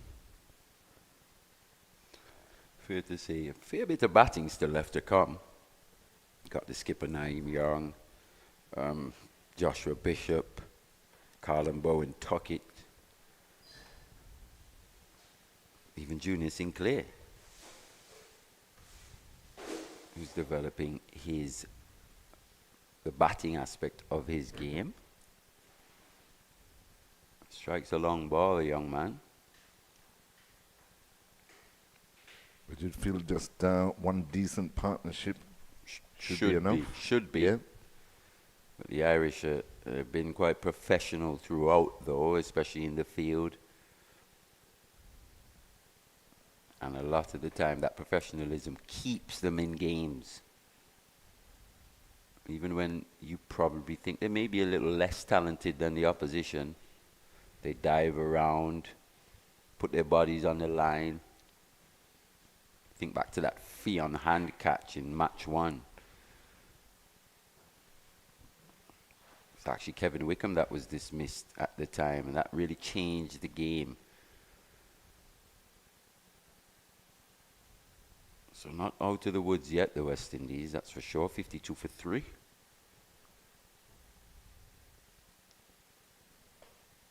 That's a poor delivery, though. Once again, Wickham not quite putting away these bad deliveries. Comes back for 2. Yeah, he pounced on that one, but didn't get the connection that he was looking for. Quite sedate, the partnership so far, 22 from 43. Wouldn't be too worried about that, though. No, as long as they can just keep the board ticking over. Gets through his overs pretty quick. Is that the 16th Rapidly getting through that over there was Scott Macbeth, 54 for 3. 122 in 204 deliveries. Matthew Nandu would be thinking possibly he could get a nice little red inker here, another half century. His style is more of accumulation though. I think a lot of the time we really need to start identifying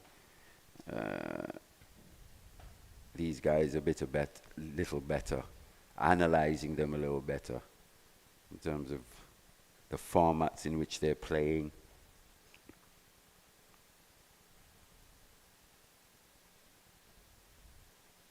Formats and the order that they come in. Yeah. I think it's fair to say that Matthew Nandu, he's had the good white ball innings here and there, but he just doesn't strike me per se as a natural white ball player.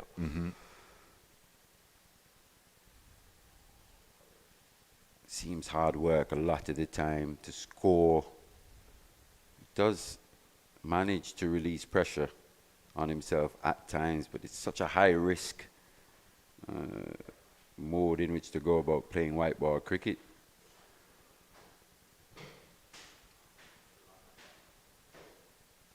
Especially for a player that you wouldn't say is blessed with like immense power per se. Right, yeah. But I like that from Ireland, though, bringing the long on into the circle. Especially when Nandu's on strike. Yeah. Don't allow him just an easy single down to long on. Let him do something different. Forced to go over the top. Just bring him out of his comfort zone a little bit more.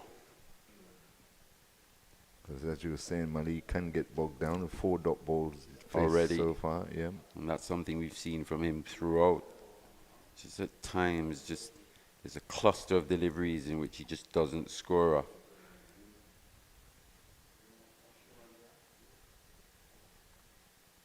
I'm not exactly sure of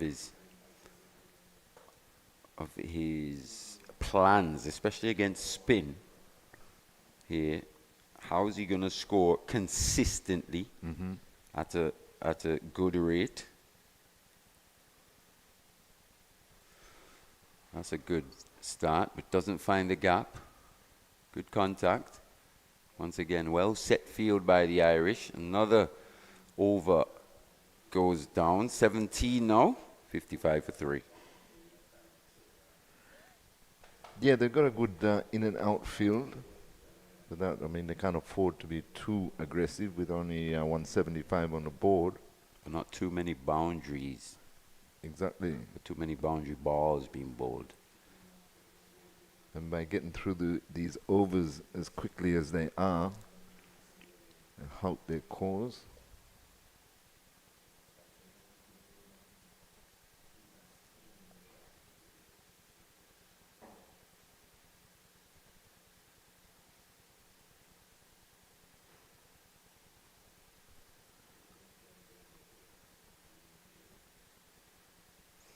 Round the wicket, Scott Macbeth to the left-handed Nandu.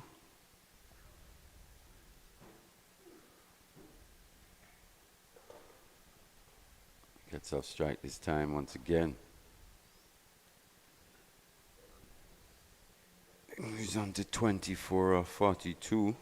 I think at one point he was on 22 off 28 deliveries or so. That just illustrates once again just a cluster of deliveries in which he just can't afford to not score off. In the grand scheme of things, the development of his white ball batting.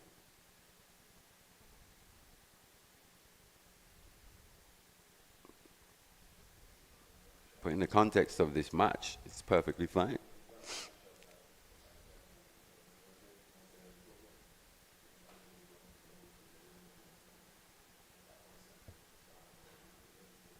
Yes, for this match he's got all the time in the world, but it was good to see that he placed the ball a lot better the first ball he faced at this over. Yeah.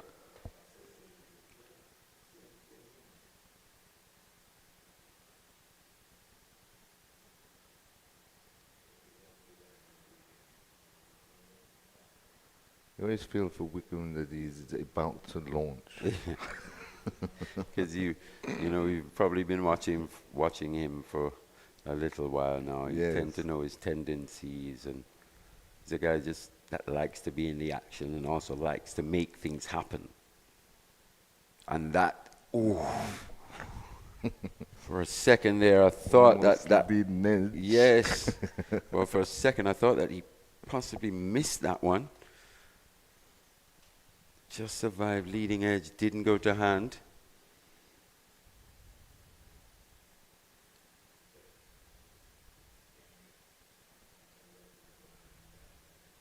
Just as you're saying, I'm sensing a big shot. I'm sensing Something's going to him happen. looking to go straight down the ground or looking to go over that mid-off fielder. If presented with the right length, so far, Macbeth has been good. But this is where Nandu needs to be cognizant of who he's batting with too. Be thinking the more dot balls he sees Nandu face, he'll be thinking that he needs to do something when in reality he doesn't need to do anything. Especially in the grand scheme of things. Yeah, rash anyway. You see the helmets being brought out for both players. So I think we're going to have a bit of a change here in terms of pace bowling being introduced from the Curtly Ambrose end.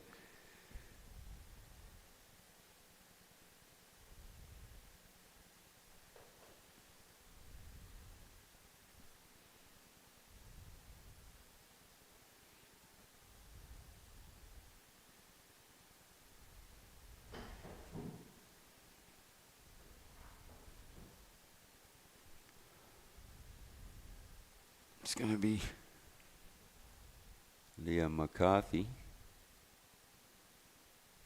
Picked up the first wicket today. That of Kadeem Allen.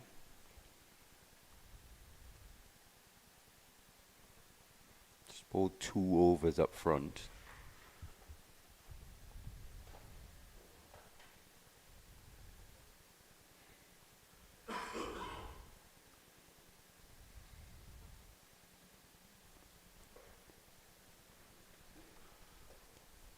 No slip, gully backward point. He gets away to an easy single. That's where all the spaces are on the onside. Just the one man in the circle on the leg side to the left-handed Nandu. Does the right thing there. Just shuffles across to access the leg side. That's good batting. So when the bad balls come along now, he has to look to pounce on them as well. And even at times in this white ball format, batters are forced to even hit good balls for boundaries as well. So a short and wide. Nearly holds out to that man. Oh, and he's nearly run out as well. Some lazy cricket there from Kevin Wickham. Almost finds the man on the deep point boundary. And he's almost run out at the other end by the throw. How do you make of that, Terry? The last couple of overs, though, when he's taken a single to the guy on the deep point boundary, he's been playing cat and mouse with him, almost begging him to see if he can run him out from that distance. At this time, he really did have to scamper home. He really got on his bike, but I'm not sure. It was a poor shot to start with, though, anyway. Not sure if he would have been safe had that been a direct hit. No. Nandu cutting, a punch cut almost. Something that I've noticed that he does quite a bit. It's neither a punch or a cut per se. Bit of both. And he's always tending to hit from low to high as well. Not really chopping down on top of the ball for maximum power.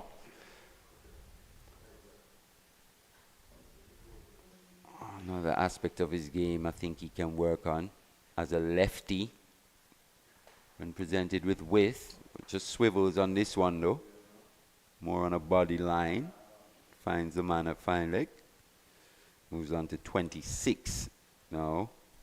19 fours and 2 sixes in this inning so far. Actually, that can't be right. I was going to say, and we're only 59. What's going on with these graphics? I think that was the Ireland innings, to be honest. Or the match on a whole. 19, Okay, right. 19 boundaries and 2 sixes in the match. I was wondering there. I was like, 60. How does that work? I know my maths ain't the we'd be greatest, home. right?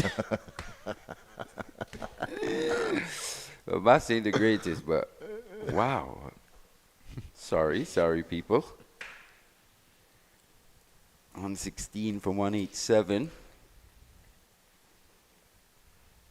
McCarthy again. Nandu gets in a bit of a tangle. Just a ball on his hip, really. Not sure if the extra bounce on that delivery just proving to be a bit disconcerting for the young man. But the end of pretty good comeback over from McCarthy. 4 coming from it. 19 gone, 61 for 3. Yes, both batsmen playing a bit loose. Hitting the ball too much in the air for my liking, especially with the way the field is placed. But nevertheless, they're still there. They survive. Yeah. 115 now to win. In 186 deliveries. Still with the 7 wickets in hand. But even in this series, in this match, I don't think it's good enough to just win. How you win is very important. The things that you've done to develop match-winning performances from 9 in the morning up until the end of the match. It'll be important to see, or even just speak to the coaching staff and see the end of the series, how they gauge whether this has been a successful ODI leg of the tour or not. What are some of the things, the parameters they're using for success or development?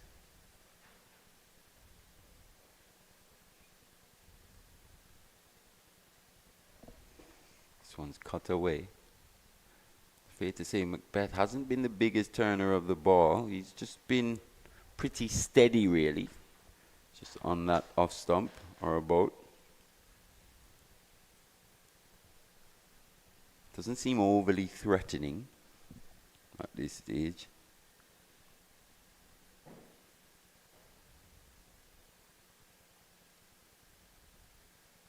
Once again, just a little bit of shape there on that one. Looks quite innocuous, doesn't he? He does, yeah.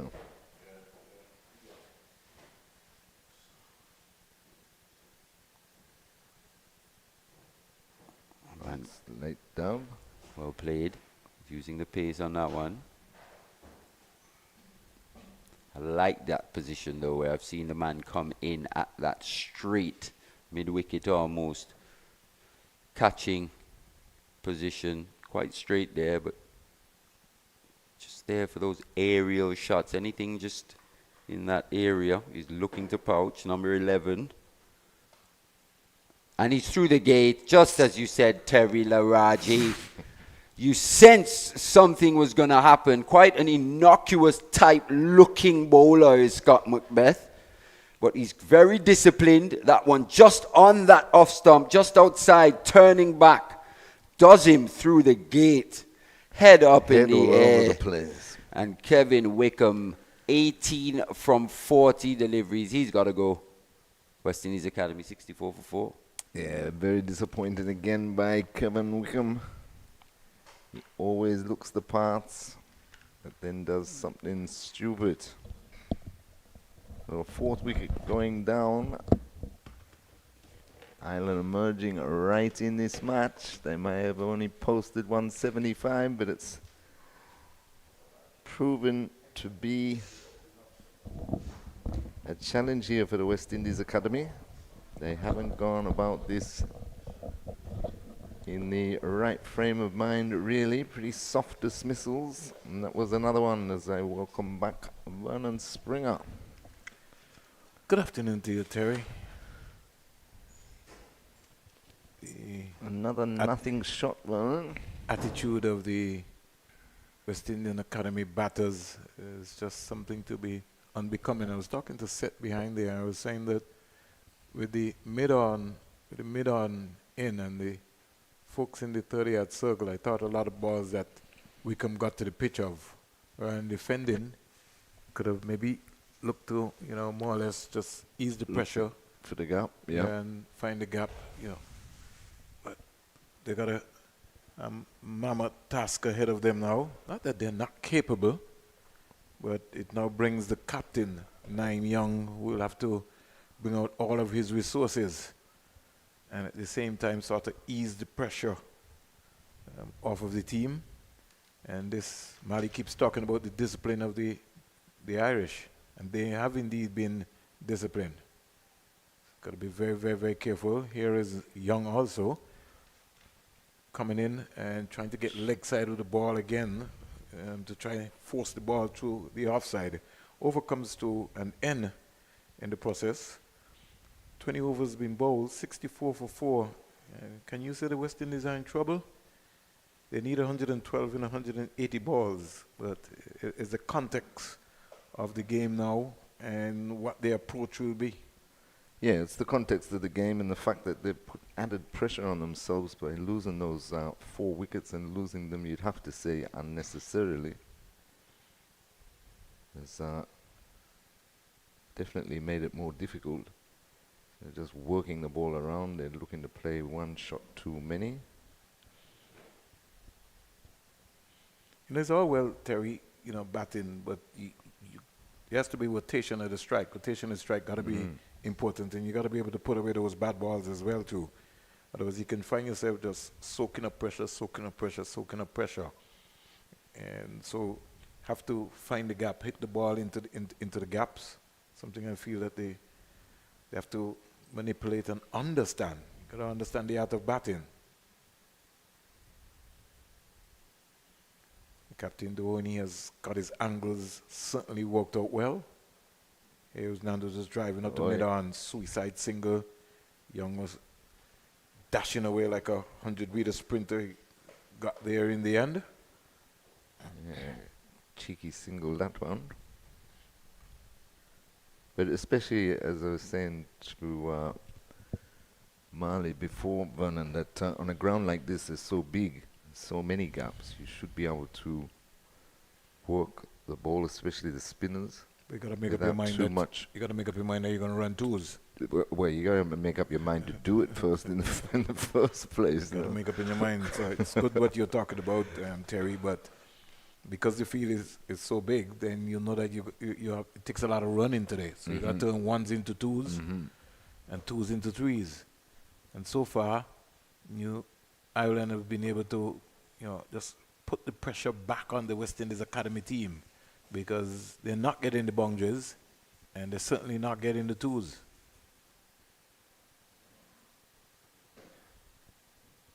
Young back and across to a Matthew Humphreys delivery. It's a complete different bowler this time. He's into his 5th over, 2 for 11.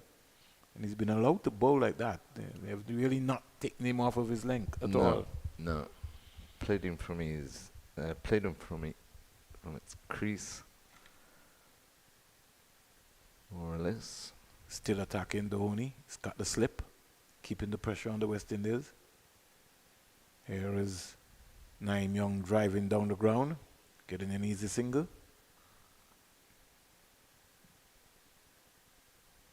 Down to long off. Mid on, mid off. Now come back into the circle for the left-hander Nandu, who's not that extravagant in his shot selection, and they're trying to set him up. Still got the slip.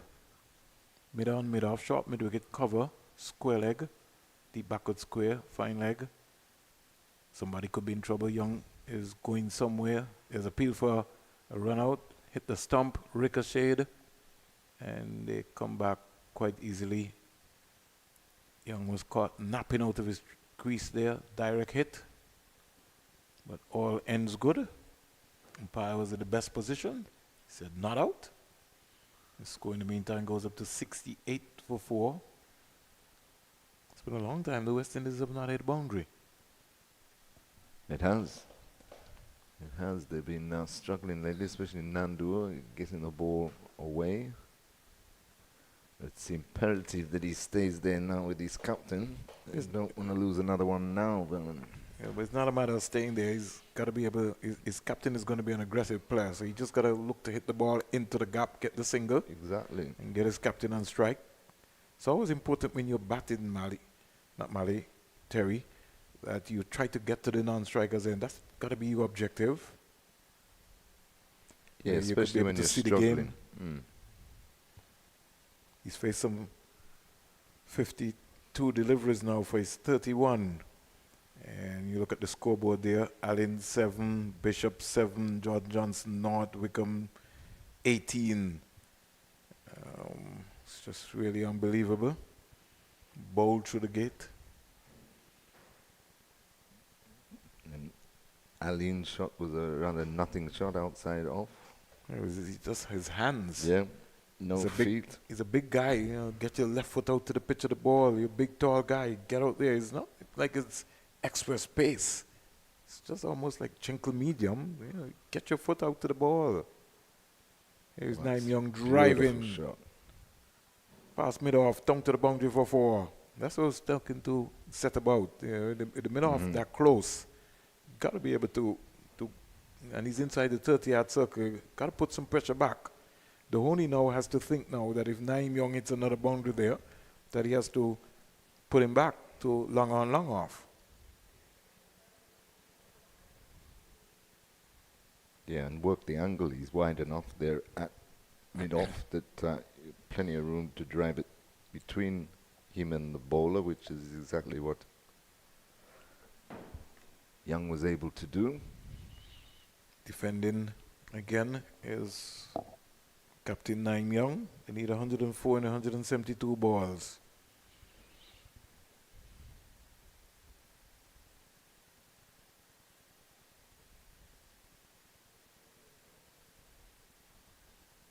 See, when a bowler gets accustomed, Terry, of just bowling to one batsman, and that's when he grows in confidence. You know, you want to ease that pressure off. You certainly want to.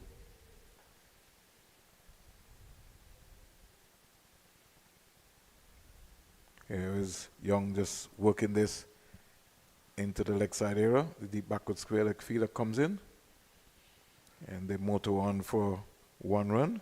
Score in the meantime goes up to 73 for 4. Young goes to 6. It brings Macho Nandu back into strike. He's 31 from 52.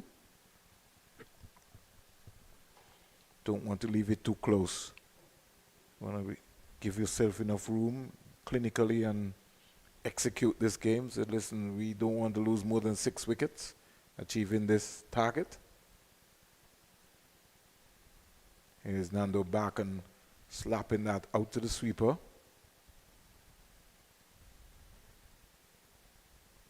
Over completed.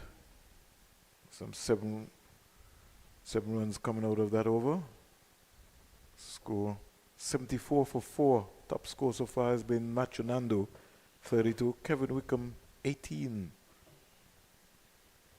Yes, another disappointing knock there by Wickham. Got himself in and then threw it away.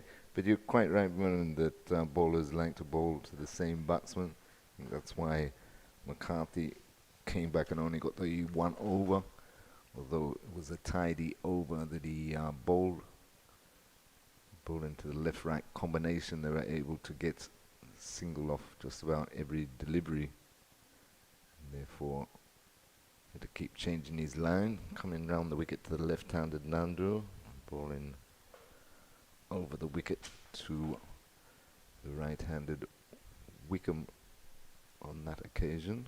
Again, I'm calling for Rivaldo Clarke. I can't see why Rivaldo Clarke can't be part of this West Indies Academy setup. It just amazes me. Here is Nandu just coming forward, opening the face and just gliding it down to, especially with Jordan Johnson brought into the Academy setup. And Rivaldo Clarke was originally being part of it. Right, yeah. It kind of bemuses me as to why he's just not been able to see Mr. Graham West yet. But when I do, I seriously have to ask him a question. You can't have a talent like that sitting down in Barbados. It's really mind bubbling for me, but they're the ones who are in control. I can only just talk about it and seek to see if I can get some answers.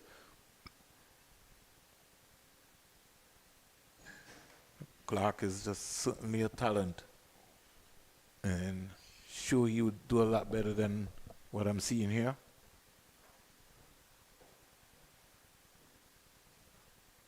Something that I picked up, Terry, and most of the West Indian Academy batters, they tend to want to go leg side of the Yes, ball a rather lot. than get close enough to the ball and look to punch the ball. Here was Nandu Young trying to go leg side. You gotta get deep into the crease and look to find the gap.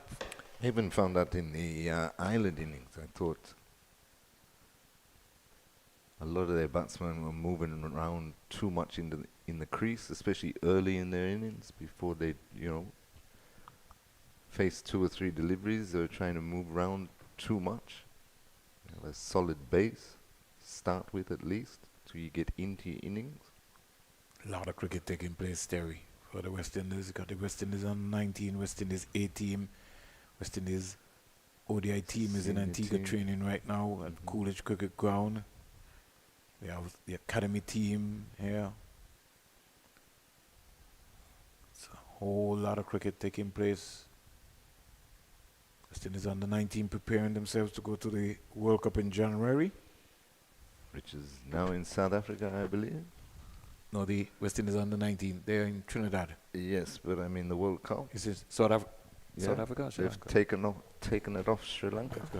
Yeah, because of the political situation. Yeah, Oh yes, they were banned by. Sorry, Terry, Yeah. you're right. that's right. ICC had taken it off them, and now South Africa will host the World Cup. Which is a whole different proposition now. As that over comes to an end, 23 overs ball, 76 for 4.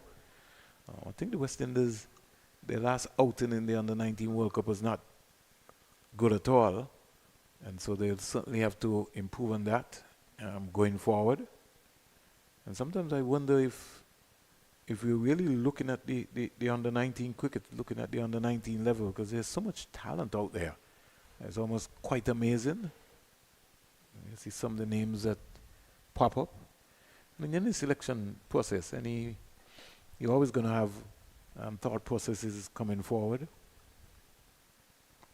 I would just want to see, Terry, more usage of the folks who dedicate themselves to, be with some of the regional teams at the under-19, under-17 level, being rewarded into the West Indies setup whenever they, because they're the ones who most of the times are around. And if we do a proper evaluation, we know, well, listen, Terry is with the Windwards team now for the last 4 or 5 years. He must have some sort of knowledge about under-19 cricket. Gavin Hoy comes into strikes. And he could be very tricky, Terry. Yeah, he got very quick action, get through his overs quickly too, but hustles into the bowling crease. So far, he's already bowled 14 dot balls. Nandu Young will have to be very careful. He's going to bowl a bad delivery or two, but got to be careful. Dropped, Terry. It looks so. If Jason can show me that one again. I thought that he was dropped. Nandu Young going hard at it. Tumbling dive there. A short mid-wicket area. We'll break for a while. Let's look at it, Terry. Yes, dropped. He sort of tugged that from outside the line of the off stump. Got to be careful. Want to be ultra aggressive in the meantime. Need to take their chances, Island. They've taken some blinders. They need 99 from 160 balls. The sweep on the offside comes into the circle. So right now, Doheny playing more or less a cat and mouse game here with Nandu. He's trying to force Nandu to do something that he's not normally capable of doing. The mid-on and the mid-off is in. That's better. But Nandu is back and slicing this down to the short third man area. Good positive running. He's struggling to get back. He's got to get on his bike there. That throw being more accurate. There might have been some questions asked. After getting bogged down a bit, he's starting to pick the gaps a lot better though. Nandu.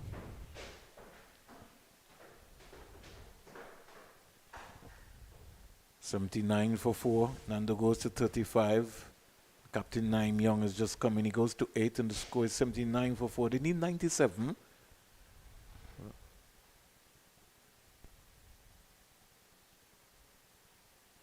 Here's Nandu again going leg side of the ball and tugging this down to long on. In the air. Gets a singles. He gets off strike. Now brings Young. He's a very capable cricketer. Yeah, he's been in some form with the bat. He missed out in the first match here, but during the Super 50 Cup, made some decent scores. Mid-on and the mid-off up here, so they're taking the slip out though. Yeah, because they're forcing him to be aggressive. Just a while ago, he tugged the ball from outside the line of the off stump. Driven. Beautifully placed. Plus the short extra cover. And down to the boundary for 4. That's a lovely shot by Young. Good balance. Stayed in the shot. Posed for the camera. And that's something I feel that Matthew Nandu could model himself off of by looking at his skipper. Tends to rush his shot sometimes, Matthew Nandu. Lean into it. Your head and your shoulders. Stay over the ball long enough. You almost got to kiss it, as they would tell you, Terry. Mm-hmm. Center of gravity and your balance is also very important. Here is Young pulling this one out to the mid-wicket fielder. And so Gavin Hui, he can come on, he can be expensive. His 4s cost 16 so far, but besides the 16, he's bowled some 14 dot balls within the process. At the end of over number 24, the score is 85 for 4. Yes, and good batting by these two, starting to form a nice little partnership, which would see them home if they can. Young looks very positive, and Nandu, as I say, is starting to find the gaps. He's been out there since the beginning, so he's been out there for 24 overs now. Yeah. So he's 36 from 57. They need 91 from 156 balls. Young has come in and he's started the process. He's 13 from 15. And the Gavin Hui over will, of course, 9 runs. They're talking. More changes coming. Yeah, they understand that they need to break this partnership sooner rather than later. If they got any chance, the Irish boys.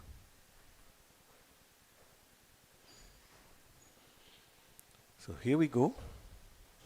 Who we've got up now. And what they are, they've slowed the game down, Terry. So they're playing mind games right now. And they're making Nandu and Young wait. Mind games. Yeah. Tim Tector.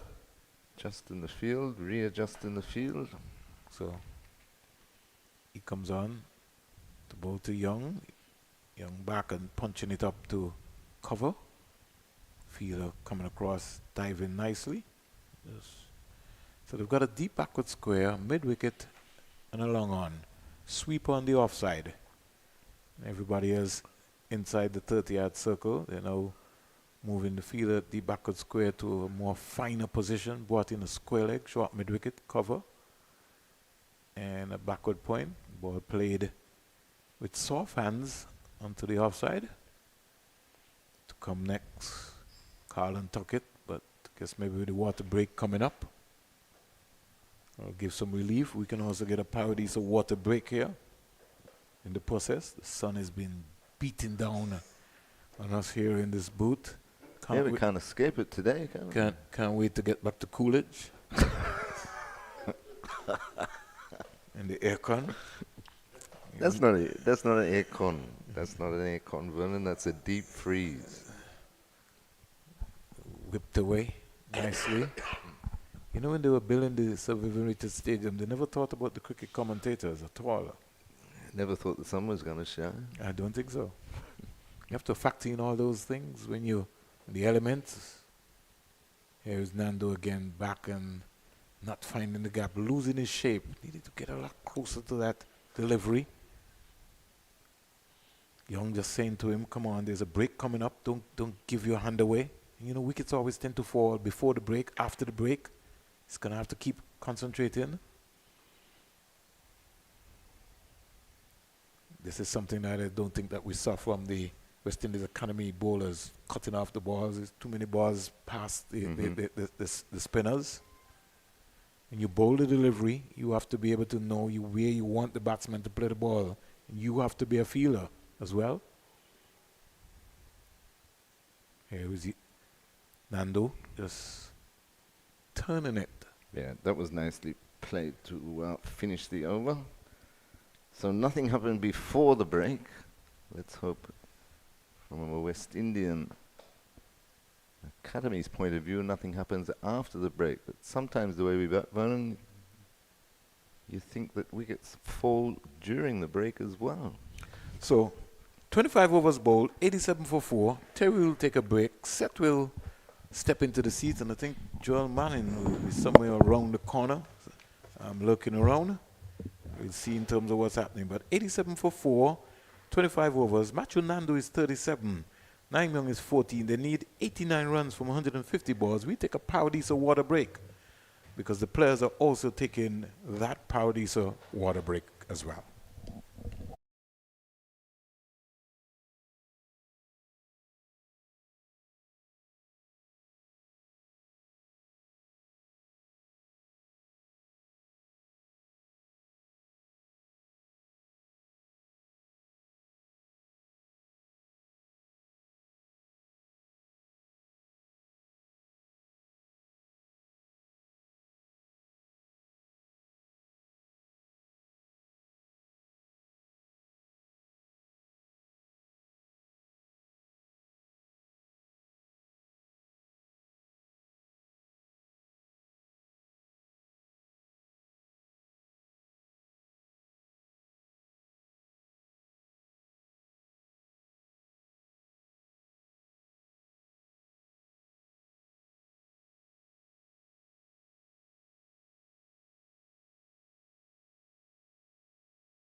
89 runs needed in 150 deliveries for the West Indies Academy.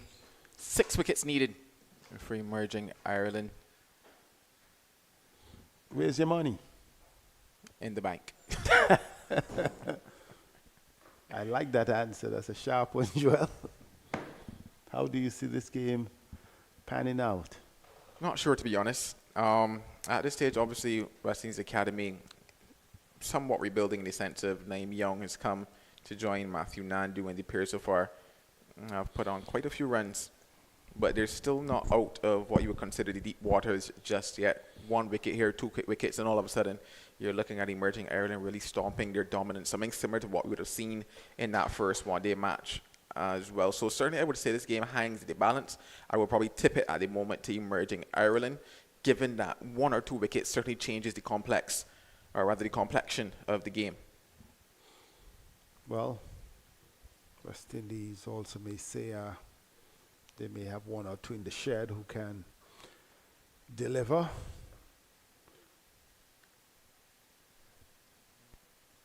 To deliver it will be Gavin Howie. He's into his 5th. In the first game here, we saw an enterprising knock of 35 from Junior Sinclair, and he may be in next. The context of the game is different. They were chasing 245, now they're chasing 175 at the same time. You can't even go be too far ahead. We just got to play it moment by moment.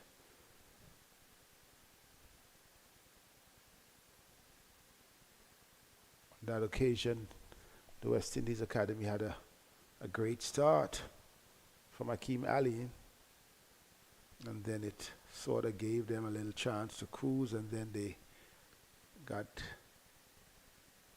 a little bit on the defensive towards the back end of the innings. This time it's a little different. It is all Nandu trying to keep things together.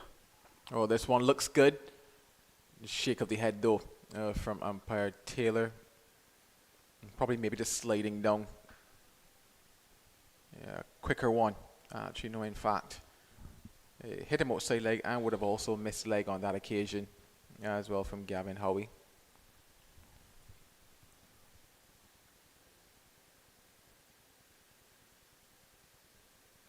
He's in a little bit of tangle, the West Indies captain. First one, as you rightly said, was going down leg, but he was sort of prodding across. This occasion, he was trying to hit. Yeah, this time, he gets that single that he was looking for. It was interesting to see 2 deliveries before this, them removing the slip, putting in short mid-wicket. Telling you that in terms of the stage that they're at, they're probably looking to ensure that they just cramp as many runs as possible, and especially to the likes of Nandu and Young, because he is a shot player.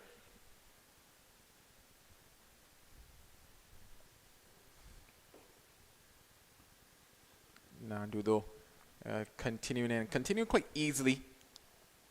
You're looking, say, 39 from 63. Not the quickest, but certainly at the moment the most effective. 90 for 4 in 26 overs. Yes, in the context of the game, what he's doing, rotating the strike well, that is important because there are two issues for the Irish. One, to take wickets.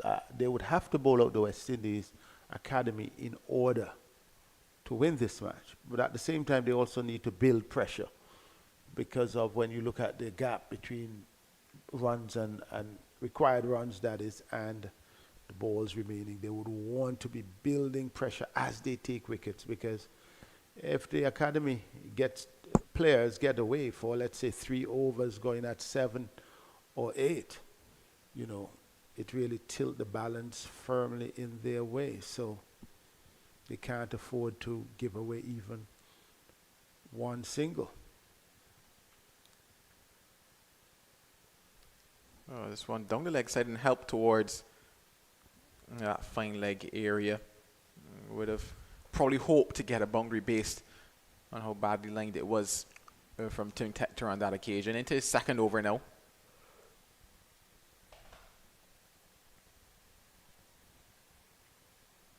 with Naeem Young there. Strengthen that onside field. 3 fielders on the boundary. On the onside, that is. Yeah, he bowled from that Sir Andy Roberts end in the first one-day game that they played here. Was a little loose in terms of some of his deliveries, but picked up a very vital wicket in the back end of the match.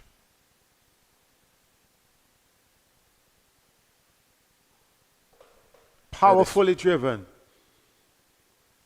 You really played that one flat batted. You may want to think like a tennis player, but it was powerfully played. In fact, Joel, the wide long on, was not too far away, a few meters, and when he played the shot, Matthew Nandu had to scamp out of the way. And that one headed straight to the boundary. Good positive intent from the West Indies Academy captain. Yeah, he really got deep into his crease for that previous one. Even on that delivery, so I'm getting very deep. Allow him to play that very flat batted stroke to slap it straight back down the ground. Very powerful he is in Naeem Young. As I mentioned, though, he is that type of player who enjoys imposing himself on the opposition. Usually, more often than not, you find him going at close to run a ball, if not better.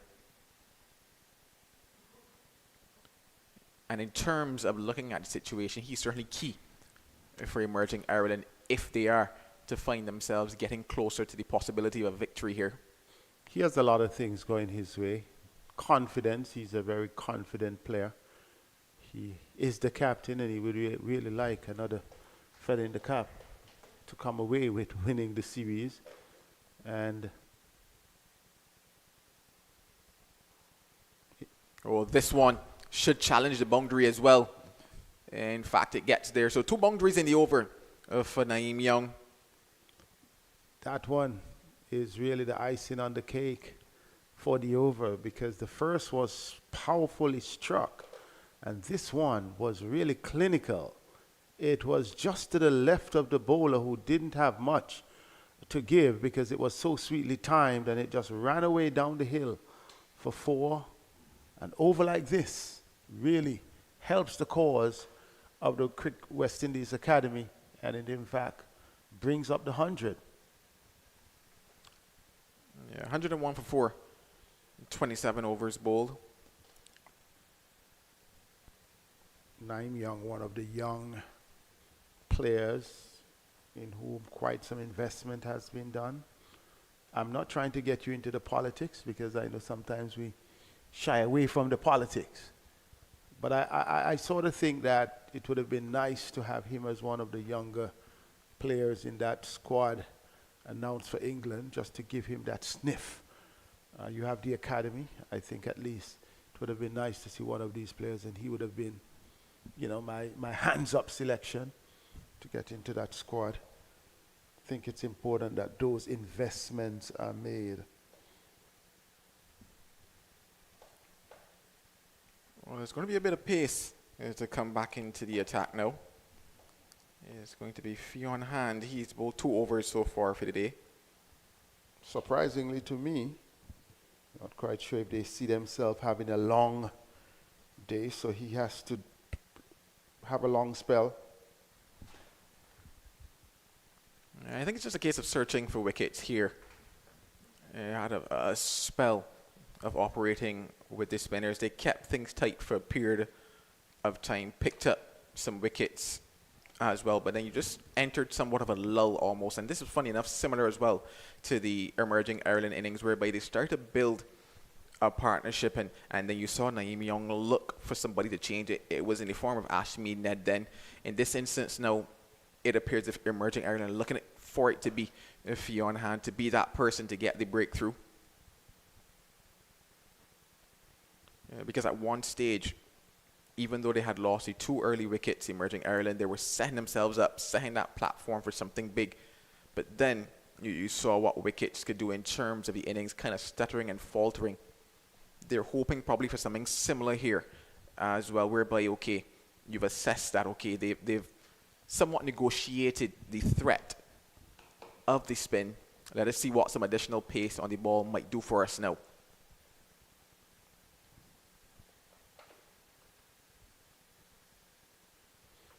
Well, it's a good foil here for the West Indies Academy, Nandu presents that good foil for Young.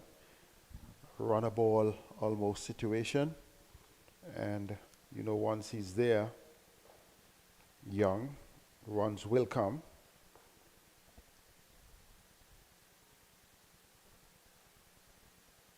Nandu will be reliable, will stay there, not as aggressive a player. And I think, though, batting at the top of the innings, he's really showing that he can make a difference there, because he has given stability to the team. Did so in the first game.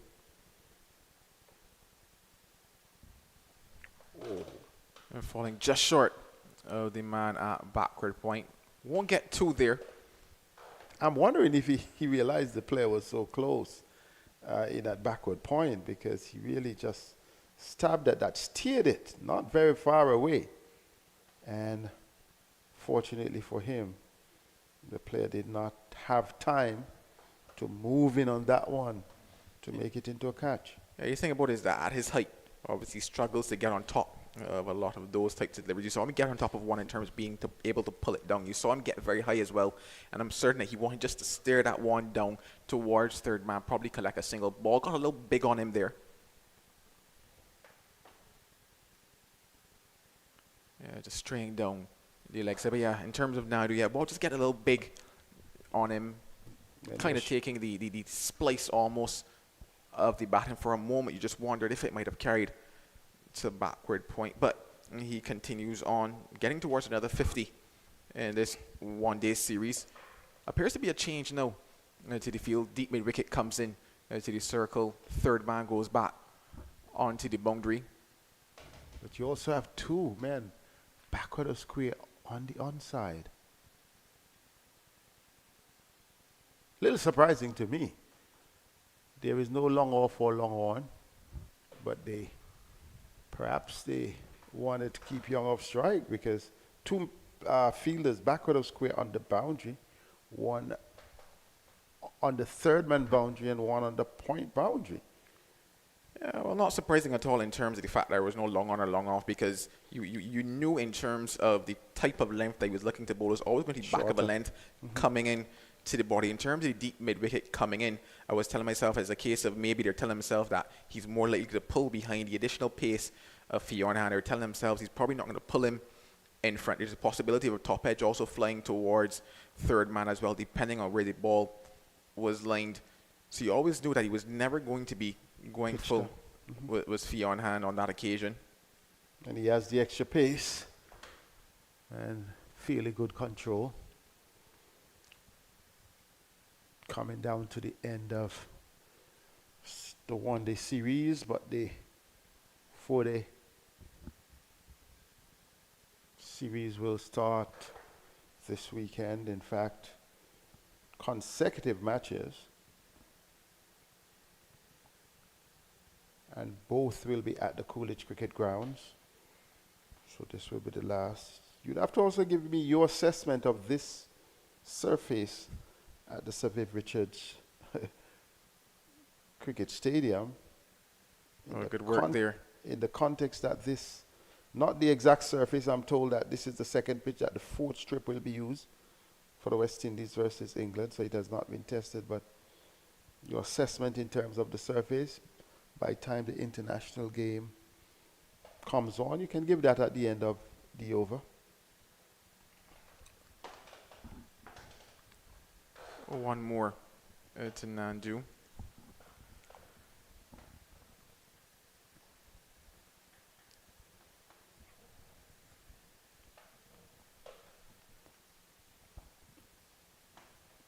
And 70 runs required now for the West Indies Academy.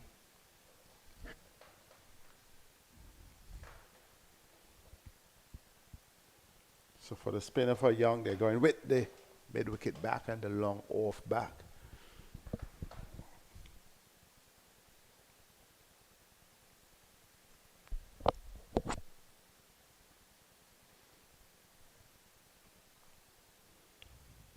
Yeah, you just get the feeling in terms of how the game is starting to play out. Possibly the next 5 to 7 overs or so could really determine the outcome of this one.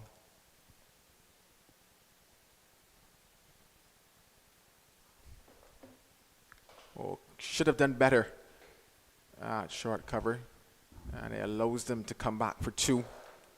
Yeah, it's just little moments like that. For the most part, Emerging Ireland have been fantastic in the field today. A couple sharp chances in terms of catches, diving around the field as well. But as I mentioned, the next 5 to 7 or so overs, in terms of the type of effort in the field, in terms of the ability to restrict run scoring, in terms of the ability to probably pick up 1 or 2 wickets, definitely will determine the outcome. Because you look at that at a rate of, let's say, maybe 3 or 4, that's another 30, 40 odd runs coming off of the total if things continue like this. And from there, you would have to tell yourself that West Indies Academy are in the driver's seat.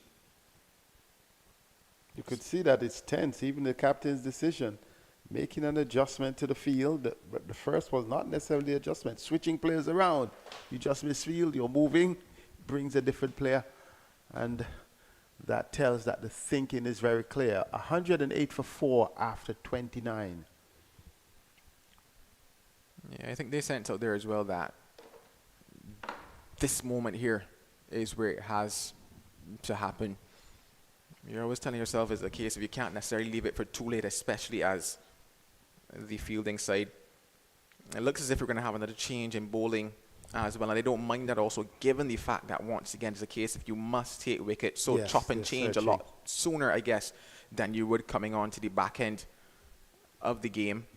They're definitely searching for wickets, and they reckon that changing it up could make a difference. It also gives the batters an opportunity, to rethink their approach to a particular bowler. So they would want to make some adjustment and see what the bowler has to offer. Nandu within a strike of his half century, but we doubt that he will get it via a maximum or 6, because we have not seen that from him at all in this innings. Oh, Scott Macbeth is back into the attack now. He's picked up 1 wicket so far from his 7. Very economical so far. You want to keep that going as well as possibly pick up that all-important wicket for Emerging Ireland.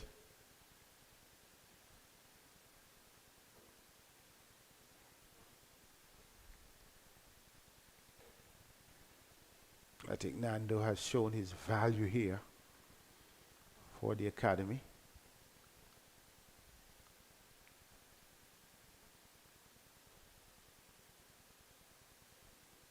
If you were looking at the 2 openers, you'd see Allen as the aggressor naturally.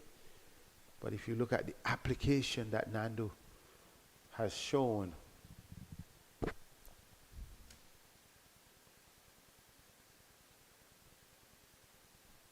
you would really look and say that he really, from a standpoint of the desire, must say that he has really shown a lot of commitment. He certainly applied himself. The crease has Nandu. We saw it in game number 1. We're seeing it here again.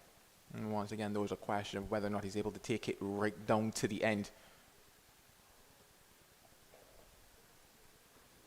They always say it's a case of having done the hard work but leaving the rest for somebody else. Yeah, yes. It's a case of, once again, looking for those developmental signs. 30 overs bowled. It's 109 for 4. I remember having a conversation some years ago with none other than the Reverend Wes Hall, a selection discussion, and he said, you're looking at stats, you're looking at quality, but have you considered desire? And that set me thinking, because he's saying there is something within a player that you can pick up the desire of hunger, wanting it, wanting to be dedicated, wanting to be committed. And when he said that, I said, aha. And when you look at it, it doesn't come down just to the issue of talent and your ability to do a few things, but the desire that propels a player, move him from level 1 to level 2. And I think with that desire that Nandu has shown, he has then the capacity to develop, may be able to transform. Some may think that he's not per se a white ball player, but he's using that red ball experience to put himself in consideration. And I think that is good for him.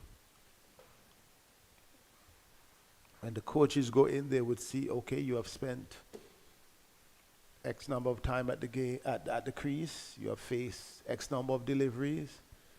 We were in that position. You stepped it up. And I think if some of the younger players ought to put a price on their wicket, or to put a price on what they want to accomplish, or their stake in the team, I think they could well pattern this youngster.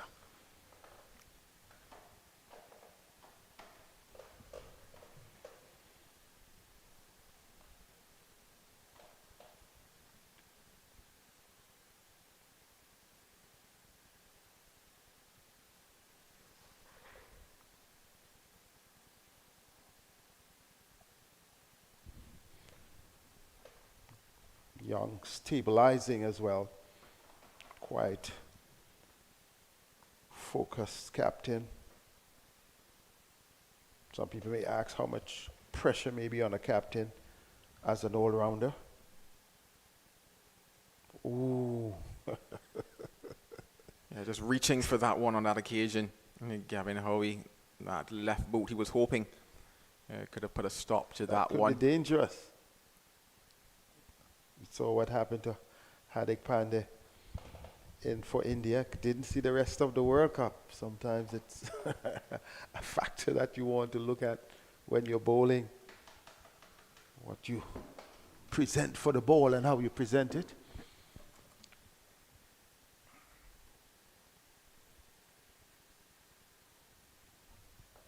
I get the impression things are going well for the academy. It was at 111 that the emerging Irish players lost their 6th wicket. In fact, they would have lost 2 wickets around that period. So here is where Nandu Young and his team would want to shut them out. Shut them out. I think it even went to 1-1-1 for 7. So this is a critical period. You said the next 5 overs, by now the next 3. If these 2 can remain and can, accumulate at least another 15 runs, I think they would be more comfortable. Yeah, certainly. As I mentioned, the next 5 to 7 or so is where you're really looking at the meat of the matter, given the total that emerging Ireland have on the board. A bit of discussion going on out there. And once again, you understand why, given that it's a case of wickets here and now, because it's a case of ensuring that there are still runs that need to be achieved by those to come. Runs being something in the area of maybe 40 plus, if at best case. I certainly don't want that you're getting into detail, but only 20 runs are needed, because that's a couple fine edges here and there.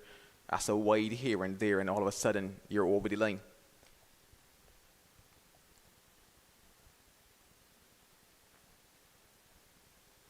2 overs left for Scott Macbeth. 12 deliveries. Can he do something with those 12s? First of all, they're looking at keeping that pressure on. You're looking at the ring on the offside, looking at the ring in the leg side as well. And that tells you. But they're also looking for that all-important wicket.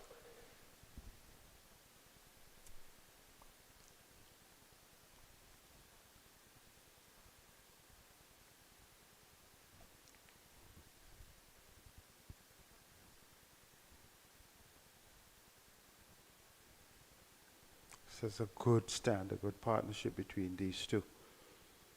And Young would not want to leave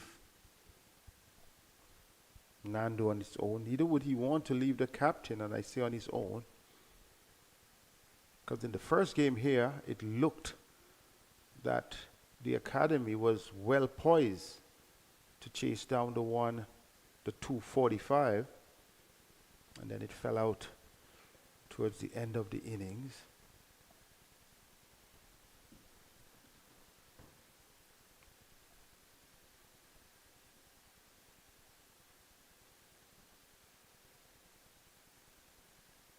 Still to come, McKenny, Clarke, Bishop, Ned, Junior Sinclair, and Tuckett.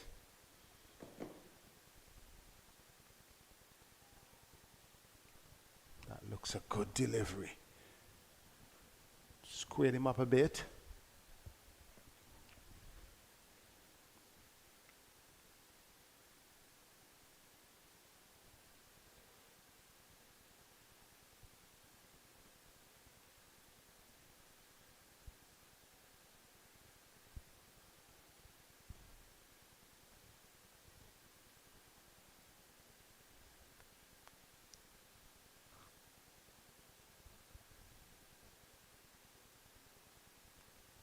The comfortable single to close out 32 overs.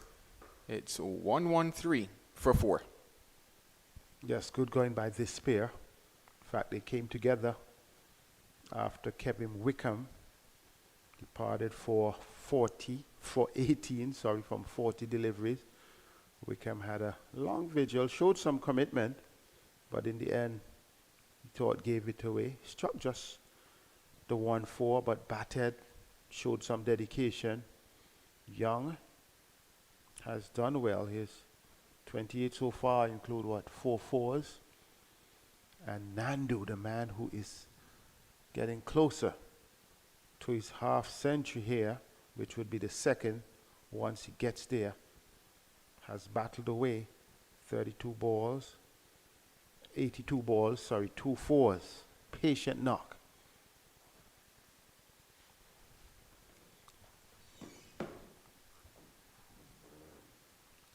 Smart thinking cricketer.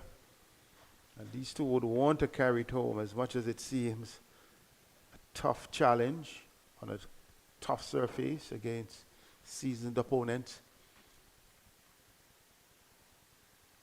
You said tough surface, but I think it's probably at this stage the easiest batting track that they'll have at the moment. Especially Yes, it's given well baked out. very much so indeed. A lot better than game number 1. The surface at Coolidge was actually very fantastic as well. Yes, fast and nice. Good carry. But they would say pretty much this is a road at the moment.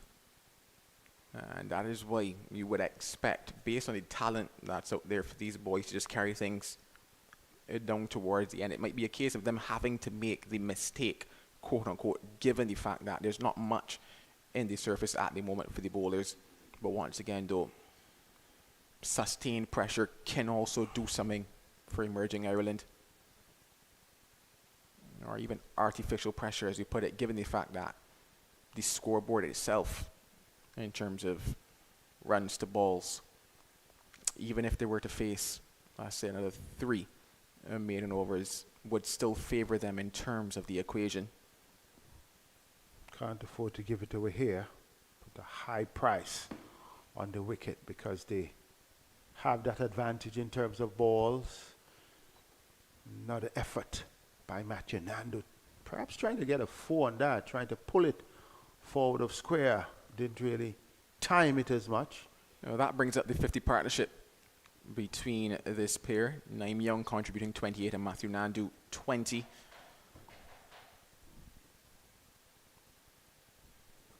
And Nandu moving to 48.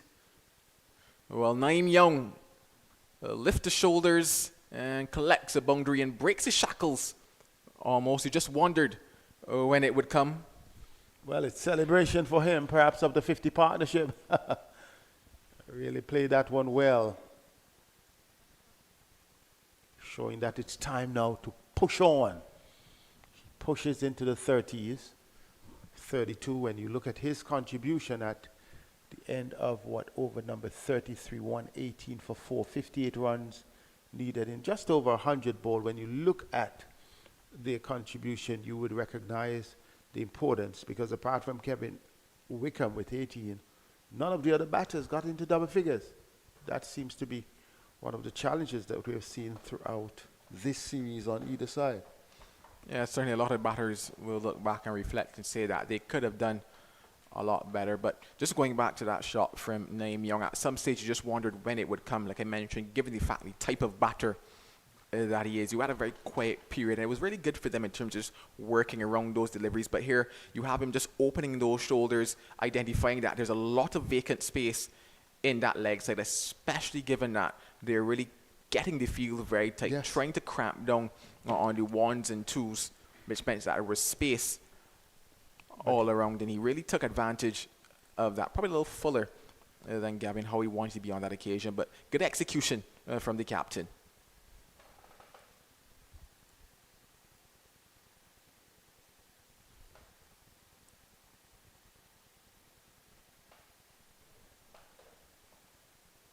This is an important period, not just in terms of the game, but in terms of, as Joel has been saying, developmental reasons, how the players would learn to get through critical periods of a game and transferring pressure back to the opponents.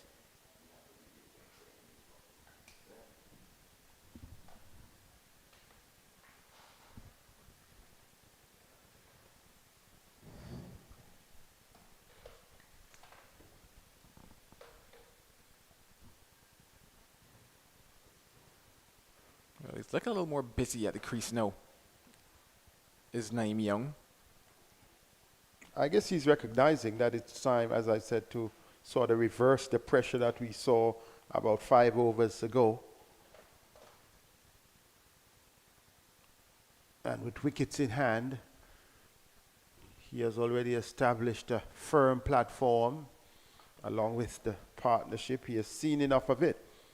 Would not want to be careless, but at the same time would want to push on and be convincing. Oh, down the ground. Good work coming around at long on. Few on hand doing the work there. But yeah, certainly looking to push on with things here now is Nandu and Young. Get his team into what you would have to say is pole position.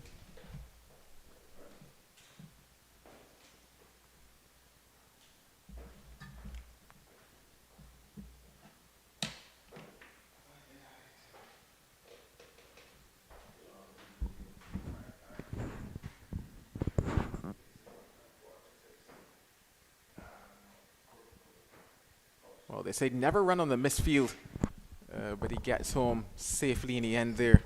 And Young challenging the arm at 34 overs bowled is 123 for 4. Yeah, just beginning to open the shoulders, as he said. Nandu and Young, particularly strong down the ground as well. Yeah, that power just bursting through the hands of the fielder at mid-off. This partnership has gone a long way to just repair that early damage. Nandu one away from another half century. Faced 90 deliveries though.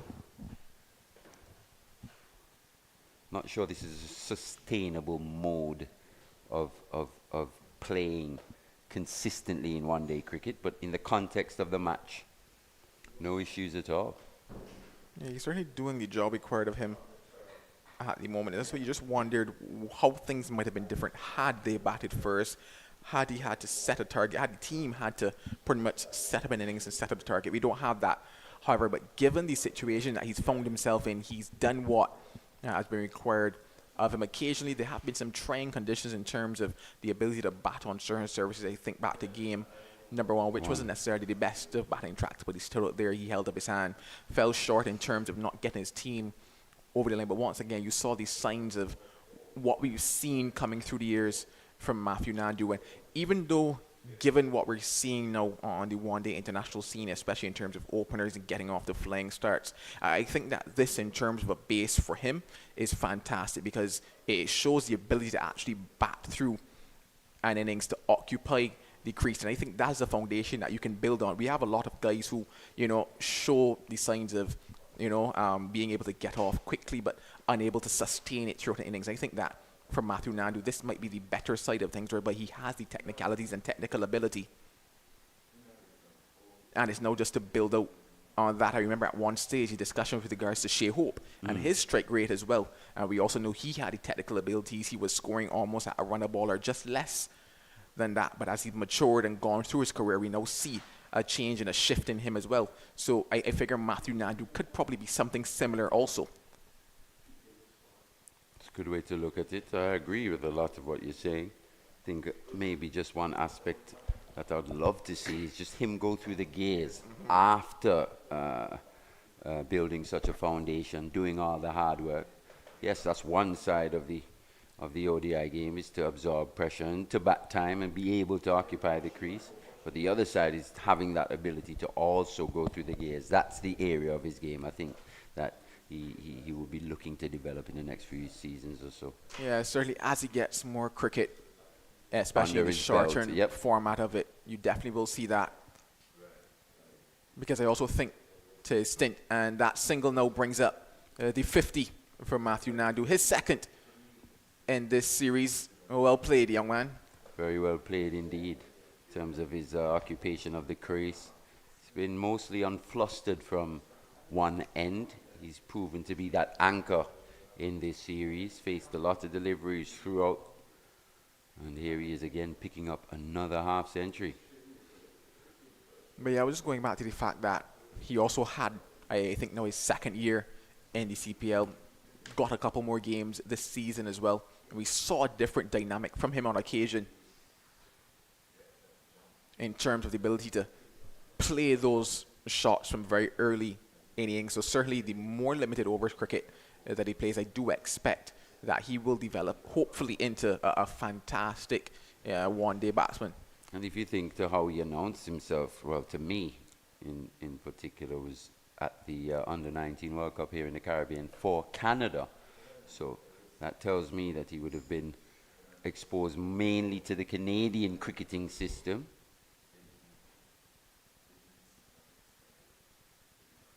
And now just getting acclimatized to things here in the Caribbean, playing on different grounds, different conditions, different challenges. What you want to see is a vast improvement, though, in a short space of time.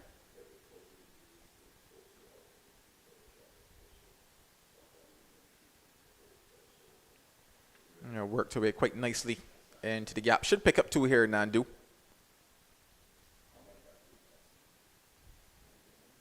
I think the next stage of his development, as we were saying, is just how you will approach it when the required run rate is just a little higher.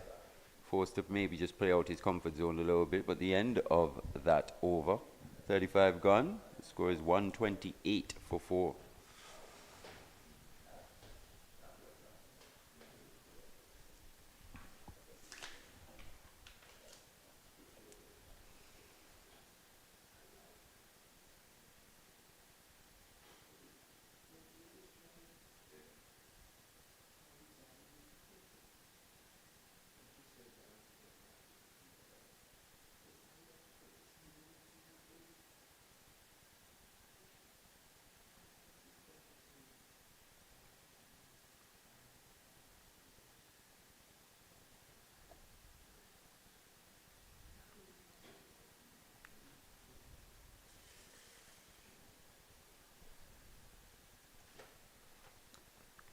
Well, it looks as if Tim Tector will be coming back into the attack. He's bowled 2 overs so far for 13.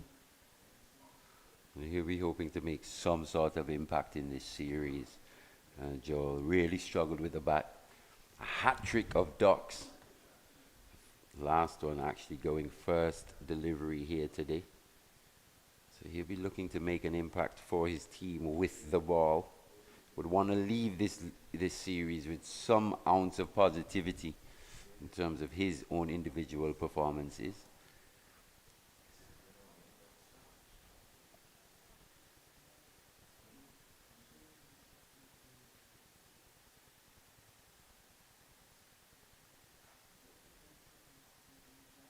Oh!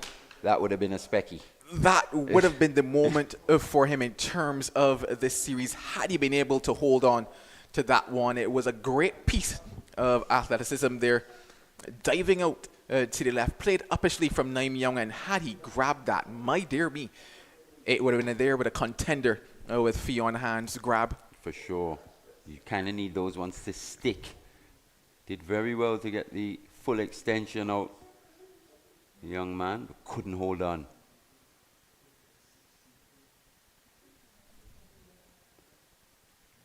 Could that be the chance? Is that the chance, really? That would have brought the Irish right back into this game, exposing somewhat a longish tail, if you want to call it that. I know Joshua Bishop wouldn't be happy you hear me say that. But it was very interesting because I did mention that they would want to pick up at least one or two before we get to less than 40 runs at a position of 47, picking up that wicket there and Halfway then. through the side, yep. You get to what you call that little seesaw moment.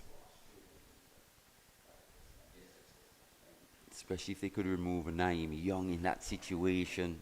He's the one that's come in. He's found run scoring a little easier than his partner Nandu. He's really come up the rate. That was a big chance for the Irish. Once again, quite an innocuous looking bowler, isn't he, Tim Tector? Oh, that one.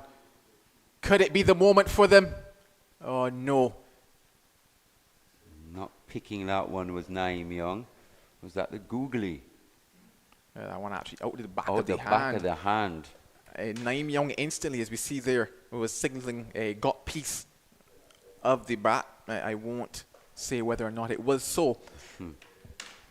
But the umpire had the better view. Some good skills on show here from Tector. I'll keep an eye on him. Nandu and Young possibly thinking he just missed out on that one. He got the length that he wanted. Probably just took his eye off the delivery at the last second. Yeah, it's interesting you were talking about the run-up. Funny enough, it looks like a quicker version in terms of just the approach of a Sunil ring. That's for sure, you're right. But it's a bit more pace in that run-up. Does he find a gap here, Young? No, he doesn't.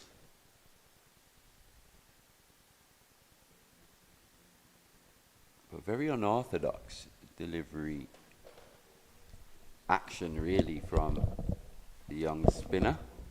It's the end of his over, though. 36 gone, 14 remain. I think we're going to have another drink. We'll pause for another Paradise or drinks break. And after the break, I'll be joined by Vernon Springer.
So welcome back to the Sir Vivian Richards Stadium on a beautiful sunny day. I'm alongside Mally Richards, who has been around all of the beaches in Antigua and Barbuda, even when they have a leap year. Yes, 366 to be exact. Trust me, I don't know if the Tourism Authority is listening, but I know they can't pay Mally for that marketing tool. Nah, and I won't reveal all of them either, only at a price. You know, It's that going to was cost you. 45 in 84. You think we can have a game on here? I think a wicket or two, a double strike could really bring the Irish back into it. They've had the chances. Tector took would think a blinder. Here is Nandu and Young deciding that he's had enough and he hit that straight down the track for 6. Well, you can tell from the time he walked to the crease at number 6, gave himself a promotion, Nandu and Young. Came out, could tell he had a very positive intent. Slammed that first or second ball down the ground for 4, and he just continued in that same vein throughout this innings. He's been very strong down the ground in particular. 39 off 83. Make it 38 to get. And he's almost caught up to Matthew Nandu now, Yeah, who's on to 46. Matthew Nandu is 53 from 94. He's 46 from 52. So as you kept talking, Mally, the strike rate is going to be very important. One of the things, Mally, and I really respect you as a broadcaster, is the innovation of what you want to see from the West Indian batters. They have to improve on their strike rates. Look at their stats. To be honest, he has to be more in line with what we're seeing in the global game, or else we're just being left behind. And to be perfectly honest, this West Indies Academy team would have won 3 games in the regional Super 50. I would tell you they would have beaten 3 of our territorial teams. And to be kind of in a dogfight here with the Irish Academy kind of tells us overall just where our standard of cricket is in the white ball format. Well, it's even more heartbreaking than that, Mally, because you can't have a CG United tournament. Your established players in your white ball never turned up. The only one who turned up got dropped, Kyle Mayers, because I'm finding it mind-boggling that you got rid of Kyle Mayers, but you still keep Watson Chase. I mean, yeah, it really kind of bemuses me in terms of what you're looking for. Then you have Hayden Walsh, who easily you'll have to say was the number 1 all-rounder in the just concluded tournament. You saw him come back to his bowling form. And if you're looking for a 3-dimensional player, you're talking about batting, bowling, fielding. Hayden Walsh brings that, which is needed right now with the West Indies white ball team, especially the 50-over team. Played quite nicely off the back foot there from Young. The end of the 37th. 140 now for 4. Just to get back to your point, yeah, you wonder about the Super 50 and the selection of that West Indies ODI team. I don't necessarily want to get into names per se, but what I want to say is that we've gone past that stage in which we can disregard certain players because of age. I think we need to play our best team as possible. You think back to the series that actually cost us in terms of automatic qualification for the just concluded ODI World Cup. You look back to that series versus Ireland here in the Caribbean. An experimental team was chosen almost. We ended up losing that series and only missed out on automatic qualification by a couple points to South Africa. So when we're thinking about players that can even play a role in the World Cup or not, they can play a role now, and we need results now. Here is Nandu and Young tugging this one down to long on, and the fielder darting in trying to come up with a catch. It would have been a blinder, and then Nandu and Young almost got himself run out because he was like ball watching. Almost gave that one away. Yeah. Can't say he's in the anxiety to get to a half century. He goes up to 48 in the meantime.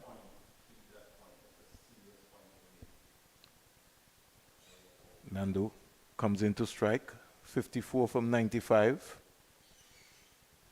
Goes down quietly, takes his time. 35 from 77. He's thinking about a single. Yeah, he wants one there. Yeah. I don't think Nandu and Young would be interested in that one. He'll be eyeing a half century here. Skipper. Remember, this is a first-class game. It's also a list day game, so everything counts.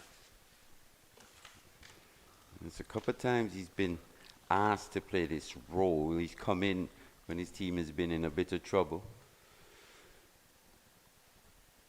And he steadied the ship from a number 6, 7, even a number 8 batting position.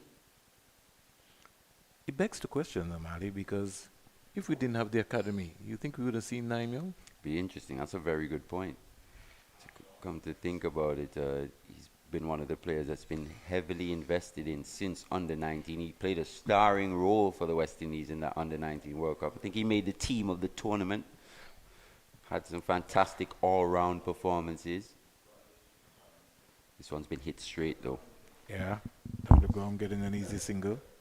And I'm asking these questions, Mali, because so many of our young players get lost or sidetracked in the process, you know, that you keep asking yourself. And, you know, people might say, well, you know, we sound like a stick record, but you have people like Rivaldo, Clarke, you have so many of the other younger players. We saw Jordan Johnson. The list is long, you know, and you always have to keep asking yourself about them. Yeah, we have to truly understand the structure of the game, understand World Cup cycles. Yeah, it's a cycle. It's 4 years away from now, but in the next 2 years, some valuable points could be gotten in which could aid in the West Indies qualifying automatically for the next World Cup. Nandu and Young is on 48. They need 33 from 73. 143 for 4. Here is Young tugging this one more or less. Has he split the gap? He's done. 50 to the West Indies Academy captain. What a knock from the young man, Nandu and Young. 52 or 58 deliveries. And that is really a splendid performance there from the young man, Nandu and Young. And I just asked Mali the question, had we not had the West Indies Men's Academy team, where would Nandu and Young be? Oh, we've seen him mainly only in the CPL. We haven't seen him too much for Barbados in the regional competitions. I think obviously the academy is a fantastic thing. It's a needed thing here in the West Indies in terms of helping to develop these cricketers for the international game. That's why I feel, Mali, you know, I've been talking about this, right, that we need like more or less a second team 11 cricket in the franchise level, so that, you know, players like Nandu and Young and company can get an opportunity to shine. So while the 4-day, which is starting next year, will be going on, you could be able to have the Leeward Islands Hurricanes playing against Barbados, second 11 there. So if Mali Richards, who is in the first team, not doing well, he drops down to the second team, but we have more volume of personnel playing cricket. Yeah, we need to try and encourage as many new players as we can. You know, expand that talent pool as much as we can. I think at times we tend to just turn a blind eye to certain areas of the region, not really understanding what's going on. This one's been hit hard in the gap though. Square leg position from Nandu. Used the depth of the crease quite well on that occasion. Short delivery from Matthew Humphreys. Gets back and deposits that for 4. Well played. And you know the lovely thing about that, Mali, is that he got deep into the crease. So he gave himself enough time. Extra second or so, split second. And he completed the shot. Didn't rush it. And that's an area he has to work on. Staying in his shots a bit longer, especially on the front foot when he's playing those drives. Try and maximize that power. He's not the biggest, strongest guy. So he's got to be a guy that maximizes when he gets these bad deliveries and puts them in the gap. Ishan Kishan is not a big, strong guy. But check his base at the crease and... This one, does he hold out? No, it's going to fall just short. Does pretty well. I think he was hitting the head on that one.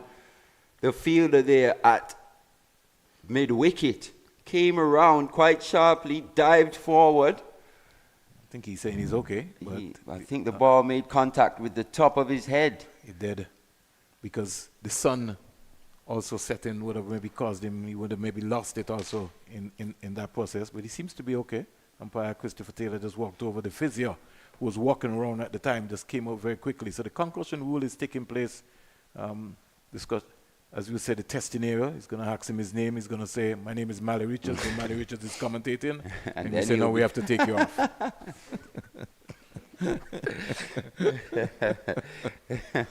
Then you certainly have to take you off. He looks like he's fine though. The fielder there, McCarthy, I think that was there, McCarthy. 150 coming up for the West Indies Academy. 153 for 4. They need 23 from 67 balls. So much work. Need so much work, Mali. You know, the players have to be hungry. The opportunities are there, but the self-discipline can only come from you. You got to want it. You got to put in the work that is required. Because when you look around in world cricket, at the higher level, you know, you have to turn up. You can't be lying. No, it's amazing, Mali. You look at, you know, and I'm not trying to make a comparison with these young players with Virat Kohli, but you look at where Virat Kohli will come from. Every time he goes out there, he wants to be able to make sure that he stamps his authority. Over number 39 is completed. West Indies 153 for 4. And we've got 2 half-centuries. Matthew Nandu 61, and the captain Nandu and Young 52 from 58. They just need 23 singles from 66 balls. But we're seeing stranger things happen. We have. The Irish will be hoping for very strange things to happen here at the conclusion of this match. A little bit concerned, Mali, in terms of how the young batters have responded in the Caribbean so far for the Ireland team. And it begs to question now what is going to happen in the 4-day format. Yeah, it's been a struggle. It's fair to say it's been a struggle. It was myself and Joe that were talking about just the players that would have had the positive performances with the bat. It's Murray Cummins, player with test experience, the oldest player on this tour. It's Captain Doheny with his half-century and his 20-odd the other day, and even Tom Mays to a lesser extent, that 50 in the second match. He's a young guy. Yeah, young so guy. He's the only young person young that guy has put his hand up. I would say. And even Howie, to a lesser extent, shows that he's got the aptitude and the game in which to make positive contributions to his team as well. So we're back with Fee on hand. It was pulling away at it. Is Nandu and Young. Cleanly shaven Fee on hand. When we first saw him on match 1, he was a bit of a grizzled bear, wasn't he? Yeah, he was. I think the heat and everything here in the Caribbean, these Irish boys would be loving this temperature. But I want to pique your interest, Mali, because we're talking about test cricket. If countries like Ireland and Afghanistan and Bangladesh don't get an opportunity to play within the cycle consistent test matches enough, it's going to be a real heartache. And, you know, I think we have to revisit that cycle to be able to make sure that everybody is included in that pool at an even balance. I know the talk is that, oh, well, Afghanistan or Bangladesh won't be able to bring TV rights and all that stuff, but how do you develop the game, Mali, especially when you're talking about trying to save Test cricket? Single to Nandu, out into the sweeper side, goes to 62. Me personally, I think Test cricket's in a good place. But that's just me, as someone who is considered maybe a purist and love the game. I think Test cricket's in a fantastic place, especially at the top, you know, the top teams playing. It always makes for compelling viewing. You think back to the Ashes, this one down the leg side though. It's going to be another force, a poorly lined from hand. Looks like Nandu and Young managed to get... He got a glove onto it. Glove onto that one. Yes. So he moves on to 57 now. And I respect your view at the top tier that the Test cricket is okay. But how do we develop the bottom tier? They've just got to get the games, right? And also they've got to get that aid and that help from the ICC in terms of the way revenue is dispersed. Look at Nandu and Young there. He looks like he wants to finish it very quickly, Mali. Definitely did from bar 1, actually. Since he stepped to the crease, he's looked ultra positive. Did take a little bit of time just to come to grips with the conditions out there, but since then, 58 of 61, clean. And the reason why I forced that with you, because people like to draw a comparison to football, but the football is almost the same thing, Mali, because you have almost 220 odd nations. You also have a bottom tier there. Sometimes you work up qualifiers. Some people, you get a beat up early, and then you have to wait 4 years. Definitely. You look at it, European qualification, look at some of the teams. Gibraltar just got hammered 14-0 by France. No ball here by fair and hand coming around the wicket. Still considered an international game, isn't it? So, Yeah. I mean, and I don't think anyone would say that the game of football is in any peril or the like, but I think cricket is very unique in terms of the different formats. 3 different formats of the same game. That can have a strain on different regions, especially the regions that don't have the biggest talent pool in which to choose from. You think of the effect that the IPL has had on the West Indies, on South Africa, and some of the other nations around the world. And we're talking about economic powerhouse here now, right? Players looking out for their future. Free hit. Nandu expressing himself. Expressing himself straight into the hands of that fielder at mid-off, though. Lucky for him, it was a free hit. Yes. When he first made contact, I thought that was out the middle. It looked like it was going miles, but it was high. More height than distance, really. Maybe he has to get a strong forearm like Jordan Johnson. So he can punch it. I think the tools the are ground. there. The tools are in there. Yeah.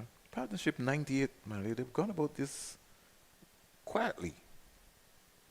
Easily, to be honest. 2 away from 100. Naim Young thought he missed out there. He was eyeing mid-wicket era. The only 100 partnership that we've seen in this series so far was for the 9th wicket in the first game, but just 10 overs to go now. West Indies Academy 163 for 4. Should be done and dusted, but never say never, because we've seen strange things happen in a cricket game. 13 required. Nah, I wouldn't even think about having a play bet with you, Mali. Won't make sense. Think the umpire trying to get the scorer's attention. Final power play. 13 from 60. Need 13 singles. With the way how Naim Young is batting, he maybe wants to finish this 2 sixes. in a hurry. 3 fours. He'll be looking to get on with it. Is this- Anything in his area. We've seen him be really severe on anything just slightly over pitch. He's been ultra muscular down the ground. I think he fancies the chances against Matthew Humphreys. What do you think? Especially with the fielders up in the circle. That's it. Mid-off and mid-on, up in the circle. It's almost a free hit for Naim Young when he's in this form. Not quite full, but he just stands there and allows it to come on and lifts it past that man at mid-on for 4. So the partnership is now 103 from 123 balls. And the captain, West Indies 18 captain, Naim Young, a very disciplined and attacking 63. He's taking the fight to the Ireland bowling attack. He's caught up to Matthew Nandu now. Nandu has been given a role to bat through the entire innings, and everybody will bat around you. Go on. Two sixes. Go on. Bam! Into the scoreboard. That's a big one. Probably the biggest one we've seen today. Hit down into the party stand by Naim Young. Clean hitting from the young man here on both sides of the wicket, mainly down the ground. Really fancies that wide, long on area as well. I still feel, Mali, that we still have not seen the best of Naim Young yet. No, definitely. He's an improving player, isn't he? Yeah, he's learning the craft, he's improving, and he keeps coming back all the time, keeps coming. Obviously, he's a trusted leader, someone who very tactically astute. Is this it, Mali? Yeah, that's another one. Is this it, Mali? It's going into the ambulance. Bam! Game, set, match, series to the West Indies Academy team. Naim Young takes his team across the line. He finishes with 75 not out of 65 deliveries. What a knock by the West Indies Academy captain. And in fact, that's a man of the match performance from the captain. Definitely. Finishing the match 4-6-6.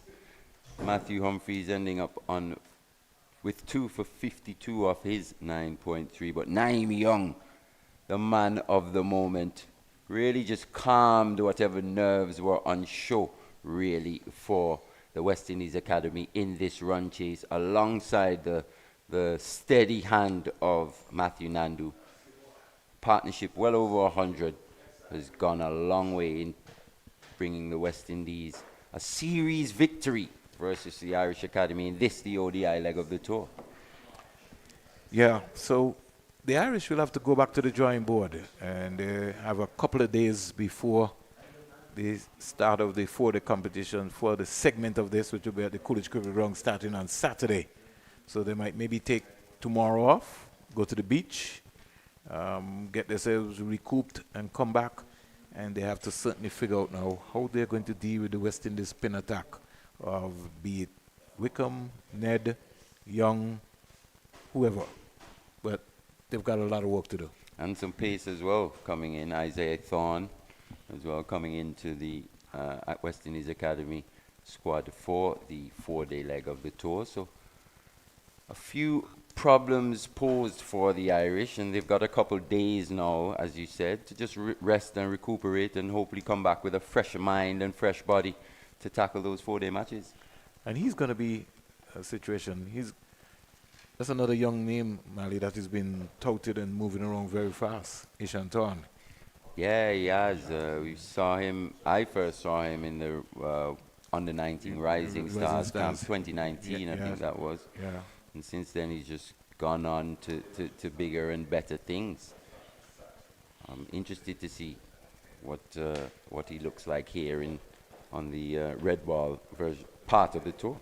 Yeah, well, I know Sir Curtly Ambrose was invited to Guyana and had a fast bowling camp there. So the Guyana folks have been talking a lot about him, and he's been working hard. He's a big, strong lad. And as you rightly said, Mali, the first time we saw him, he was about 16. Yeah, he was. It's been a couple of years since then. We've seen him. He's gone on to play in a World Cup, and he's possibly going to play another one here in a couple of months as well. But you always keep talking. Normally, I really enjoy the dialogue and the banter with you. We've got the talent, but we now need to move past having the talent, but put the structures in place to be able to make sure that we hold on onto the talent, and at the same time look at the bigger picture. Because the bigger picture, based on how the world stage is set, is that you need to get out of that bottom half when it comes in terms of West Indies have to improve on their rankings at all levels. T20, ODI, Test level. I think that should be our main focus, Mali, for the next 4 years. We need to look at the teams and say, guys, we have to improve on our rankings. We've got to play our best possible team. It's just when we're at home, we want to make sure that we win. Right? When we go, it might be a little tough, but once we're home, so we're playing against England, our objective would be to be able to make sure that we beat England 3-0, right, in all formats of the game. I mean, and that's the approach which I feel that we have to take. But Mali, Seth Burton, who's been the man who's been keeping us together, Terry Laraja, Joel Manning, yourself, the 360 crew, Jason and his entire team right there, the scores have all worked with us here. It's been a hot day here in Antigua and Barbuda. We thank you very much for all the folks who've been listening to us all over the world. I'm going to give Mali Richards, the voice of this broadcast, the final words, and then we'll be able to get on our bikes and get out of here. Yeah, it's been a good series. It's been fantastic conditions. Let me give kudos to the groundsmen and some pretty good surfaces here at the Sir Vivian Richards Stadium. Some newly relayed surfaces. Not too many devils in this pitch. Congratulations to the West Indies Academy, and I look forward to seeing you guys again starting on Saturday for the first 4-day match between these two teams.